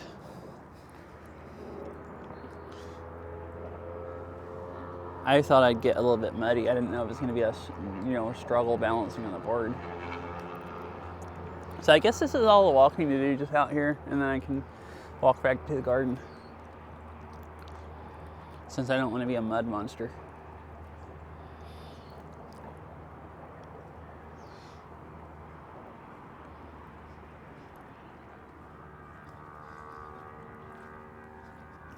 I still want to do a paddleboarding stream one day. My GoPro, I can stream with it wirelessly for as long as the battery lasts, and it's waterproof. So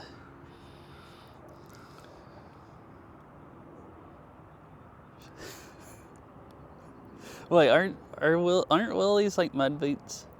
I don't actually know for sure, but I think they're like mud boots.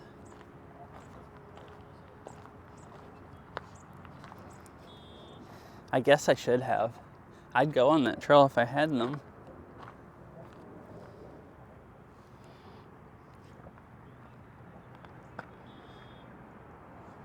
The sun looks cool coming through the clouds.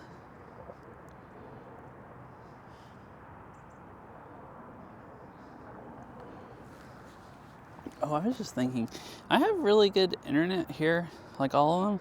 I need to switch the software. It's not eating my hotspot data, because that's limited.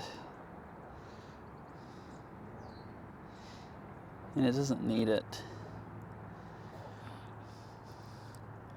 And I need that for biking and hiking, because it picks up better. Oh, it's a boat coming over here, down the canal, I guess from the sound.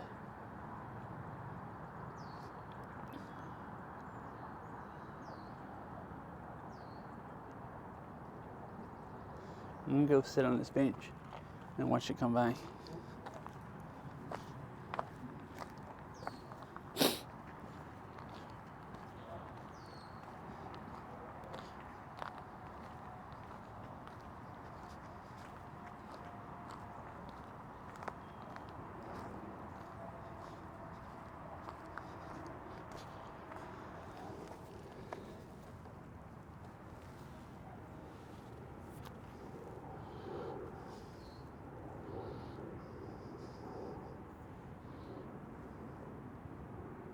But yeah, I want to rent a paddleboard one day, and I just need a dry sack to put the phones and modems in case not in case, I will definitely fall off in the water multiple times. So I actually should try just do kayaking, because I don't think I'm balanced good enough to do paddleboarding without falling off multiple times. But that's to keep the stuff dry when I fall off the multiple times.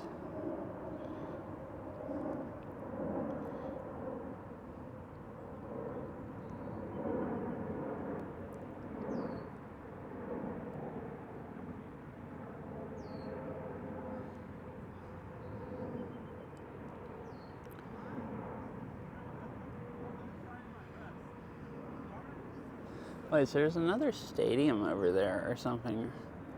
Or, I guess ball fields, maybe. Because you can see the lights. Beside the Husky Stadium's right there. And that's other stuff over there.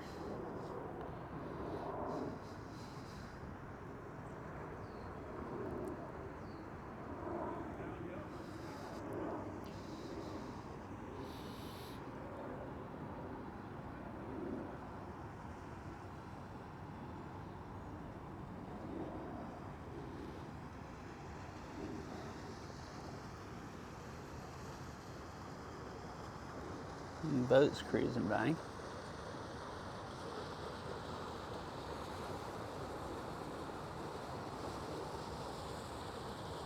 Pretty cool.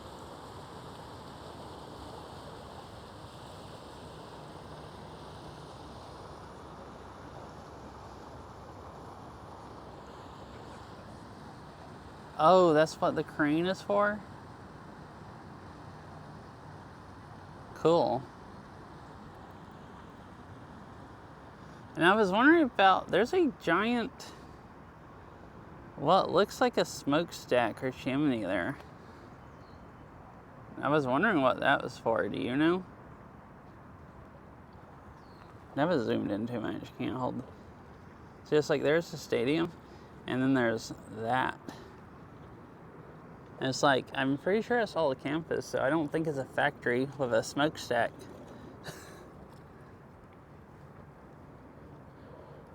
Yeah, I noticed that in the crane, both sticking up in the sky.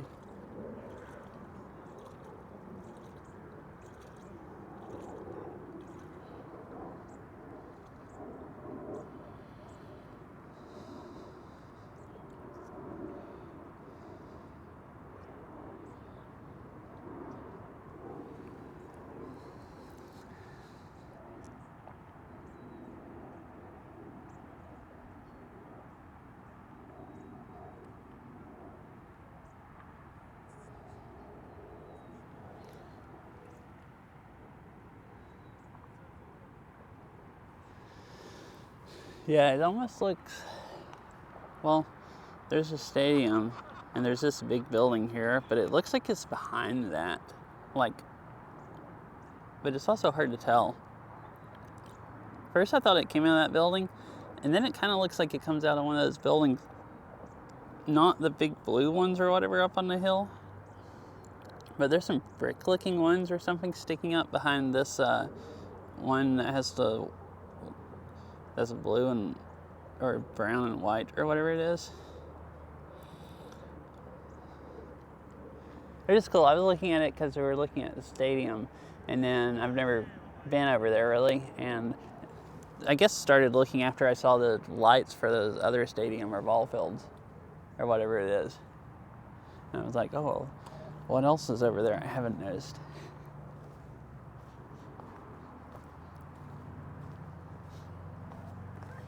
We're going under the trees.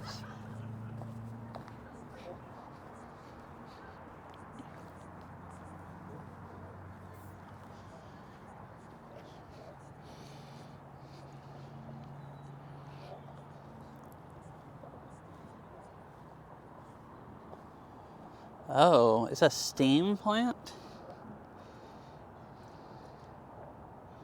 School bus, the size of school buses. That's interesting.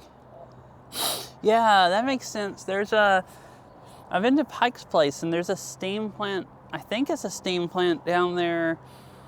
I thought it was really weird, and I didn't know what it was. And then I found something somewhere talking about it, an article or somewhere on the internet. Like when you're at Pike's Place, if you're looking at the waterfront, there's all the like fancy apartment buildings and everything, and then there's this steam plant with smokestacks coming up that I guess does heating for like some of downtown or whatever.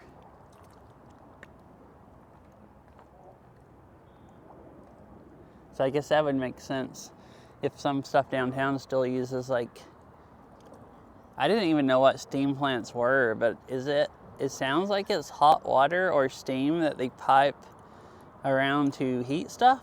So I think like the steam plant in downtown Seattle probably heats some of those buildings in the winter. So then they have their own steam plant that heats the campus.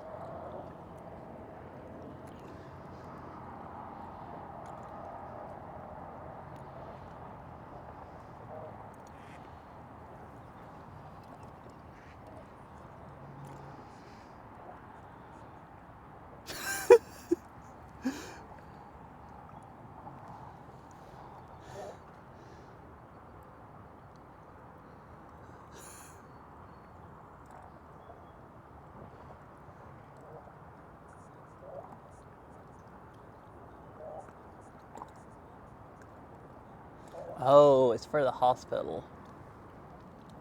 Yeah, I could see that, yeah.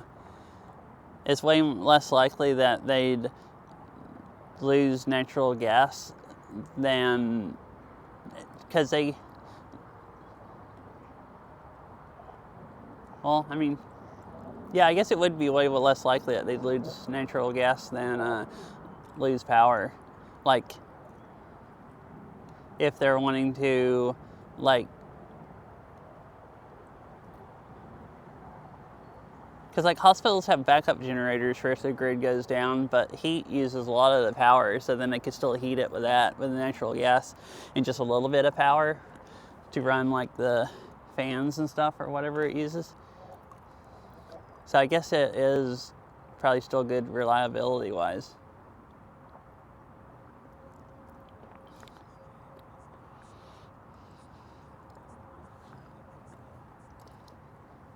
Yeah, but I mean, tons of people use natural gas for heat, or they have, and you hardly ever heard about people blowing up with natural gas, so.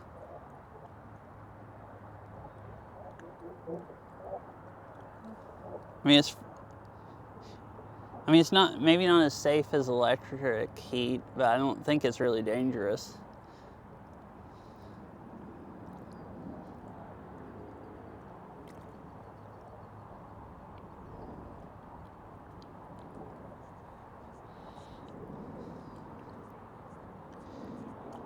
Oh, okay, well, yeah, I guess an earthquake. Which, if the big earthquake supposedly hits here, there's not going to be any kind of infrastructure, any infrastructure probably. No natural gas or power or nothing. If there's actually like a huge one. Yeah, I mean, I've never lived any place that had natural gas heat, so I don't know that much about it. I just hadn't ever heard of people like blowing up, and like a Southeast, most people just have heat pumps that they use for heat. If it's an old house that doesn't have central heat and air, like my house I lived in, the last one there was like built like in the early 1900s or something like that, mid 1900s, and it didn't have central heat and air, so I had to use space heaters to heat in the winter, which was horrible because like my power bill was so freaking high for a few months because just electric heat is so expensive compared to like a heat pump. But like in most places there don't have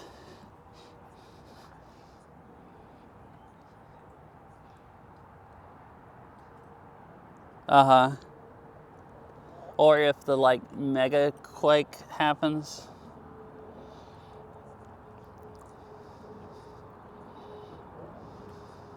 Oh, I see. Yeah, I mean, I've never had it, so like, I guess I could see it being dangerous, and maybe you don't hear about people's houses blowing up because of it, because it's just a common thing, so you don't hear about it. I mean, that sounds horrible, but like, or just it's dangerous, but people like, you know how to not blow up their houses with like a furnace, gas furnace.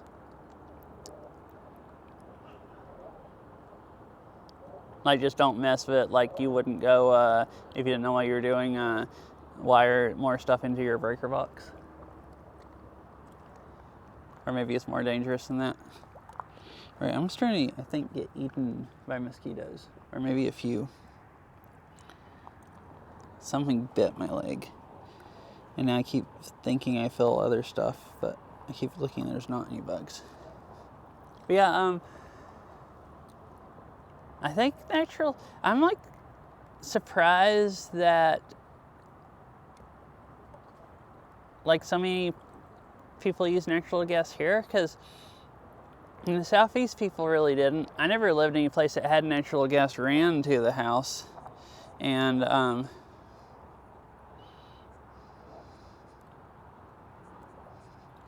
oh, okay, so people's just mega used to it. But yeah, like I always heard that natural gas was a lot cheaper than electricity if you live someplace where it's too cold for heat pumps to work, because like heat pumps don't work good. Old heat pumps just didn't work at all if it was below freezing. Newer ones will work when they're down in the 20s, but at some point they're less efficient than like the natural, and more expensive than the natural gas. But like Southeast, it doesn't get cold enough for people where natural gas was actually economical to heat with compared to, heat pumps. But I always heard in the Northeast people would use natural gas heating because it was way cheaper. Which is weird, because there's maybe here, just because it's like dense city, most of the areas, so they have natural gas ran everywhere. But I always thought it was weird. Like last time when we got the house we're living in now, we were looking at other houses rent and everything.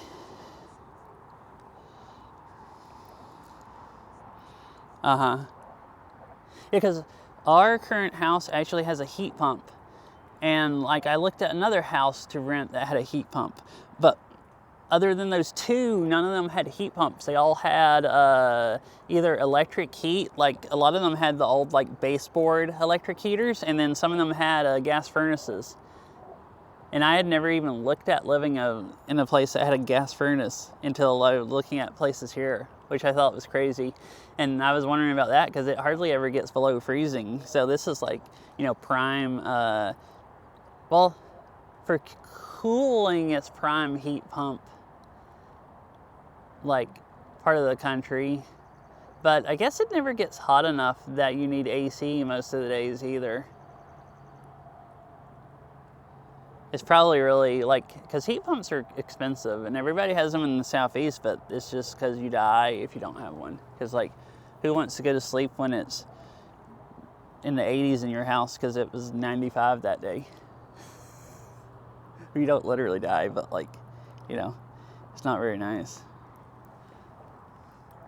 And here it's not a big deal. You go open, our heat pump died and we went one summer without a heat pump until the landlord put another one in. And we got a few of those, our,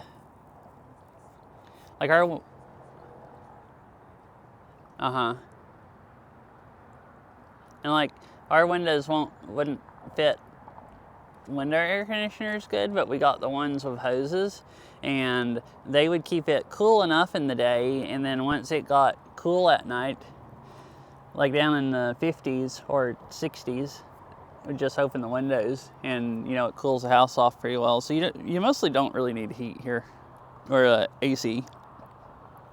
Just select weeks or days, there'll be a few days where it gets up in the 90s.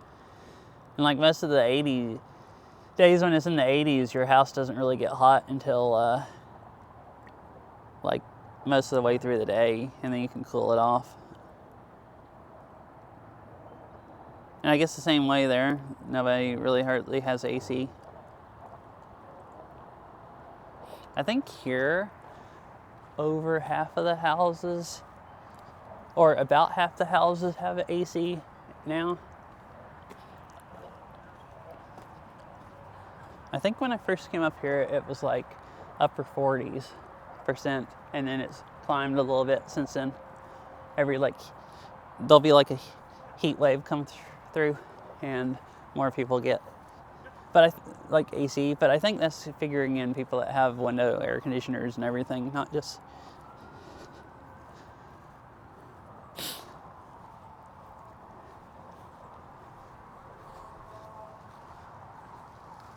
Which, I mean, I got used to having AC, so I don't like living here without AC, because I just got used to it. Like, you don't really have to have it here other than a few days a year. And if you don't have it, then you'll just be miserable. But, like, I got used to always having AC.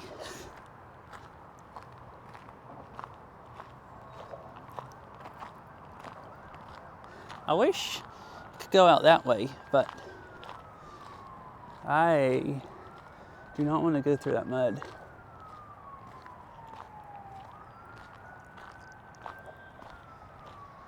Definitely after I saw the other people.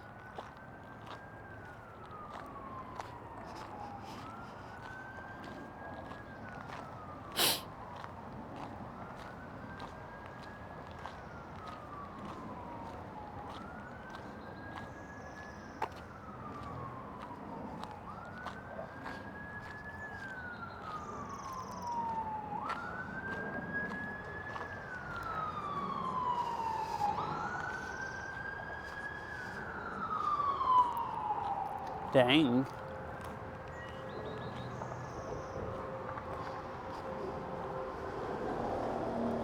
I figured, I don't know, I figured the lowest adoption would probably be like,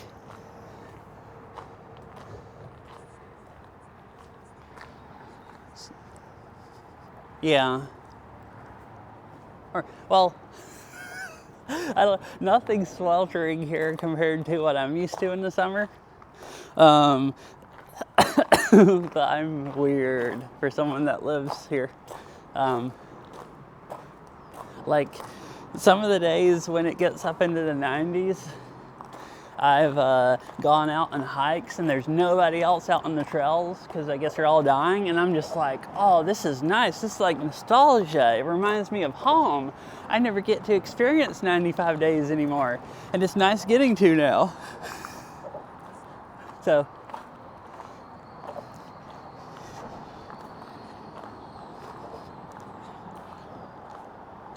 yeah, 90s can be actually pretty comfortable.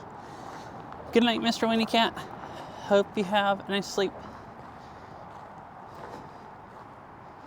I'm glad you enjoyed the walk. You can I wouldn't call it comfortable, but it can be definitely bearable. Like, maybe if you're sitting still for a long time, 90s can be good enough that you can be cool enough that you're not like sweating or whatever. Like if it's low 90s. I don't really ever think the 90s is nice enough where, I mean, I wouldn't want it to be 90s, but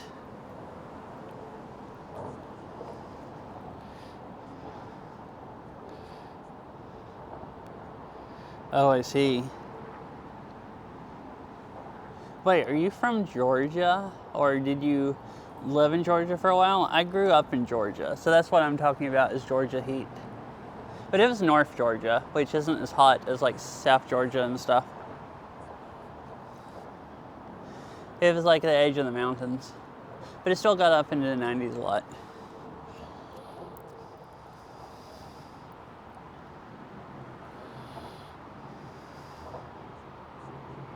Fort Benning. Oh.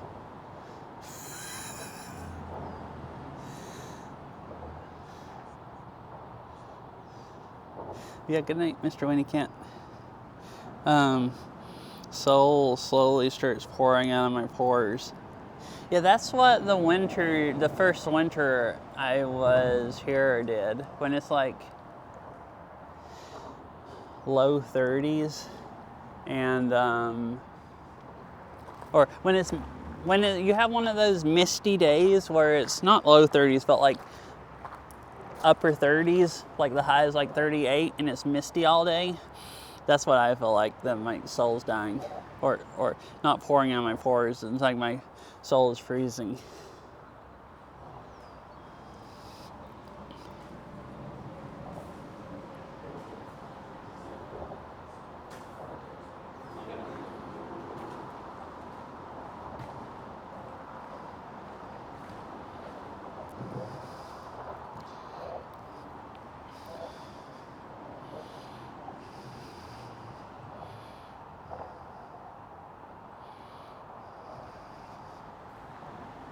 But yeah, I'm used to the 90s mostly. I mean, you have to kind of get used to the 90s every year. I don't think it's comfortable, and I'm like purposely want to experience 90s, but it is kind of nostalgia. Like there's literally has been like a few days, like pretty much every summer here, the first day that it gets up into the 90s, I'll just go outside and just be like, oh, this kind of sucks, but I also kind of miss it. Like, it does still suck, but I really do kind of miss it a little bit, like some nostalgia. Because I was just used to, like, every day being like that. Like, for a few weeks at least in the summer, sometimes. Oh, I feel borderline sick being nostalgic about it being in the 90s and almost liking it being in the 90s, but it really is kind of nice just for a little bit.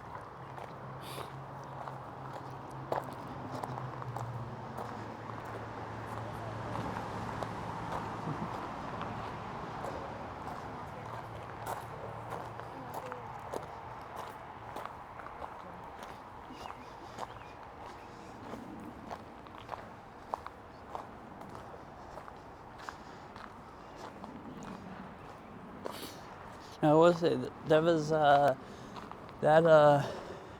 last summer. It didn't get up into the 90s too much, like too many days in a row. The summer before that, I think there was that like 1 week where it got into the 90s every day, and I was by like 3 days in, I had gotten over the nostalgia and I was ready for it to cool off,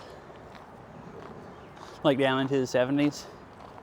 But it is kind of fun for about 3 days until you start being glad that that it doesn't get that hot much here.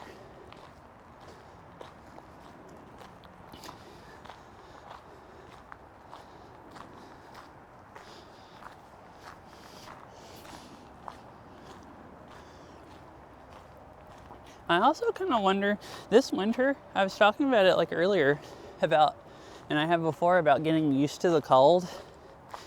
I wonder if that's gonna make me less used to the heat. Because like in the southeast, I used to get used to the heat every summer, and I'd never really get used to the cold in the winter. So I didn't have to like really get used to one extreme or the other. If it was super cold, I'd just try not to go outside. I didn't have to. And like, it makes a huge difference. Like, getting used to the heat, you just can handle it, versus feeling like you're gonna pass out or something. And like, I just didn't think I could get used to the cold that much. But like, I got used to the cold this winter enough that I could go outside and it could be like 45. And I almost thought that was comfortable instead of, I guess we'll find out pretty soon, whenever, maybe in another month. First time it gets up into the, well, actually, I don't know. It might be July before it gets up into the 80s.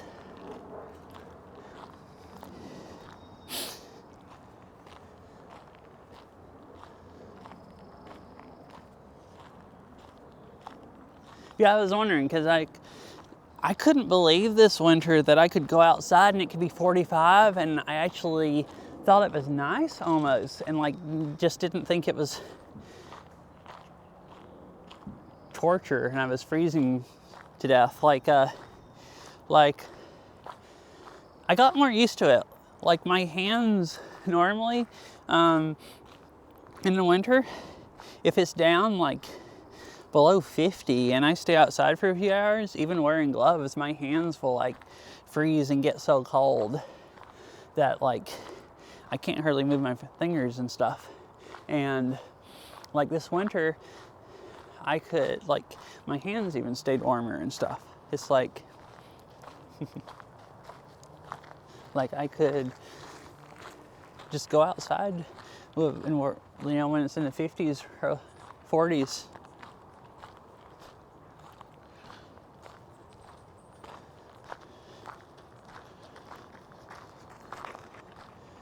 Yeah, I guess so, pretty much. Because I did get used to that. Like, there was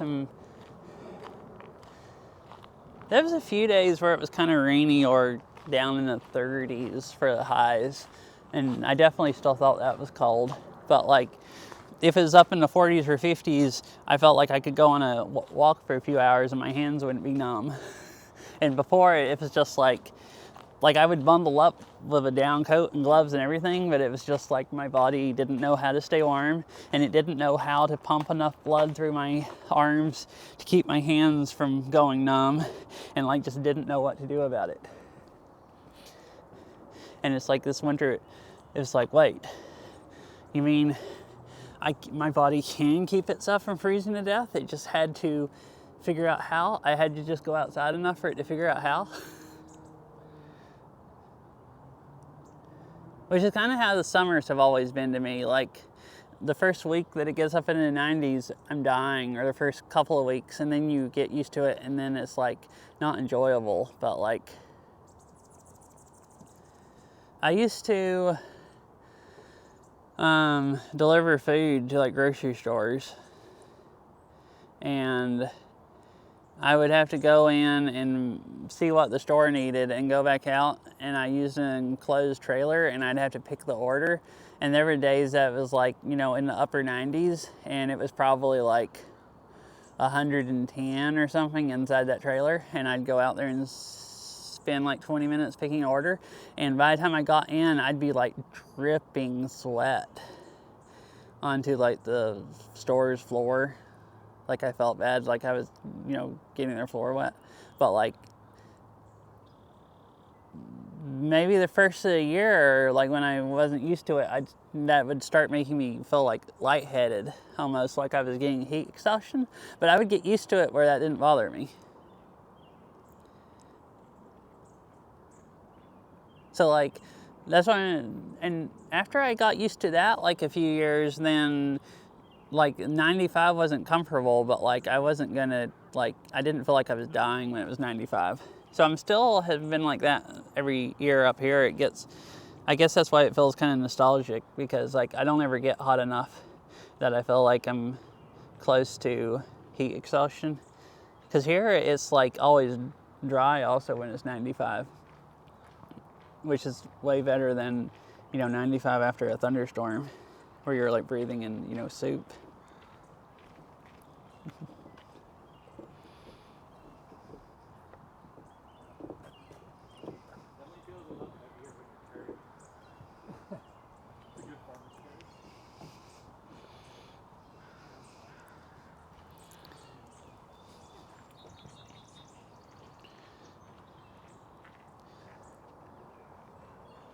Oh, like it being drier, being better, or just getting used to it?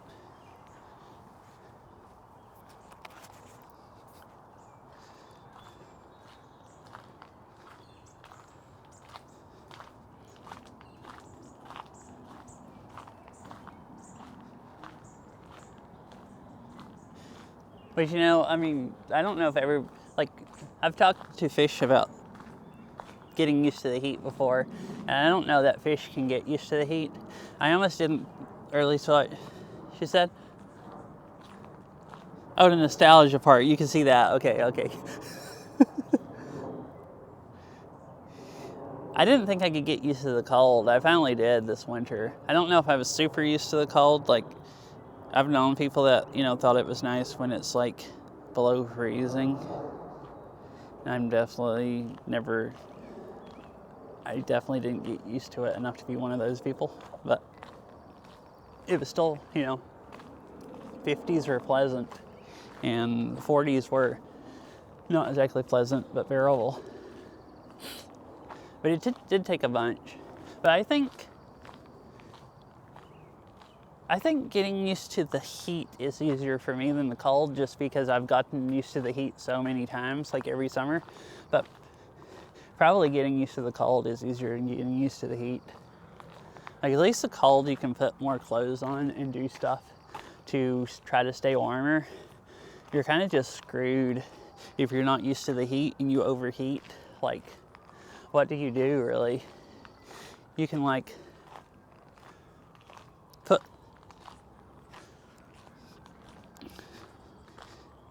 Dang, that's insane. Until this year, my hands would freeze, and I'd get cold if it was below, like, 60. That's crazy if you can experience heat exhaustion at the same temperature, that, like, people can just be that much different.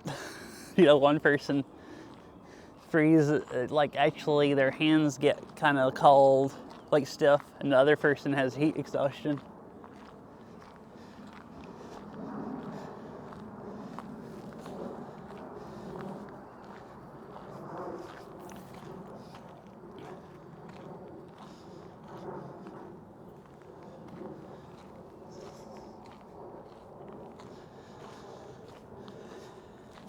Well, I'm pretty much back, so... Wait, I've been going for 3 hours since I restarted my phone, so I don't have my other phone. It's in my backpack.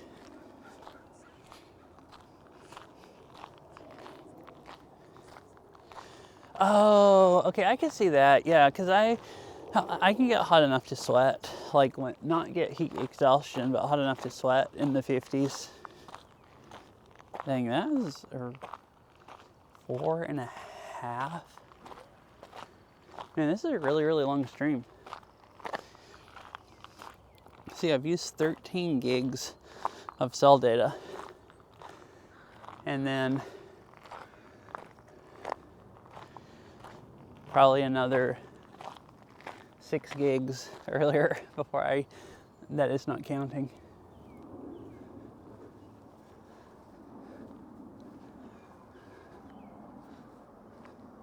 No, actually, all of this, like, out there was holding full bit rate. The whole first hour of the stream was the bad part, where I didn't have good cell service, so it didn't use near as much. Well, I've outstayed everybody. There's, like, hardly anyone else here.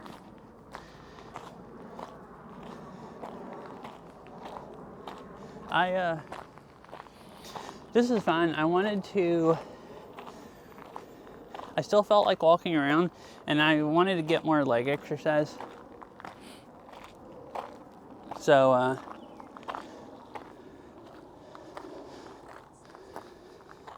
hi Diablo, how are you? Or Coriello? Corley? I always forget how to pronounce your name right. That's why I just call you Diablo. How's it going?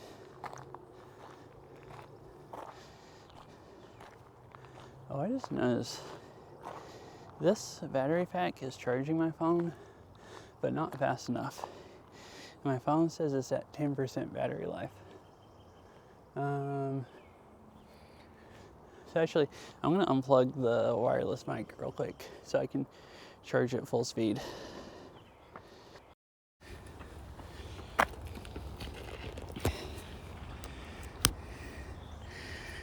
All right, okay, you can still hear me. Cool. But it sounds slightly different. These are actually cool also. These trees and the vines.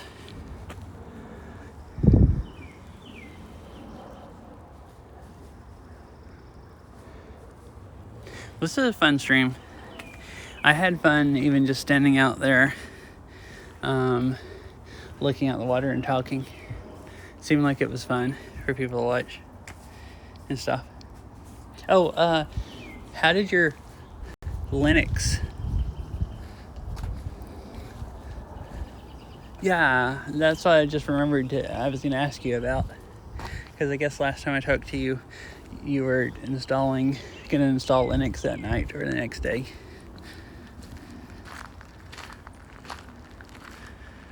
Last few weeks. Yeah, I guess that's how long it takes to set up everything really good.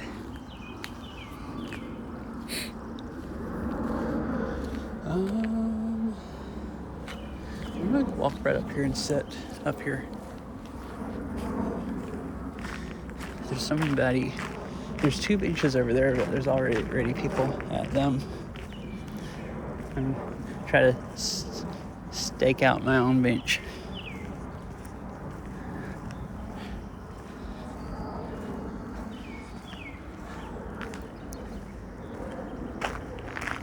Abandoned windows.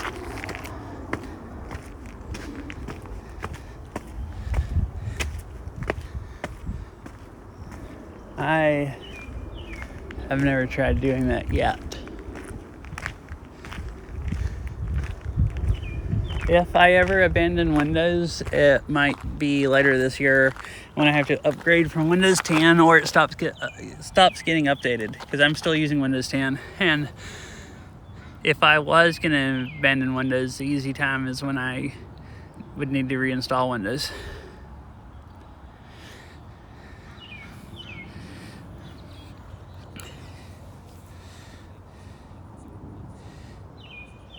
Yeah, and I'll probably just use Windows 11, but if SteamOS is like, there's released where you can just install it on any computer, and it makes stuff easier than normal just Ubuntu or whatever Linux, I might do that.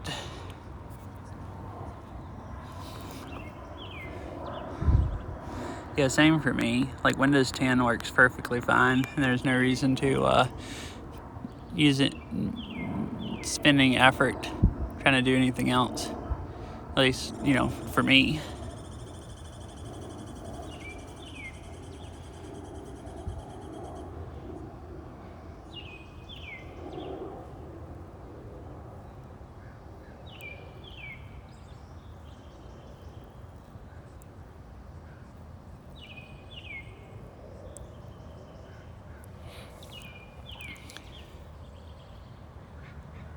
Oh, interesting. The only thing I've ever installed was I installed Ubuntu years ago to mess around with it, and decided that I was too lazy to really try to use it much and just went back to Windows.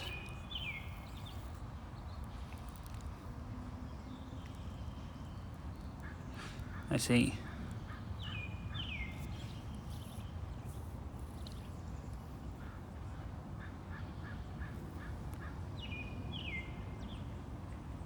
So what's your opinion on SteamOS if it ever gets released, where you can just install it on a computer? Would you go Mint or something, or would you just go SteamOS? Because I kind of want to go SteamOS just to see if it works good, and if it does, I just use that. And worst case, if it didn't, I could just switch to Mint or Ubuntu or something. And, I'm a Valve fanboy, so, SteamOS just seems cool using it.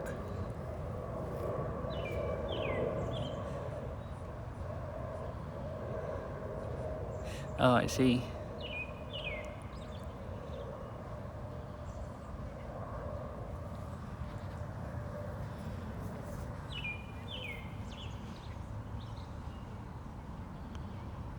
That would be kind of cool. SteamOS home entertainment system.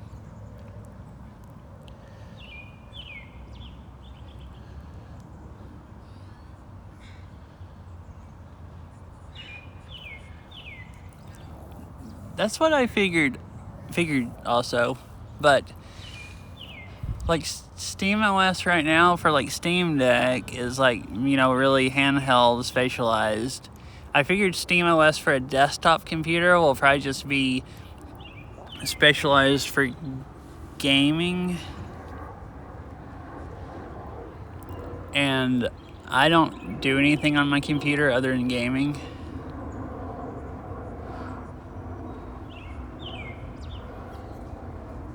Yeah. Yeah, that's why I figured I would install it, and probably the main thing would be if the GUI was like actually like usable or not. Like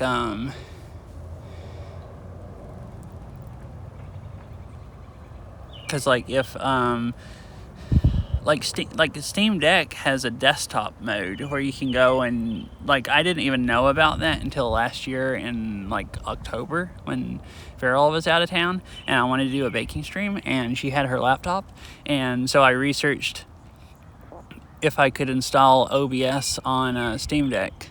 So I put the Steam Deck on in the desktop mode and installed OBS and everything. So, like, you know, Steam Deck has desktop mode. So, like, if they wouldn't have to add much to make it really usable for a desktop, and you could mainly use it for a desktop mode, and then it would have the Steam like menus and everything would be, I guess, basically use that instead of installing Steam to launch games, which, you know, would work fine.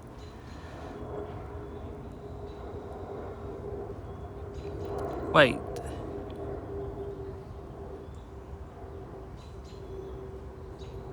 Oh.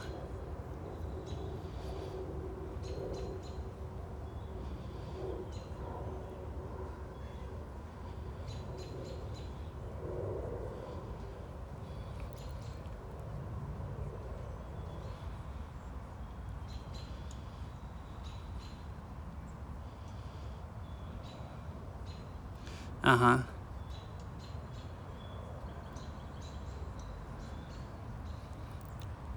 I guess the real question is, will VR work good on Linux? Because the only game I play is Beat Saber. So actually the only thing that it matters is, will Beat Saber run on Linux as good as it does on Windows? And if it runs worse, then that means Windows is better. And like, I know SteamVR works on Linux, but I've heard it's really buggy. And SteamVR on Windows isn't actually that buggy anymore. I'd actually say it's not really beta software anymore. Wait, really? Oh, and he streams Beat Saber. I don't know if he streams on an index at 120 FPS and with lights turned on and all the mods I do, but, you know, it still plays good enough for him to...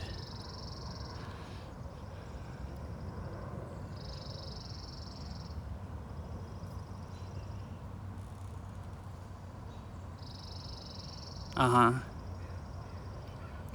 Well, yeah, unless it's buggy. I guess it would depend on whenever they get SteamVR.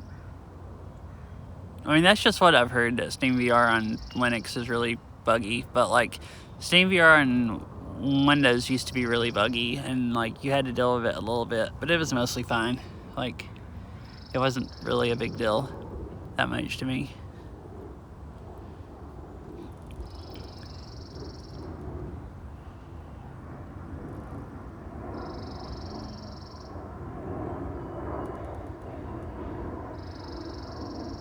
And I mean, if we were assuming this was after Steam OS was out, like, then they're gonna make sure that SteamVR works better on Steam OS, so then it'll work better on, you know, any Linux, I guess, and stuff. Uh-huh. Yeah, I kind of knew that, because Farrell has a Steam Deck, and, well, I kind of knew that some, and there's a lot of games you can play on Steam Deck, and they seem to work just fine.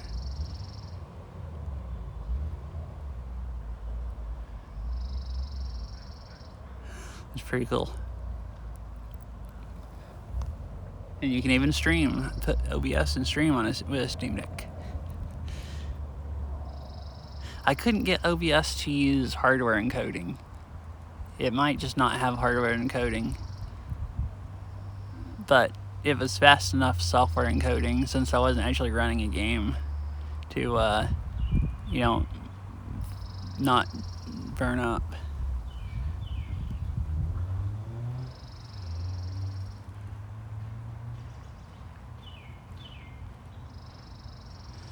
Yeah, that would make more sense than just switching. Really, I should just go ahead and do that soon-ish, because if I wait, I don't know how long I really want to use Windows 10 after it stops getting updated, so I'd probably want to switch pretty soon. And then it would just be more annoying if I had to test everything then, like try out Linux, and if it wasn't good then switch to Windows 11 and stuff. So I might as well do dual boot and try out Linux before that, and then when it's time to stop using Windows 10, I'd know what I wanted to do.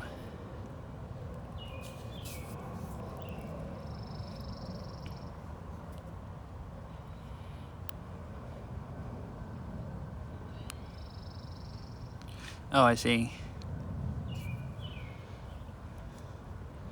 Oh, that sounds horrible. Well, no, you all already know I'm dumb. Like, it would just be viewer entertainment watching me try to do Linux.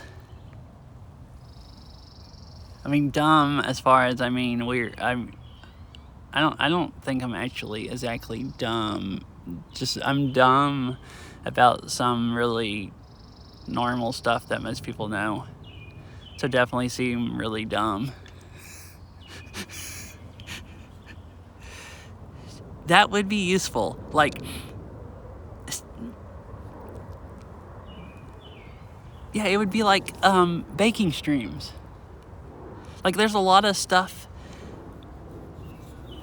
I know how to do with baking now, from like Tara watching me and stuff when I used to do baking streams and giving me tips and stuff like that. Crazy, there was one time and Crazy told me how to melt some butter and some batter more. Like, I didn't think about putting the bowl down into hot water in another bowl and stuff, and so, chat's always helpful, people that know how to bake better, and then you start figuring out. So that would be good. Yeah, chat can tell me how to use Linux.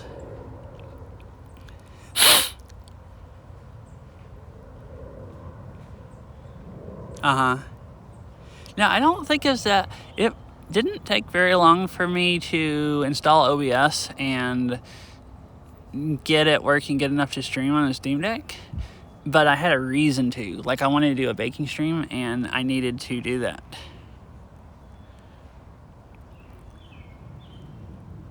Yeah, I do actually hate the terminal, just because I have better things to do than learn what to type in to do what, which is, what it comes down to. I haven't used Linux because I'm lazy, and I haven't had a good enough reason to put in the extra effort, because it is a little more effort than Windows, because like you have to use a terminal and stuff like that. But it wouldn't be that bad, and it would probably be fun to learn.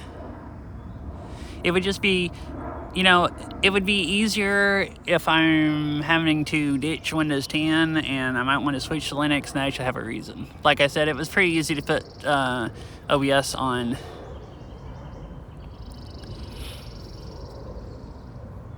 Wait, really?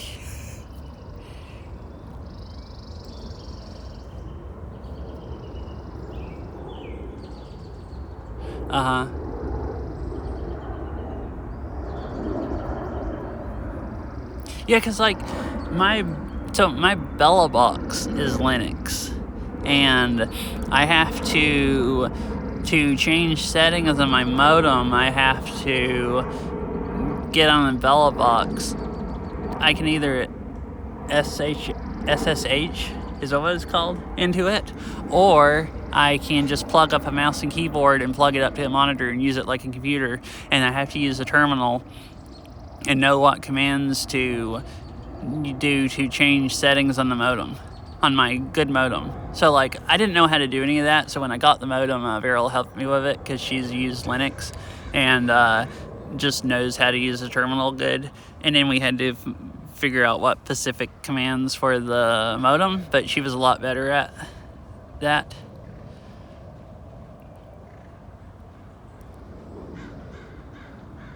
I think I remember us using the grep one. I don't know if I really remember the other ones for something. But yeah, I could have figured it out eventually, but it probably would have taken me days. And she helped me and figured out what to do in a couple hours. Because I would have had to learn how to use terminal, and then I didn't actually know exactly what modem commands to use. I had to install a modem manager, I think, install that on the Bella box, and I didn't know. I had to look up what commands to use for that, and all that was easier for her since she knew some of the basic commands, and there was a few things she I don't remember, typed stuff in and figured out stuff until she almost guessed a few.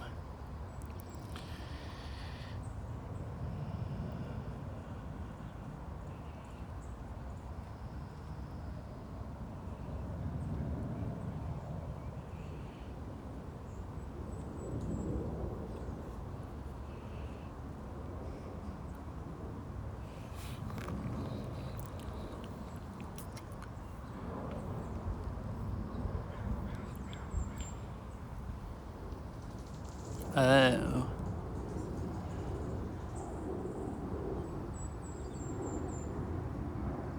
Oh, that's why we used the grep one. We were searching for stuff, trying to figure out what terms to type in to try to figure out what commands to use, and figuring out what commands there would be, and then trying commands and being like, oh, okay, well, I think that did what we wanted or whatever. Because for my modem, there was some commands on the Bellabox Discord that some people put on, and then there was other commands I needed to know that we just had to like freaking figure out from some other website or just figure out and everything. So it was like a bit of a process. And that, so I think it definitely was grep with you describing that fish, because I remember using it for that.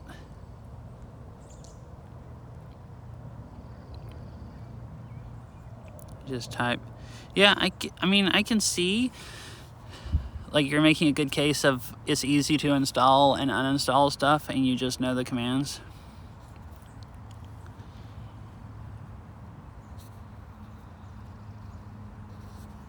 Oh. And I guess if you did a lot of stuff like that, there's probably some stuff that Linux is just faster for. Yeah. But yeah, for somebody that doesn't play games anymore other than Beat Saber, because I guess that's who I've become, and they only turn their computer on if they're playing Beat Saber, then you know, you don't really need to do much in Windows. It's just easy.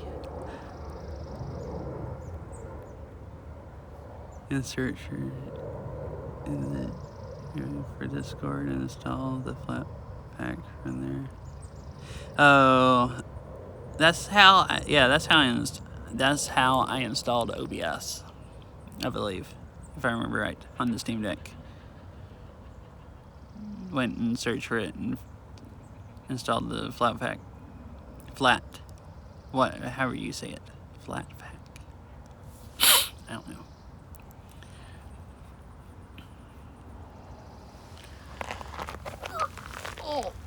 Oh, my knees don't work. I've sat down too long. Oh. I guess walking for 3 hours and then sitting down on that beach that long, I went to get up and my legs are like, oh, heck no, you don't. Yeah, I searched and found somebody saying to do that, and then I found someone saying to use a GUI, and I'm just like, wait, you mean I can have a GUI and do that instead of making sure I type these commands in just right? And I was like, well, I'm going to do that.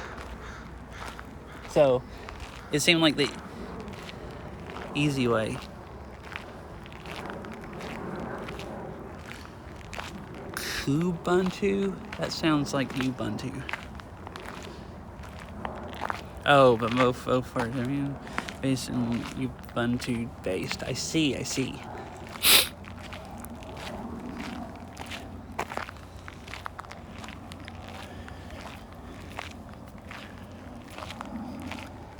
There's bugs. Okay, I got away from the bugs.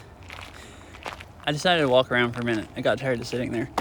And I hadn't gone back to the car in the stream yet because it was I was intrigued by the Linux talk. It was interesting. It turned into a stationary view of people.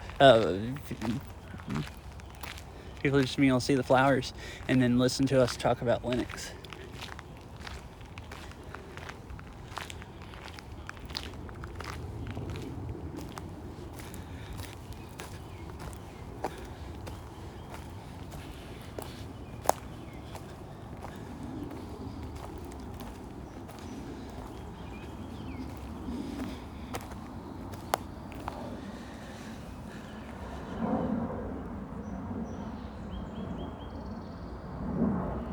Uh-huh.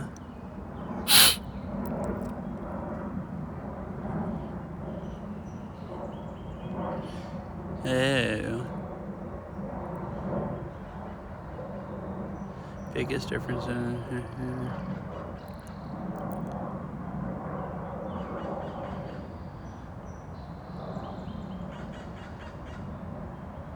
Oh, I see. Okay. SteamOS uses Pacman.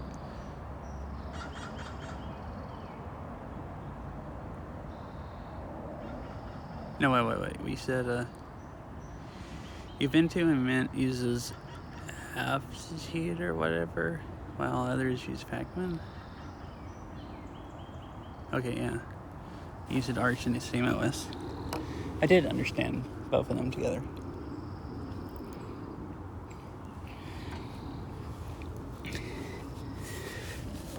Alright, so I guess... Does anyone want a driving stream? I do have to drive out of the metro. Would that be fun? Or should I just stop at the garden? Can I actually talk about Linux while I drive? Because I have TTS. Now, if I miss TTS, I can't really read the messages again. So it might actually not be very functional. Oh, I'm tired. This is fun, though. I hadn't streamed this long in a very long time. And I got good leg workout. I walked around until my knee was tired.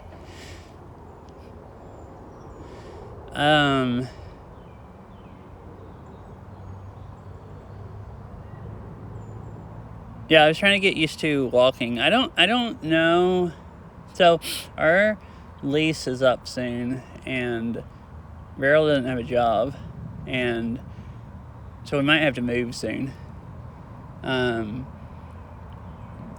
if we have to, if our landlords don't lease us again, we have to lease somewhere else. I can't make enough money to help with that because most places require 3 times the income being 3 times rent, and I don't have a college degree and just can't make 3 times what rent is in this metro area. But I was going to try to get a higher paying job and see if that would be enough that we might actually keep living in the metro. So that's part of why I was saying yesterday with bike, I was going to try to go on a long bike stream also.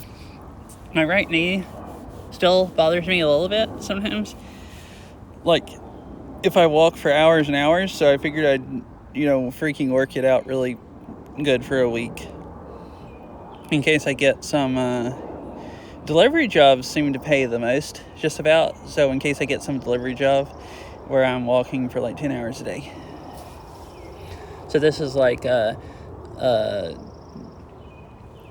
if it doesn't rain every day, I'll try to do some more IRL streams, because it's, I want to get some extra exercise this week in case I, get another job within the next week or two, or sometime soon.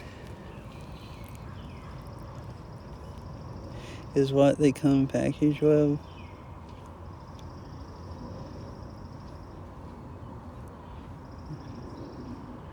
Oh, I see. Yeah, I do that because I've been doing DoorDash and Uber, and I've had other delivery jobs where I've had to track miles, so I'm used to that.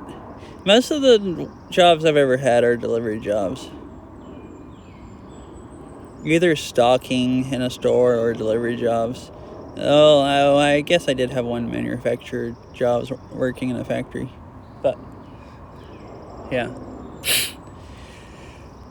Delivery jobs, I like them. I don't really like being just in a building all day. I don't really like delivering stuff in the rain either, but this place has a lot nicer weather for a delivery job. You don't have to go walk around in pouring rain until you're soaked and then walk around the rest of the day with your shoes wet all day because you got drenched to the bone at 9 a.m. in the morning. And yeah. So this place is just a more suitable climate.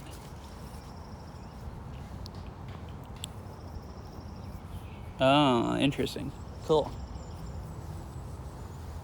This sounds cool.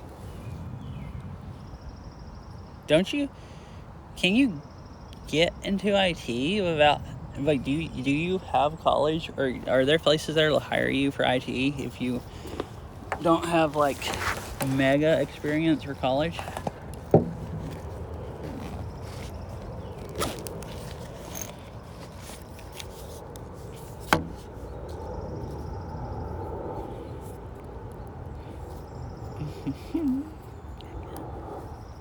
Let's see. I'm putting my mic up and stuff.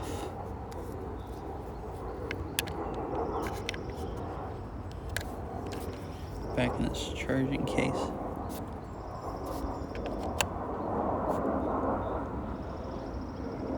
Oh, I see. Ew. I don't know, I think I get too irritated to do help desk positions, maybe. I don't know. I can do customer service, but, like, you've heard how annoyed I get sometimes at people requesting a reality check or being, like, a certain way, and I don't know about, being a model employee for a customer service job. I guess help desk, actually, I was thinking like tech support, but it could be help desk like in a company where you're not just talking to pure randos. Like a help desk for an office or whatever.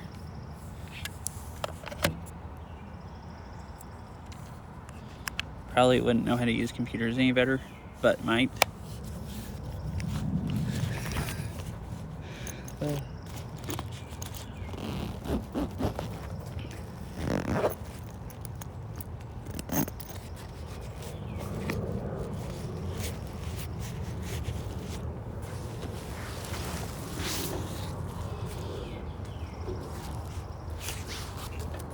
Still sounds like it'd be cool, and you are more tactful than I am, I think, Diablo, so you probably do better at help desk positions.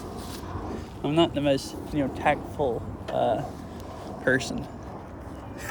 Is what I was getting at, what I was saying, that I don't know about me doing customer service, and at least being good at it. I'm sure I can do a good enough job to keep the job, but I might not be a model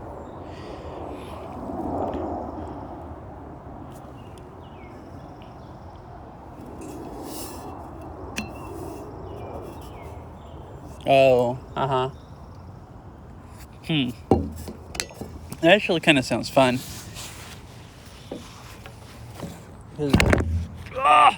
I'm sorry, chat. I made you do a 180. I was taking my backpack off to put my water bottle in that I forgot, and the USB cable got hung.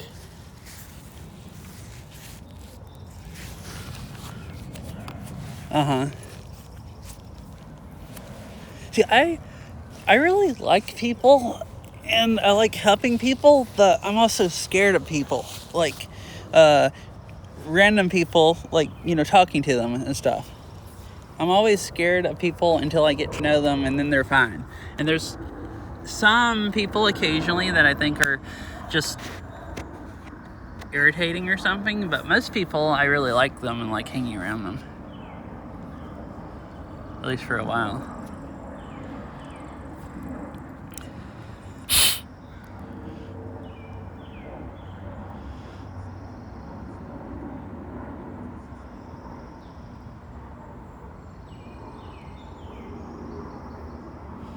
Huh.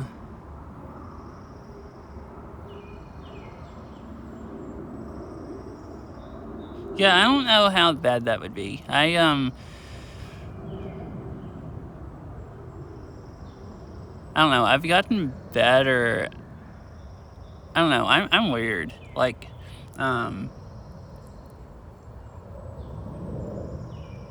people not understanding stuff doesn't annoy me as much as just other stuff sometimes. Hi, Hero Man. Thank you for the sub. How are you?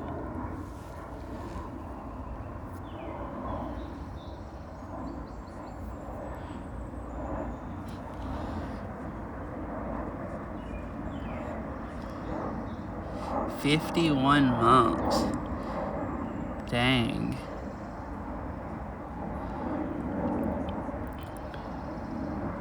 That is a long time.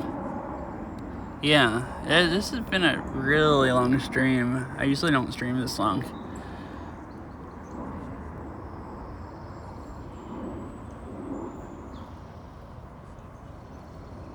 Take things to people.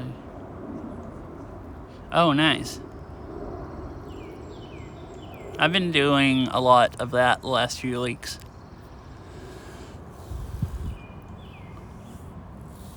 DoorDashing and Uber Eats. I've been like going to the busy part of town on the weekends and just like working the whole day. Yeah. I mean, it's Pacific time, plus it's further north, so the days are longer. Like in the winter, it gets dark at like 4:30 p.m. here. It's like depressing. Like horrible. Like the first year I ever moved out here, it was just like, why did I ever come here? Like getting dark at 4:30 p.m. and it raining every day. It was like... And now I want to stay here. After 3 years.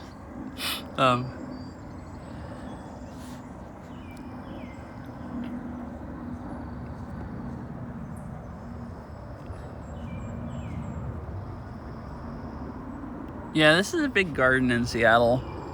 I came here to see the flowers. They're like springtime flowers before I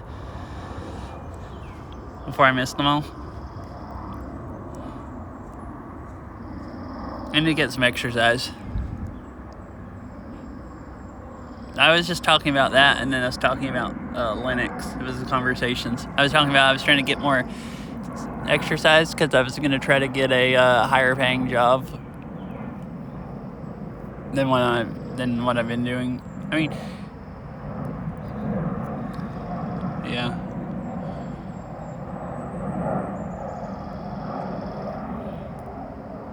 Yeah, it gets been dark for a couple hours there.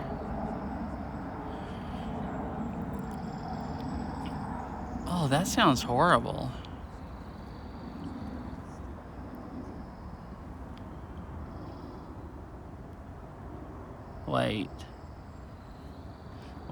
Wait, someone type something again.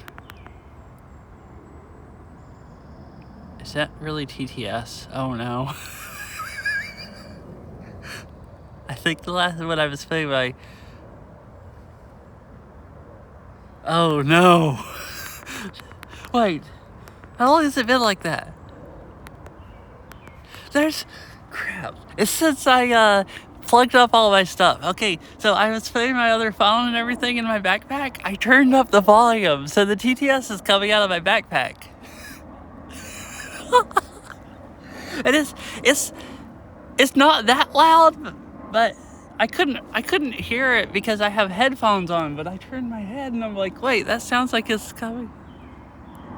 But it is loud enough that I think people can hear it if they're close by. Like if someone is walking right by me when someone typed something, I'm like 90% sure they would have been able to hear it. Oh, that is embarrassing. So I've been walking here. It's since I it's since I went over to the lake.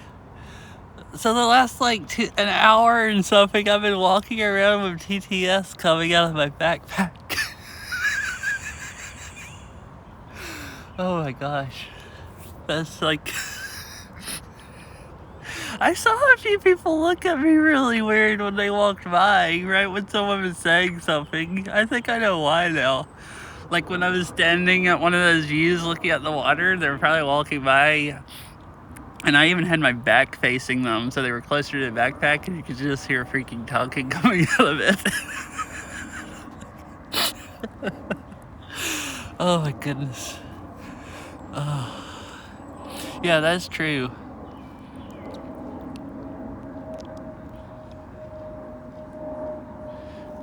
Yeah, at least my chat's not weird enough that you guys were saying all kinds of stuff that, like, you know, freaking... who knows what. I don't have a bad chat for that happening.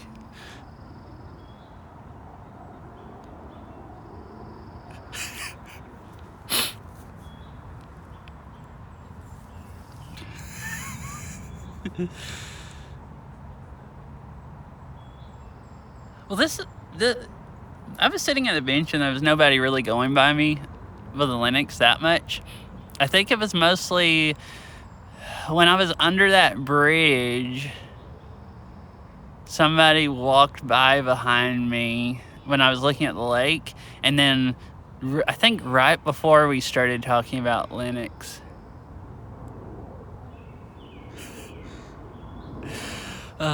It would have been funny if someone had heard something about Linux and said something about it.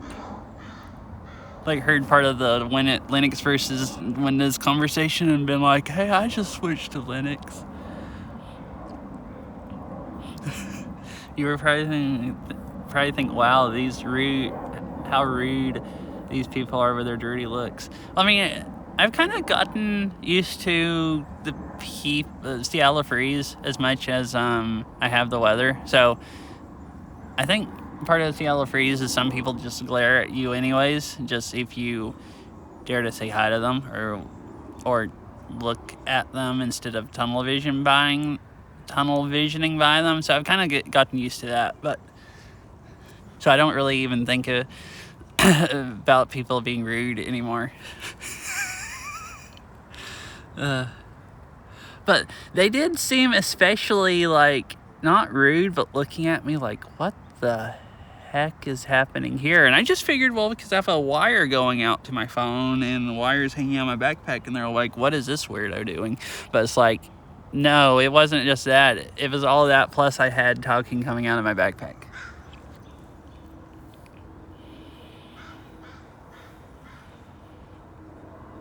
That was when we were talking about hot weather. Oh, yeah. We were talking about hot weather, and two guys come by me hauling a canoe.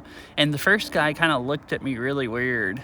And the second guy walked by, and he was saying, like, this thing is heavier when you're carrying it this far or something. You guys probably could hear that. Speaking of limit, I'm not looking forward to upgrading my Windows 10 OS this August. Yeah, that's kind of what I was talking about it. Yeah, because I still use Windows 10, and I don't really want to keep using it when it's not getting updated, or at least not that long, because you aren't going to get security updates.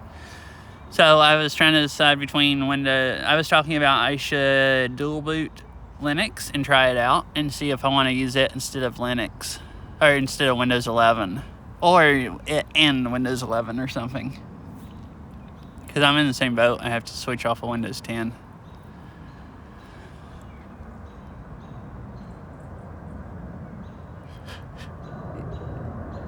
Yeah, I've had I am standing there holding my phone in front of me, just looking at the water talking. So that's true too.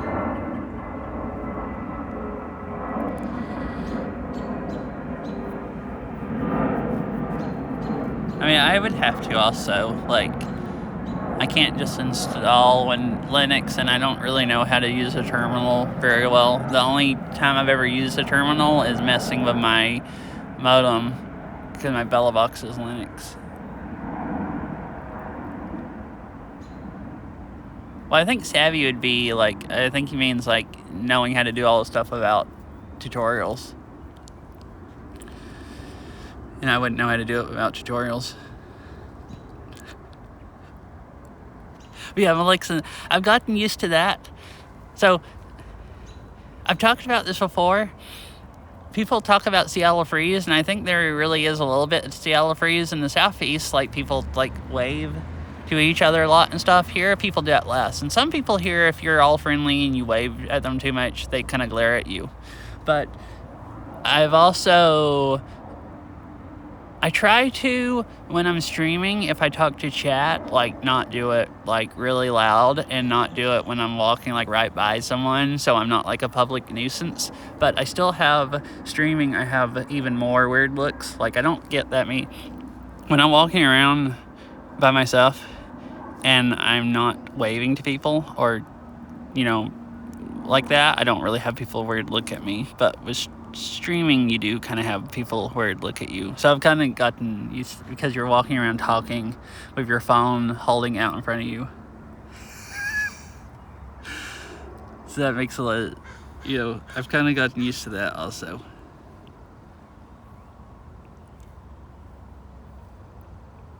Someone flipped me off as I was backing out of a parking lot to deliver, so I am sure.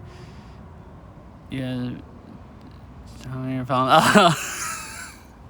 Backing out of the parking lot. Did they think you backed out in front of them, or you did, and they were just pissed about it? Because it's kind of hard to not back out in front of people in parking lots, because you can't usually, unless you back out some of the way, you can't see if there's anyone coming. Most of the time, if there's cars on both sides. I've seen people do that. I've had people honk at me and stuff like that also, because I've backed out, and it's just like, well, it's a parking lot, like.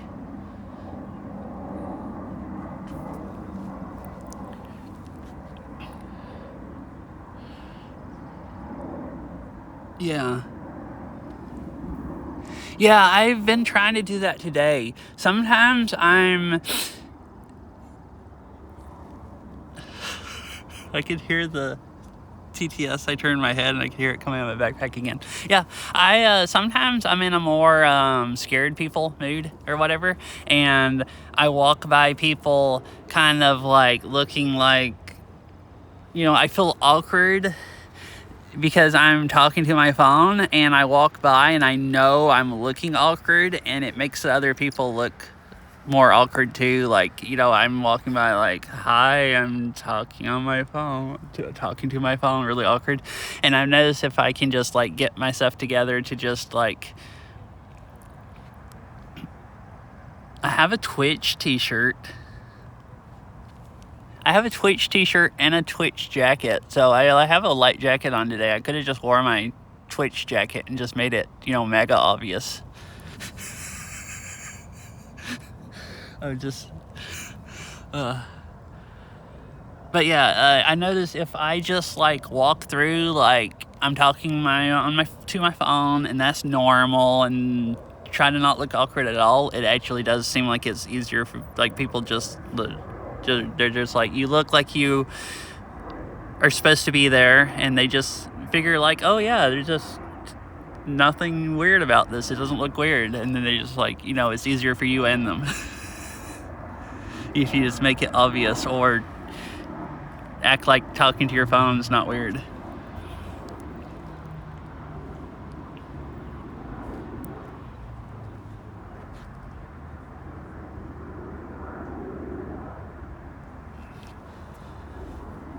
Oh, I see.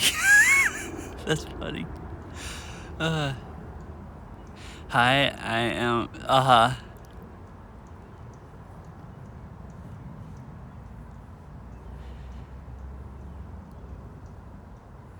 I wonder. I kind of want to do that and see how it would work. Would some people melt down because they didn't want to be on stream and like scream if I pointed the phone at them at all or something, or would it make it easier for it? Would they deal with it better, or would it be some in between? Some people would, be horrified, and some people would, be happy.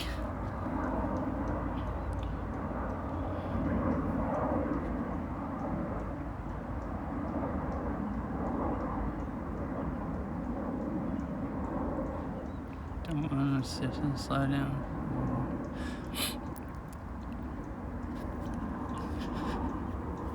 All right, so, oh goodness, should I wear my Twitch t-shirt the next time I do an IRL stream at a park? I don't want to do that. It'd be easier in Seattle. In Seattle, people don't, they just look at, Seattle people are just used to everything anyways. Like so if I did it in this garden, I would be more likely to wear my Twitch t-shirt and not be as creeped out. But if I do it out of town, it's going to be extra creepy. This is a place that you would expect that more. Like, I get way less weird looks here walking around talking on my phone than I do some other places.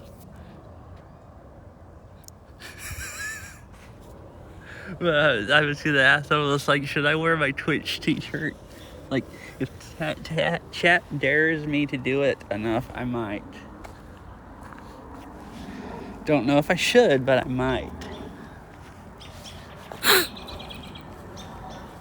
I got tired of sitting there, so I figured I'd get up.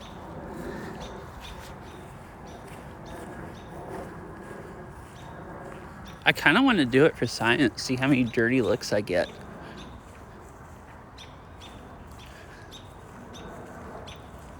It's like freaking streamers.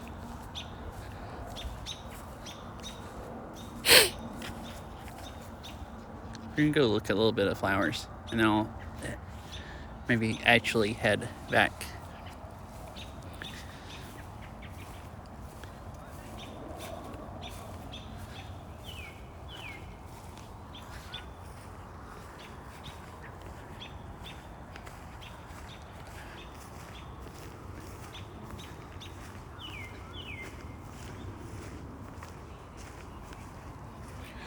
Actually, I should make sure also that my chat didn't stop working. Because I haven't seen any messages in multiple minutes, and chat was zooming really fast.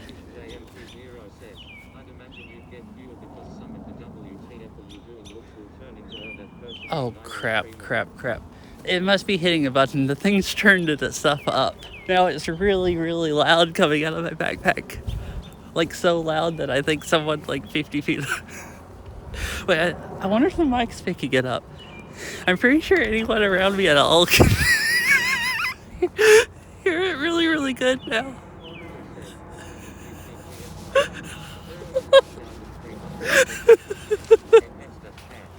Oh my gosh, I gotta turn it down. There's nobody around here, but I don't want to go walking back to the parking lot and one of you say something is just blaring at them. Oh, I crammed my jacket in here, and I think my jacket's hitting it. Just enough where maybe when I walk, it presses one of the buttons some.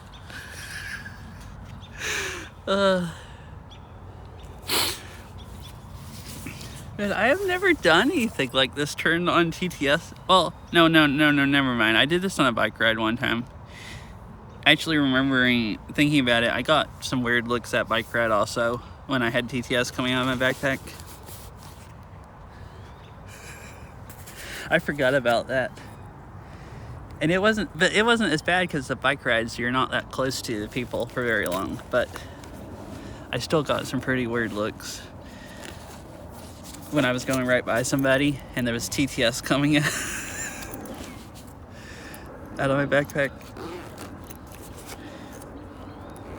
Alright, the TTS is turned off. And I managed to get fewer because some of the WTF are you doing looks will turn into, oh, that person is an IRL streamer. Probably so. Most people don't seem to. I think I would assume most people wouldn't care if they were on your stream. When I've used my GoPro, I've had people wave at me when I do bike streams sometimes and I have the GoPro on my helmet. Like, I think they figure out maybe I'm a streamer or something. It seems like holding your phone in front of you, people can't really tell if you're looking at your phone and talking to it or doing a video call for somebody or something. So I hadn't really had anyone horrified with my GoPro, and I've had people wave like they were excited. So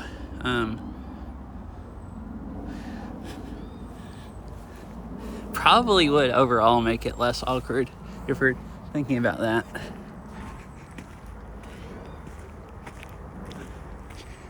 And I do mostly, point the phone away to the side or down when I'm walking by people, because I don't really want to just, have people just ride on stream if I can help it.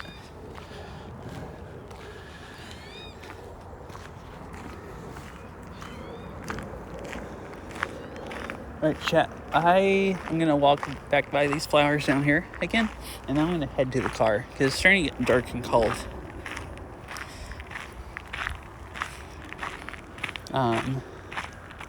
And then head home. And I guess I could stream heading home and have driving stream, or I can stop.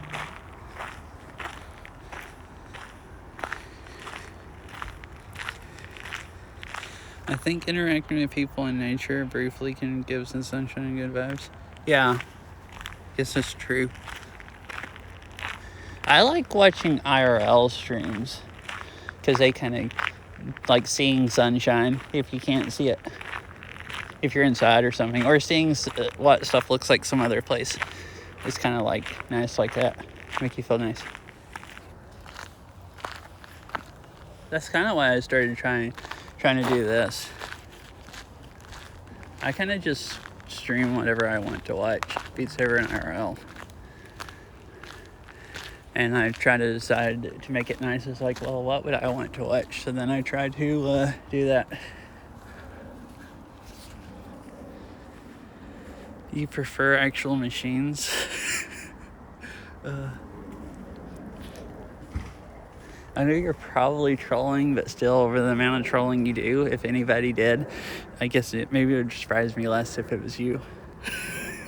And hi, Dan. Welcome back.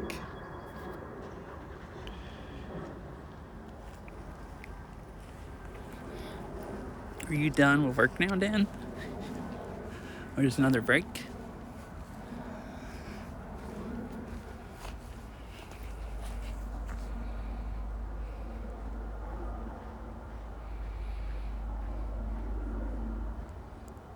Mm-hmm.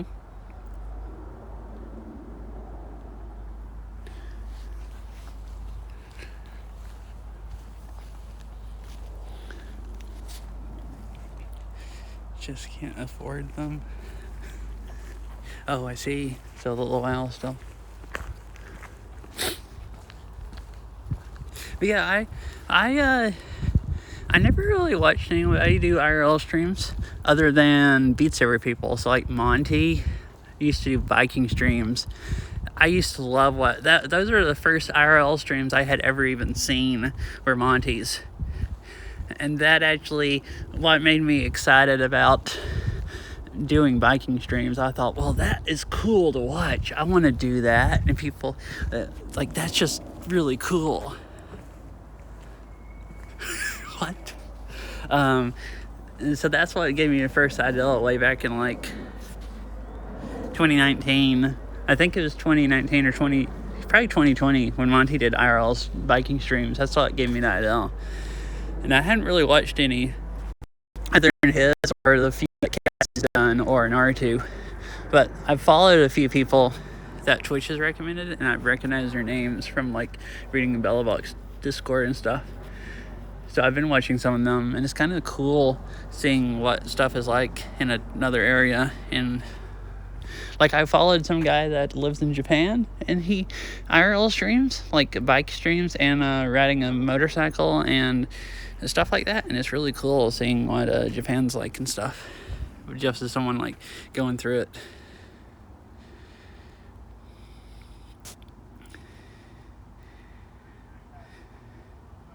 Exactly what you thought. Well, it's because nobody can ban me.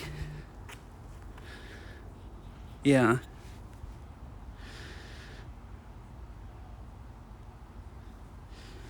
Yeah, and I kind of think this, streams can be more boring, but like, I've watched YouTube videos of people going to different countries, and you see a lot more stuff then, but they only cut to the excited stuff.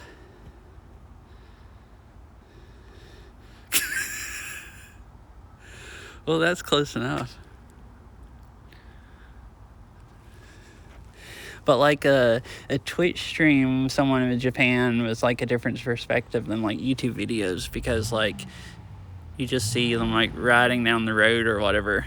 There's not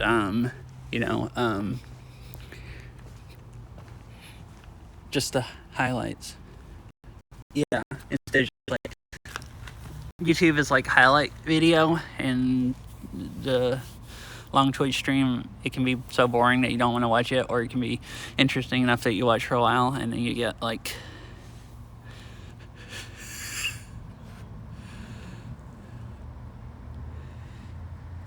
it's funny that it had, I didn't even, maybe I knew and I forgot, but I forgot it had that command, or I didn't know about it. It has a ban hammer command.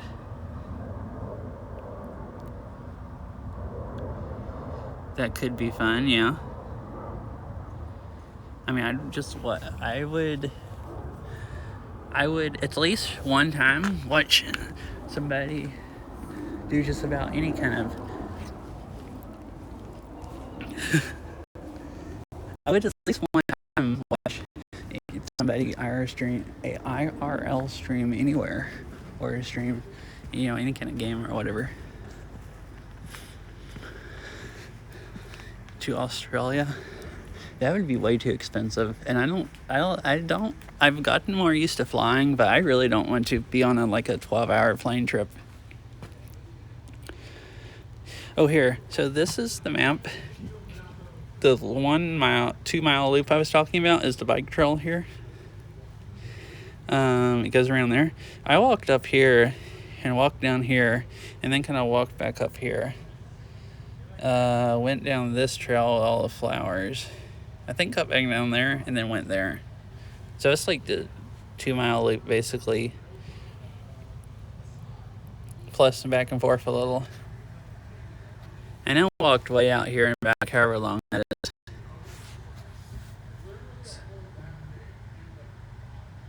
So I don't know how much I walked. It said I walked 15,000 steps, so not too bad. It might be more than 12 hours. Yeah, I was just figuring 12 hours, just like purely guessing. I didn't even know. I figured anywhere around there would be, somewhere around 12 hours, 14 hours or something. The official biking trail.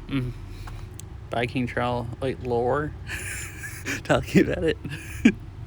Yeah, most of the trails here you can only walk on, but there's one bike loop.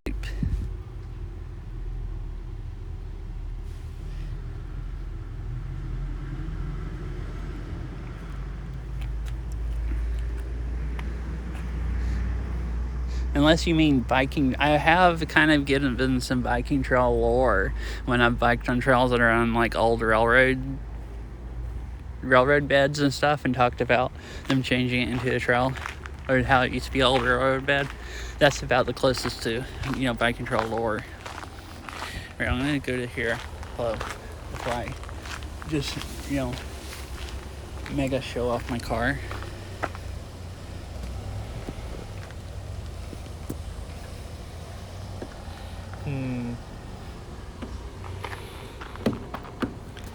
Wait, where are my keys?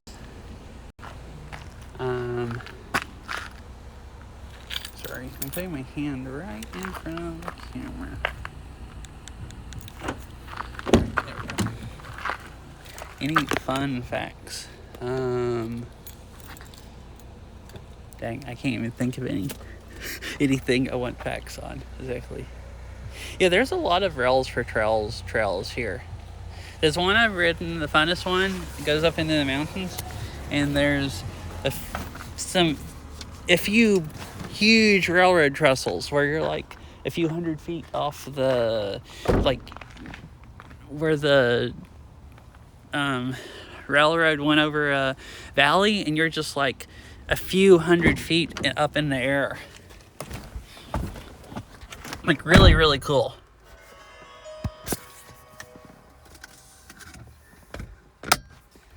Like going over creeks, and you're like a few hundred feet up in the air. It's probably a few hundred feet at least. It might not actually be. Like looking down at the creek bed.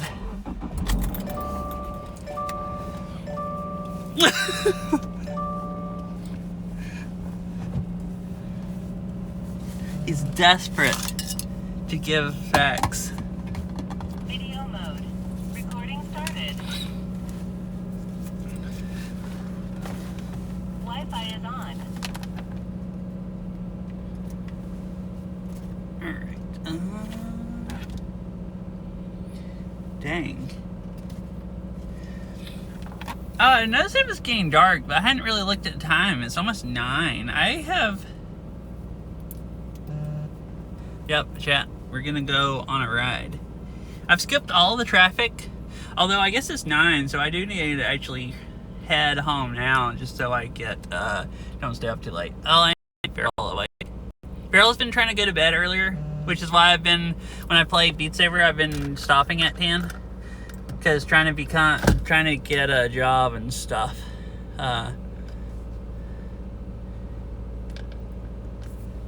We're trying to not be homeless in June. I wouldn't mind still living in the Pacific Northwest just for at least a while longer. It's cool. It's nice up here. Pretty nice. Sometimes. 6-hour stream? How long are we from 6 hours? I don't even know. I wasn't planning on still streaming this long, but people's just been hanging out, talking, and it seems fun. I'm sorry if bitrate's bad right now. I'll be somewhere else in a few minutes. As soon as I leave the parking lot, it'll get better.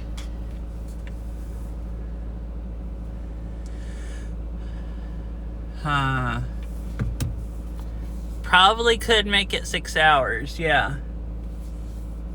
That's about what the drive is. I don't want to drive too close, where well, the drive's a little over 30 minutes, but I don't want to drive too close.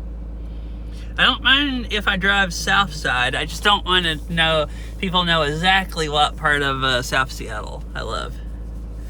I've already basically, or south of Seattle. Everyone already knows I live in that part of the metro area just from streaming. But, yes, I could at least drive somewhere and drive 30 on the freeway. I think I'm gonna die if I drive 30 on the freeway. This late at night, people are gonna be going fast. This time of night, everyone's gonna be going fast, and the people that drive 70 are going to murder me if I drive 30.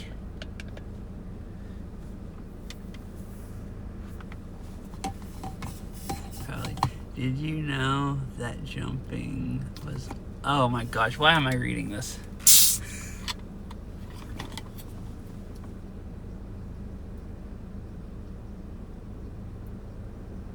Wait, what?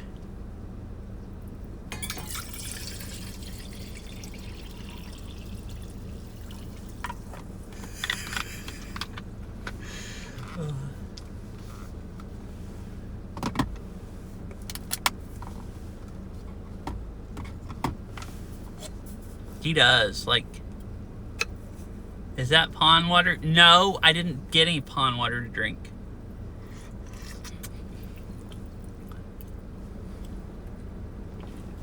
Dan, you did forget you did miss it though. I went by the dirtier pond and I was like, well dang, Dan's not here. I can't show him the water I really didn't want to drink. This is sparkling water.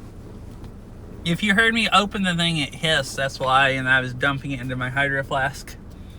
But it's not pond water. Nope.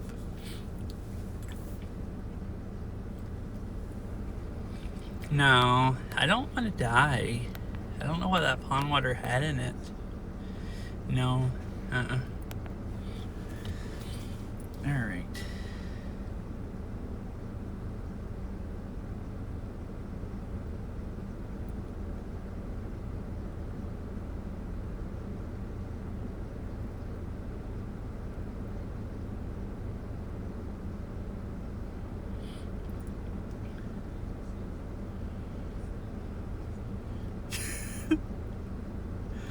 Yeah, he was trying to get me to kill myself earlier drinking pond water. Probably mosquito-infested pond water.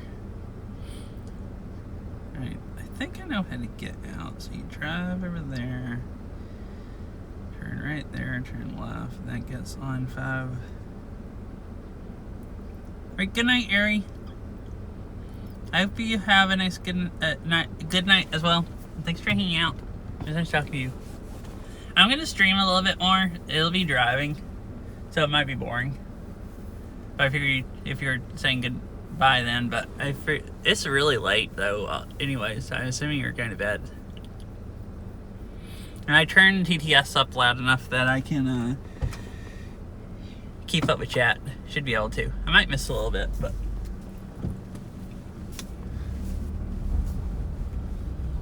Oh, you get to see Seattle in the dark. That'll probably be, nice.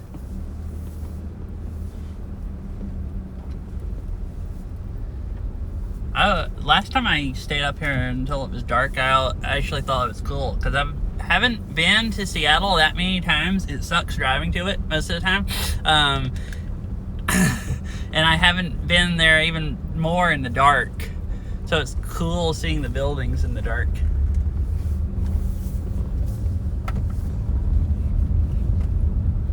Wait, you really did? Interesting. I guess it's like just safe to drink.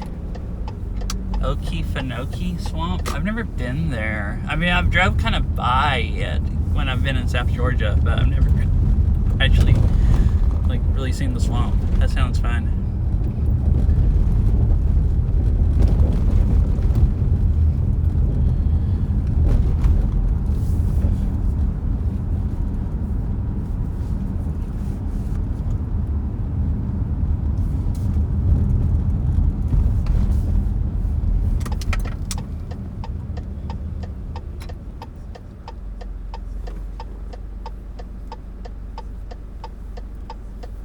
Oh. Uh-huh. Well, I mean, I don't think a guide would tell you to drink it either if it had parasites in it. I assume it's like, known good water. Unfiltered water. I mean, I've drinking water out of springs, like, quite a few times. I think I've drank water out of a creek that was moving pretty fast. Mostly if it's a small one and you don't think it's still upstream, that's kind of like sketchy. But like if it's a spring and you know where the water's coming from, if it's not standing water, there's usually not anything that's gonna, like anything living in it, really. Oh.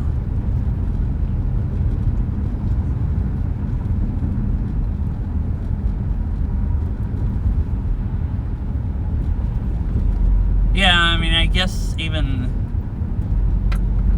Uh-huh. Filtered pond water.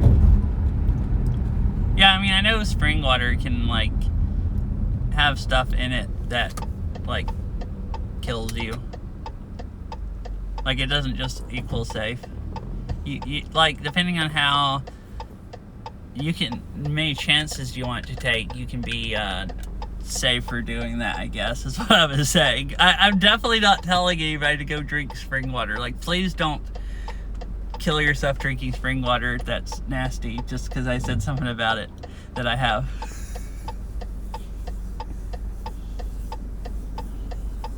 Like, I'm just rambling off stuff.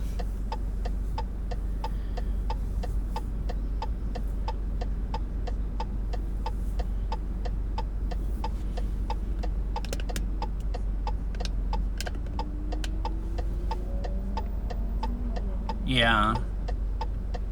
Yeah, that's why I was like, some stuff I will do if people, like, say, like, hey, you should do that on stream, and I'll do it just to troll them back. But that's why, like, I had no thought at all about actually drinking pond water when Dan was trying to get me to drink pond water.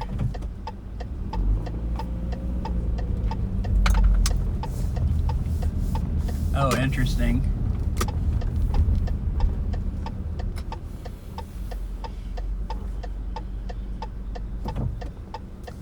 Oh, goodness. Yeah, I wouldn't do that. Like, that just sounds like asking for it. Basically, drinking that much. Like, every time you needed water, just like drinking just pure, like, untreated water. Out of that many different places on the PCT.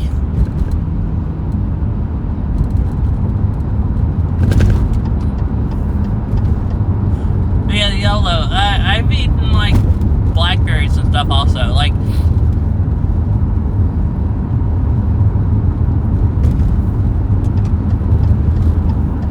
yeah.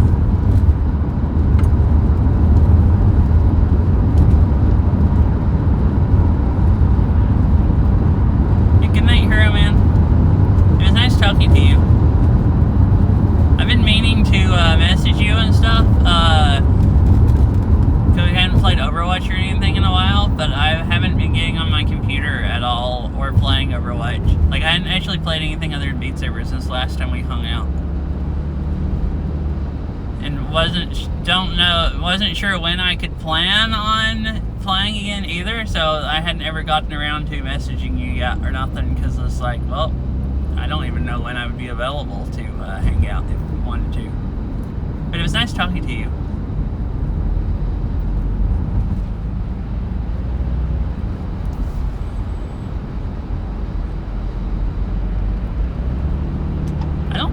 I don't know if I've ever had a salmon berry.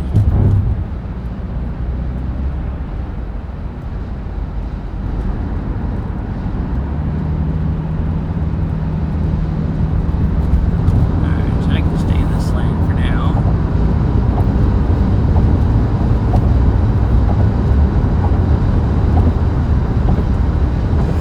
Is it blue?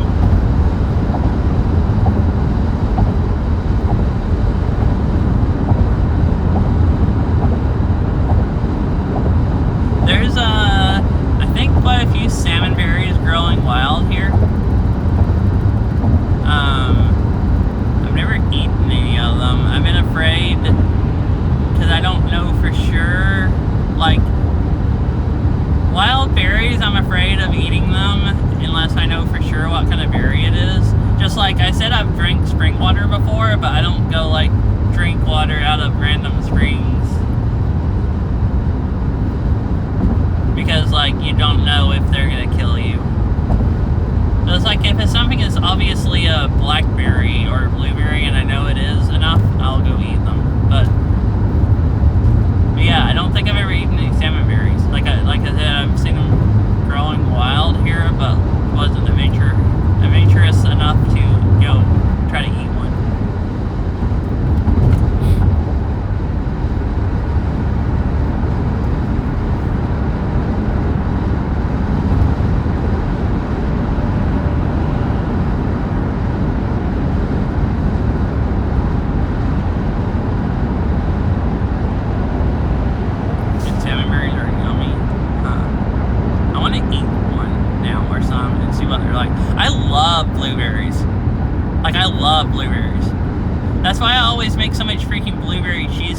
basically, because it's just like blueberries are just freaking great.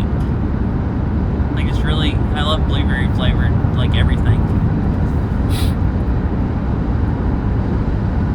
Definitely my favorite kind of berry.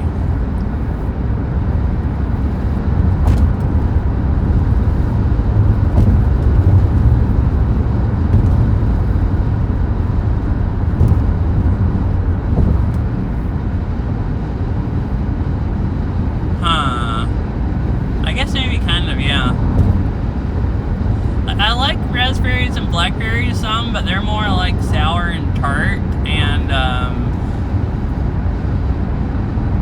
blueberries are just good tasting and kind of sweet.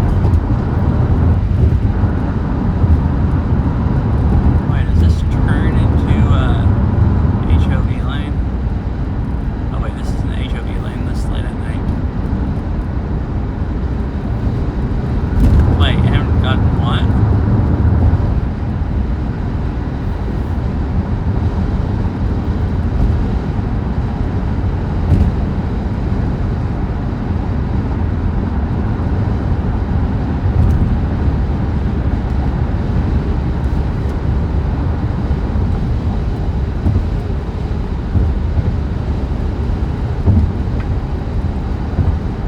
Oh, okay. I just looked over enough to read the last word.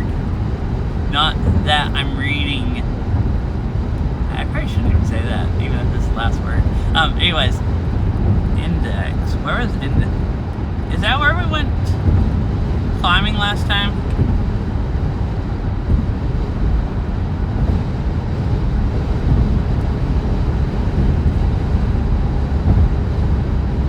I don't think I ever ate any when we went climbing or nothing. Salmon, blueberries, blueberries. I don't remember eating any berries, no, when we went climbing.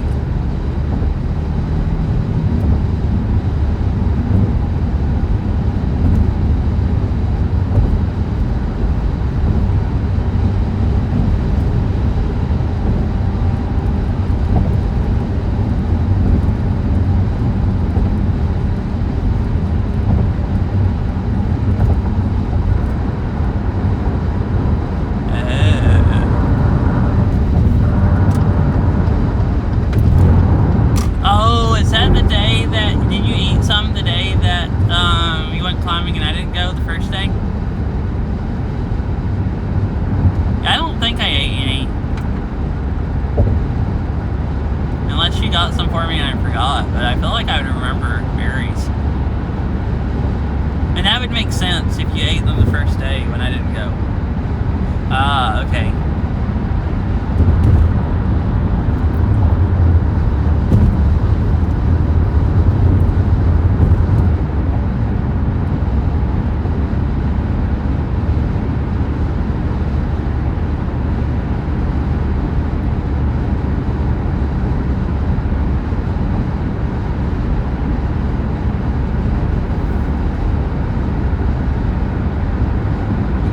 Off of the bouncy bridges. All those bridges coming out of Seattle are just like mega bouncy. Like, okay, maybe I'm not quite off of them all. There's one back there that's especially just bouncy though. It just bounces you all around.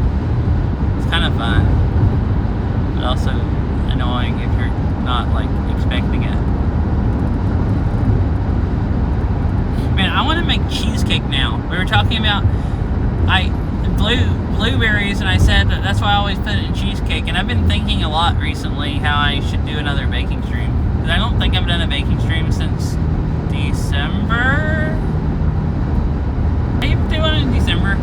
I did a baking stream in October when Beryl was out of town, and I installed OBS on the Steam Deck.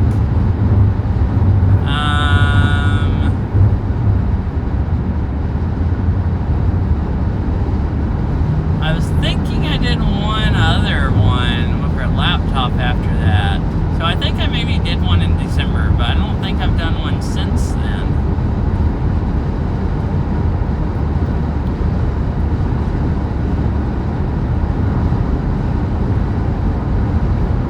Alrighty. I hope you make a nice one.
hour mark.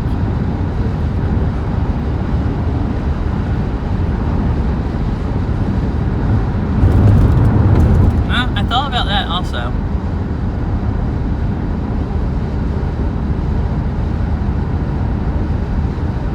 It would take quite a bit longer.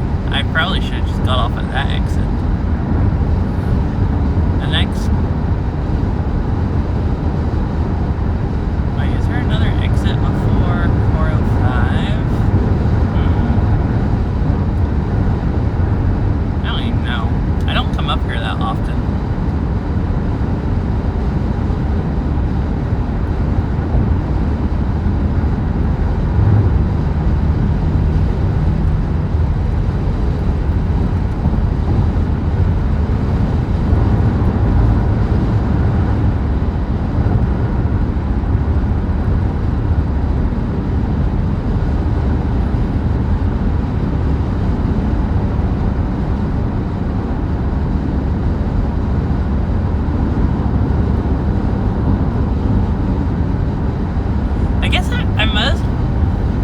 I mostly don't go to Seattle.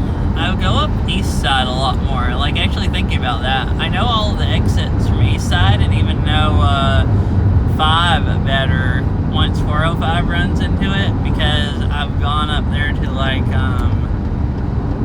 I guess there's less exits, and I've gone up there more going to like North Cascade and stuff like that, like parks, and got off at exits and stuff. I actually haven't gone to 5 much and got off like on the way. So I was thinking like, well, what exit would I go and what surface streets would I drive on? And I'm not even sure. Other than I know the streets around South Center. So that's what I am going to do. Get off at South Center or something. And it'd be cool. I don't think I've streamed for 6 hours. Oh, I think I did a 6-hour City Skyline stream like a year ago or something. Maybe a year and a half ago. But other than that, I don't think I've streamed 6 hours since like 2021, when I just used to do 6-hour streams quite often.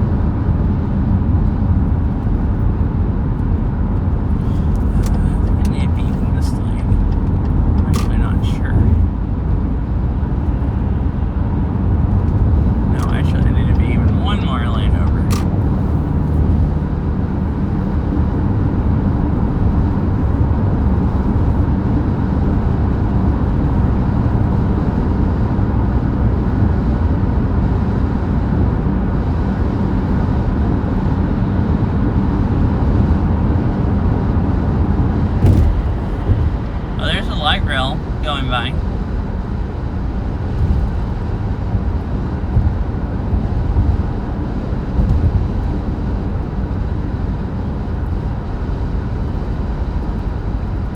Alright, chat, we're gonna go drive to the mall and sit outside round 1, I think, and talk about DDR and playing in round 1 until 6 hours, and then I'm gonna go raid somebody. That sounds like the plan. I've always said I was gonna, when I first started doing IRL streams, I always said I was gonna go to round 1 and stream playing DDR one day, and then I've never had the balls to go ask them if I can stream in there. Yeah, it's because it's 9 o'clock. I need to go home and go to bed. And I don't want to stream in there. I don't want to get banned from round 1. Round 1 is like, it's fun going there. And I want to make sure, that's why I've never tried streaming there yet. I want to make sure I do it legally and don't just, normally, it's easier to just, I would go the just stream route and hope, and worst case, they just ask me to stop. I mean, I figured you were, but I I do actually want to go there sometime. I don't actually know, that mic cuts out. It cuts out noise good enough. I think the wireless mic I have, I would put it up near my mouth, and I think I would be loud enough that you could hear me, and it would be like watchable. It would probably pick up the music some. You know, there'd be tons of sound in there, but you could probably hear me loud enough compared to the other sound that it wouldn't be like, you wouldn't have to have it turned up deafening. So I think it would be good enough since I have that wireless mic now. When I used to think about it, I thought, well, using my phone and GoPro with just a mic, it's going to be like too loud. I don't know if it would be nice to watch, but I think you could hear what I was saying and could see some stuff.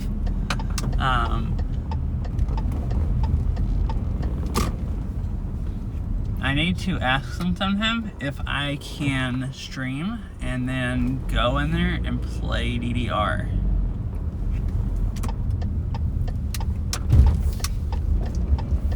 I think it'd be fun.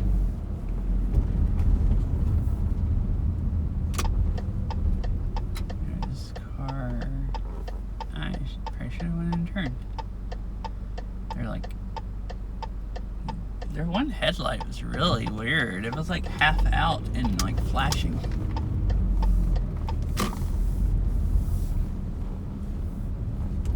Alright, we have made it to round 1. Oh no, this makes me want coffee. So I had gone to round 1 for years, and I never went to 85C until Chicken got me and Rail to get 85C. Oh yeah, you went to this one, Fish, when you were here. I probably told you then, but yeah, went to 85C after going to round 1 for a few years, and their coffee's not that good. Like, I mean, it depends on, I also say Starbucks isn't that good. Like, if you get not sweet, if the drinks aren't sweet enough that the sugar covers up the burnt or bad coffee taste, it's not very good if you actually just like good coffee. But they have sea salt matcha lattes, and they're like, it's like freaking drugs. It's like, I mean, like, you can just chug the whole thing and then you're, you know, high on caffeine. Is what I mean. Like, they're so good. They're like addicting. Like, they're so freaking good. Sea salt matcha lattes. So I don't really like their coffee drinks that much. Like I said, and the sea salt matcha lattes, you can get them like half, oh really? Yeah, we have a really nice, dude, 6 hours. We made it. I've used 19 gigabytes of data. Man, I am really glad I have, most of this has been, I switched it to visible. I'm really glad I have a lot of data. Doing a lot of 6 hour IRL streams would be, oh crap, wait, what? I just jinxed myself. The bitrate went to crap. Okay, now it's coming back. Doing a lot of IRL streams would be, I would run out of data. Even unlimited, Visible's only gonna let me use so much before they ban me. So I couldn't do 6 hour IRL streams every day like I used to do, tons and tons of 6 hour Beat Saber streams, but I can do some 6 hour IRL streams. Well, I also restarted. This isn't counting the first like hour and a half. So I've used like over 20 gigabytes today.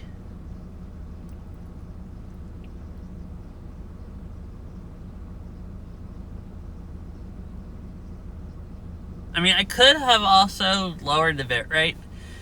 If I stream back at higher bitrate, it's than what OBS is getting and, you know, encoding, sending to Twitch. Seems to be a little better quality, and I record them and put them on YouTube.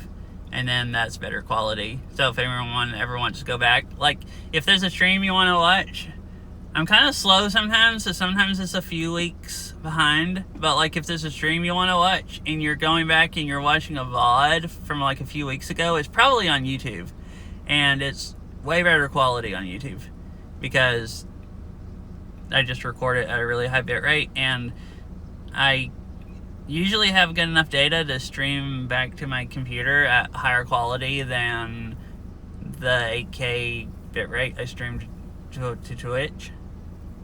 Because like some of the IRL streams look pretty bad on Twitch because there's so much movement. It's like how maps with tons of lights on Beat Saber will look bad, or mod charts because the 8K bitrate is just not enough. And if I have good service, I can, do whatever, like stream really high, like 10 or 12K bitrate, like easy.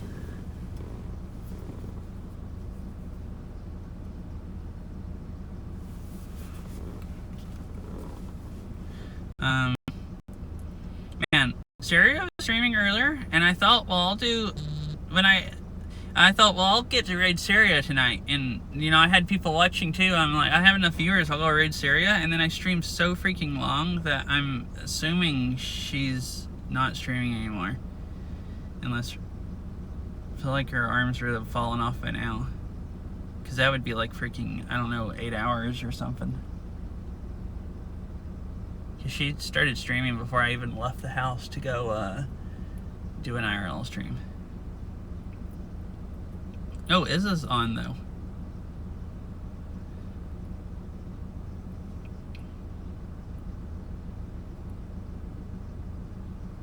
Or I could raid non-Beat Saber since I'm doing IRL.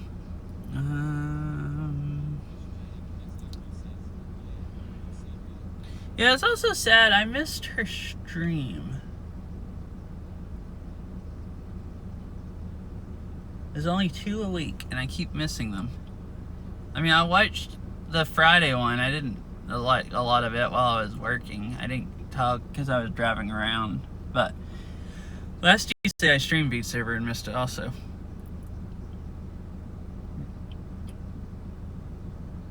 I keep all the people I like watching play Beat Saber. I keep missing them.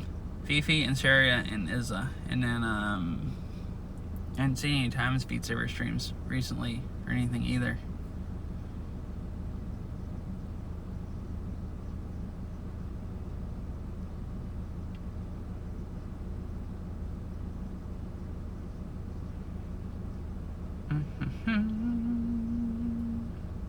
Oh, I guess I'll just rate Izza. I'm sure everyone here would be fine watching Beat Saber. And, yeah, I saw that, and I was like, oh, I'll raid Time.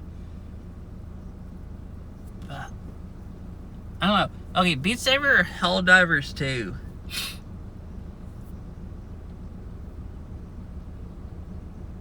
I don't even understand Helldivers 2, so I would personally rather watch Beat Saber, but also it'd be fun to raid Time. Are there any votes?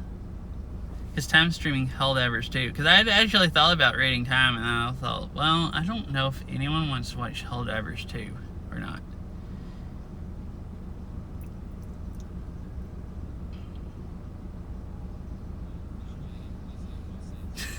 Yeah, just do what you want. What if I don't know what I want? Well, then I just have problems. So.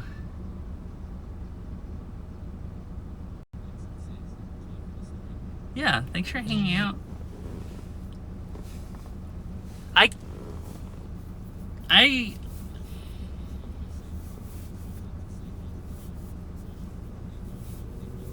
Okay, I'll just raid Time then. I wouldn't mind saying hi. I want to say hi to Time and Izza. I want to watch Izza play Beat Saber. I'll probably watch some of his stream later, but I can go raid Time. And I don't really want to watch Helldivers exactly. So that's a good thing to raid into Time and watch for a few minutes and say hi. And then watch Izza later once I get home and stuff. And I have time. Yeah, I know walking around the garden was probably cool and like all the nice flowers and everything, but I can't believe you guys all stuck around and we just talked about Linux when we just sitting there and everyone didn't just leave. So I'm like, actually I'm glad the stream was fun. I used to do more streams like where I just sat around and talked, but that hasn't happened as much lately. Like I did that present wrapping stream one time when it was like Christmas Eve and I was really put it off and hadn't wrapped presents yet, so I wrapped presents on stream. That was fun, but like I had just decided I was too boring now. Because a few times I have done streams where I like drove or sat around for a little bit. It's just like, everybody left. So, I was actually kind of surprised that people stuck around tonight, but that's cool. I'm glad you guys liked it. At least talking about Linux, that makes it at least not not too boring, maybe. Anyways, I was just saying that because I was surprised that that was actually fun. Like when I sat on that picnic table in the garden and just talked and stuff. Sometimes now I don't talk as much because I'm like more mentally drained and don't feel like talking. I guess I felt good today also. I've been feeling pretty good the last like week or so. Yeah, but I mean,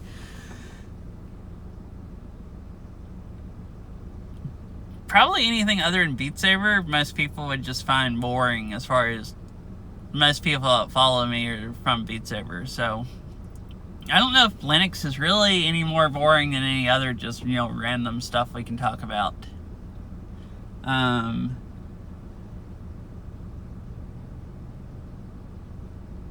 yeah, I don't know. Sometimes, like I was saying, I kind of just thought it was boring now. I think I really am mostly more boring than I used to be, because I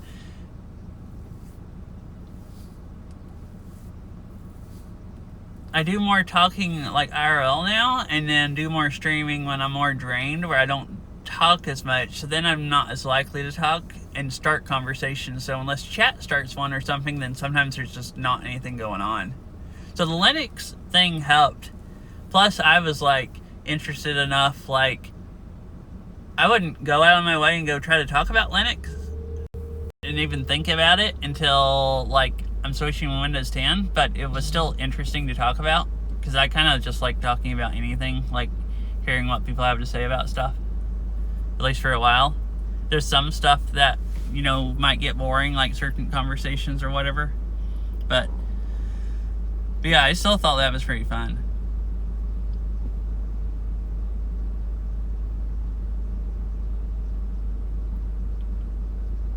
So anyways, yeah, I'm going to go ahead and raid, and I hope you all have a nice night, a nice rest of your day, and thanks for hanging out. It was fun.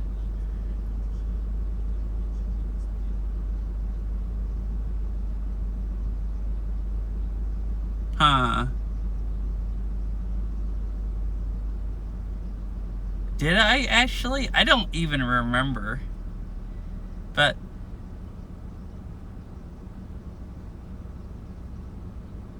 I probably did, talking about computers or whatever. I know I was talking about at least one time about my Bella box having Linux in it.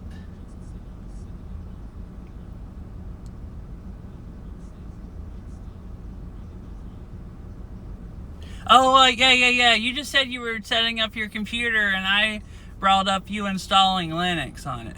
Yeah. Yeah, I remember that now. Yeah, because you had talked about it last time. I was talking about you had installed Linux.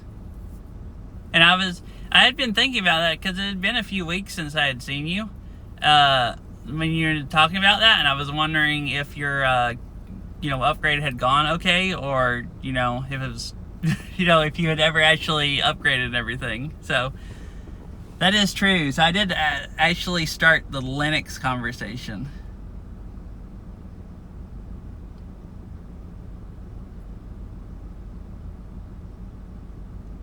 That's funny.